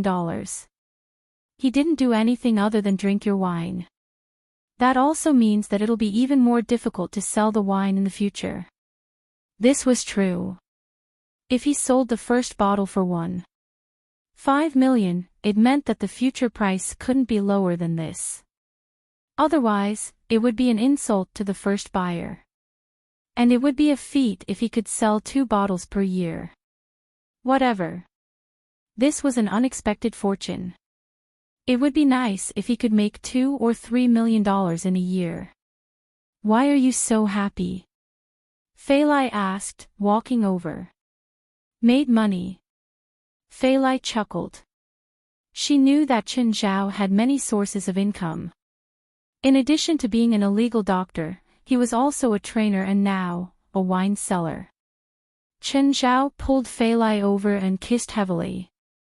Beep, beep, beep. Suddenly, a car appeared outside and honked endlessly. What asshole is honking outside our house? Chen Zhao crossed the front yard with a dark expression. Some people came out of the car. Chen Zhao took a look. Fuck you. Fuck you. Laurent, why are you here? Chen Zhao yelled. In addition to Laurent, Kane, Karim, and Howard had come too. Thankfully, he didn't see Winnip yet. What kind of attitude is that? I'm here to see my daughter, Laurent said indignantly. Chen Zhao turned toward Kane, Karim, and Howard. This asshole isn't willing to talk. So, you three, tell me why you're here. Chen Zhao had a murderous expression and the three shuddered. They wanted to cry. They didn't want to come at all, but Winnip insisted on them coming with Laurent. The person they least wanted to face was Chen Zhao. Nothing good ever happened when they saw Chen Zhao. More importantly, Laurent just liked to cause trouble. They would never be in peace when Laurent and Chen Zhao encountered each other. It would be alright if Laurent won once. The thing was, he'd never beaten Chen Zhao, but he insisted on getting himself in trouble every time. Chen, Kane said. Boss is out of the country these days, so Laurent came to L.A. Dad. Fei Lai came out just then. Seeing Laurent, she hurried over excitedly and hugged him. Fei Lai, this place is nice. Laurent looked around. He had to admit that Chen Zhao knew how to live nicely. He'd actually chosen this place for a house. At least, it was much better than his house with Winnip. Do you like it? You can stay. Laurent, didn't you already book a hotel? Chen Zhao interrupted. Fei Lai, I already told him many times to stay, but he won't do it. He insists on staying at the hotel, saying that the four of them won't fit in our guest room. And I think that's true, right, Laurent? Yeah, Chen warmly welcomes me, but now, I don't think it's convenient to stay at a hotel. As for Kane, Karim and Howard, they can fit somehow. Oh, my basement is empty. Chen Zhao's eyes flashed. If they don't mind sleeping on the ground, they can stay in the basement. The underground environment is great. Kane, Karim and Howard were about to cry. Laurent, it's not that far from the hotel. It's really convenient to go back and forth. Plus, Karim isn't hygienic, so he came down with eczema. We don't want to get infected by sleeping with him. Karim didn't talk. He would concede in order to not stay here. Eczema isn't contagious, Fei Lai said. Right, Chen? And eczema isn't about personal hygiene. Karim can stay and have Chen take a look. Then you can stay. Chen Zhao had a helpless tone. Laurent smiled as if his evil plan had worked and strolled into the house. What a nice place. Laurent reached the living room. Wow, Raymond, you're this big now. He wasn't afraid of Raymond anymore and picked the snake up. Raymond was now at least 3 kilograms and more than 2 meters long. As for a snake that wasn't a python, that was pretty big. However, they were more shocked by Obito's size. With his thin tail, he was close to 5 meters long and completely unlike the lizards that they knew. Chen Zhao went to the kitchen. Right now, Fei Lai was making tea for them. Fei Lai, your dad doesn't seem to be eating healthily these days. Don't let him drink wine. Oh, got it. Fei Lai didn't overthink it. She always trusted Chen Zhao's diagnoses. Smiling warmly, Chen Zhao brought out a bottle of purple brew. Wow! So sweet. Having a nose as sharp as a dog's, Laurent practically started floating. He quickly began crying. Win-Nip, I miss you so much. I remember that woman from town. I promised her to get out of the fire together. I miss my grandma. Laurent, Karim, Kane, what's wrong? Howard was the only one with no heart. He didn't know why they were crying. I'm okay. I'm just thinking of the past. Failai, what's that smell? It's so fragrant. Oh, that's the wine that Chen brewed. Give me some. I'll have a taste of his wine. Dad, you can't drink it, Failai said. Why? Laurent was instantly upset. Chen says that you have an alcoholic liver. You're not allowed to drink. Have Chen give you some treatment. I don't have an alcoholic liver, Laurent refuted. Your mom never lets me drink. He also knew that Chen Zhao did this on purpose. Chen Zhao took out the wine to tease him but wouldn't let him touch it. Even so, Failai still chose to believe Chen Zhao. Laurent was about to go crazy. The smell was too alluring. Kane, Karim, Howard, have a glass. Chen Zhao purposely gave the wine to the three but ignored Laurent. What about me? Laurent, you should drink less, so you don't have trouble getting hard. Fuck you. I don't have any trouble.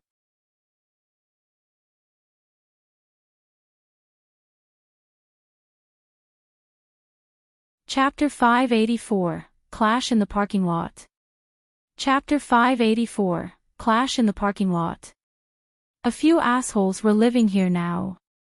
Chen Zhao and Failai's two-person world was completely gone.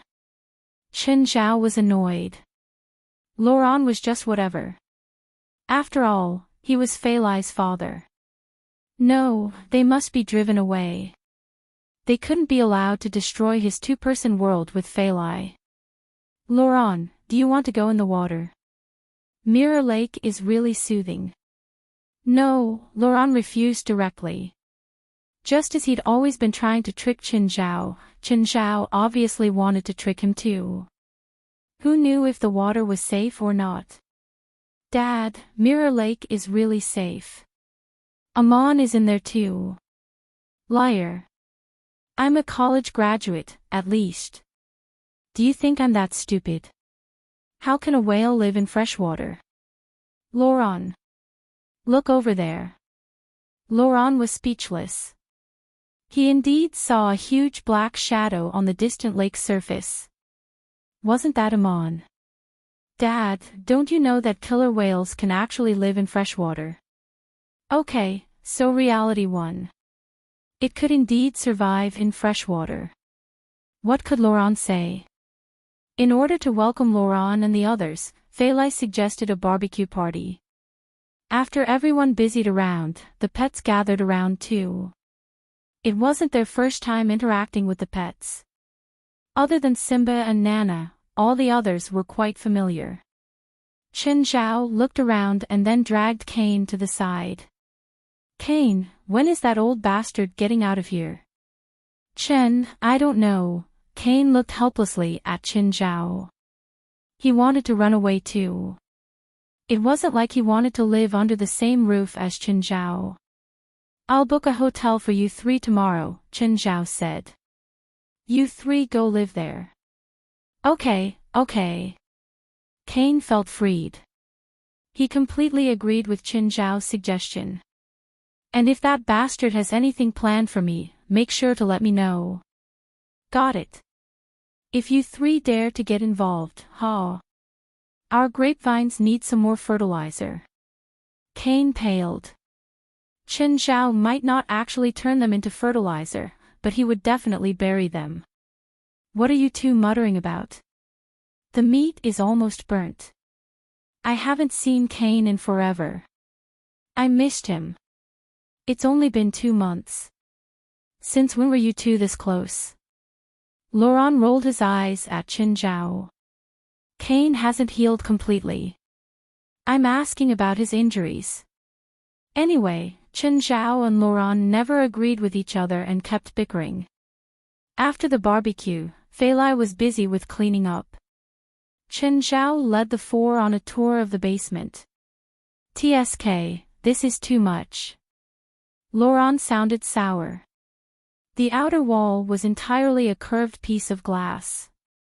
It was probably very expensive. Chen Zhao didn't reply because it was true. Of the entire mansion, this glass wall was probably the most expensive. What's with this skeleton? What animal is this? Kane had a blank expression too. Is this some prehistoric skeleton that you dug out of somewhere? Idiots, Chen Zhao said, rolling his eyes. It's a model. To be honest, Chen Zhao was anticipating what Laurent could plan this time. And then he'd have a reason to fight back. Chen, are you familiar with hip problems? It was rare for Laurent to ask a serious question. Chen Zhao looked at him with confusion. You hurt your hip. Have you been doing that too much? Shut up. I'm doing great and I'm not hurt. It's my friend. I can't say anything before seeing the patient. Can you go to the hospital with me tomorrow? Laurent sounded like he was pleading. It was rare for Laurent to ask Chen Zhao of something, so he thought for a bit and agreed. You didn't set up some trap in the hospital for me to jump into, right? Fuck off. I'm not that bored. As if I'll believe that. With Laurent here, Chen Zhao couldn't sleep at night. He wouldn't be able to sleep peacefully as long as this old bastard was here. The next day when Fei Lai went to work, she told Chen Zhao to take care of Laurent. Take care of Laurent. Did that old thing need to be taken care of? After breakfast, Chen Zhao, Laurent, and the 3 bodyguards went straight to the hospital. Which hospital? The one that Four's in. Chantilly. Yeah, and I can go see Four too. When they reached Chantilly, Four was already waiting at the door. My lovely daughter. Laurent went up to hug Four. Did you miss Daddy? No, Four replied monotonously. Four wouldn't play along with Laurent like Fei Lai. She said whatever she wanted to say and didn't care about Laurent's ego. I came all the way to the hospital to see you. You hurt me. Stop acting in front of me. I'm not Fei Lai. Four looked annoyed. Okay, can you take me to see my friend? You all go in first, Chen Zhao said. I need to park the car. After parking it in the lot, he got out of the car and was hit in the shoulder. But the tall and thin guy who hit Chen Zhao didn't apologize. He walked forward without even looking at Chen Zhao. Chen Zhao frowned, but this wasn't strange. There were impolite people anywhere. Just then, the man seemed to realize he forgot something. He patted himself and then came back. He bumped into Chen Zhao again. This time, Chen Zhao didn't go easy on him. When the tall and thin guy hit Chen Zhao, it was like running into a wall. Ah! He fell to the ground. Chen Zhao loomed over and shot him a glance. Then he walked around, lips curled. Hey, stop. The guy stood up and ran over to grab Chen Zhao's shoulder. Shouldn't you apologize if you hit someone? You hit me. I didn't hit you. You looking for a fight? Chen Zhao glanced at him with eyes filled with scorn. To be honest, even his past self could pummel this guy to death, let alone in his superhuman state now. Can you beat me? Chen Zhao reached out and jabbed the guy's chest. The guy stumbled back. Fuck you. The guy raised his fist and came punching at Chen Zhao. Chen Zhao grabbed his hand and started twisting slowly. Ah! Pain! Let go, you're gonna break my arm. Chen Zhao finally let go of the guy, but when he turned around, the guy suddenly kicked Chen Zhao from behind. Even with his back to him, Chen Zhao still knew what he was doing. He moved to the side while turning and punching. Ah! Blood started spurting out of the guy's nose. You're tuning into the LoveLore Library YouTube channel. We're so grateful for your support, and don't forget to subscribe to join us on this incredible journey through captivating stories. Your generosity through donations truly makes a world of difference, as it's the primary source of revenue that allows me to expand and enhance this channel for you. Thank you from the bottom of my heart for being a part of this adventure.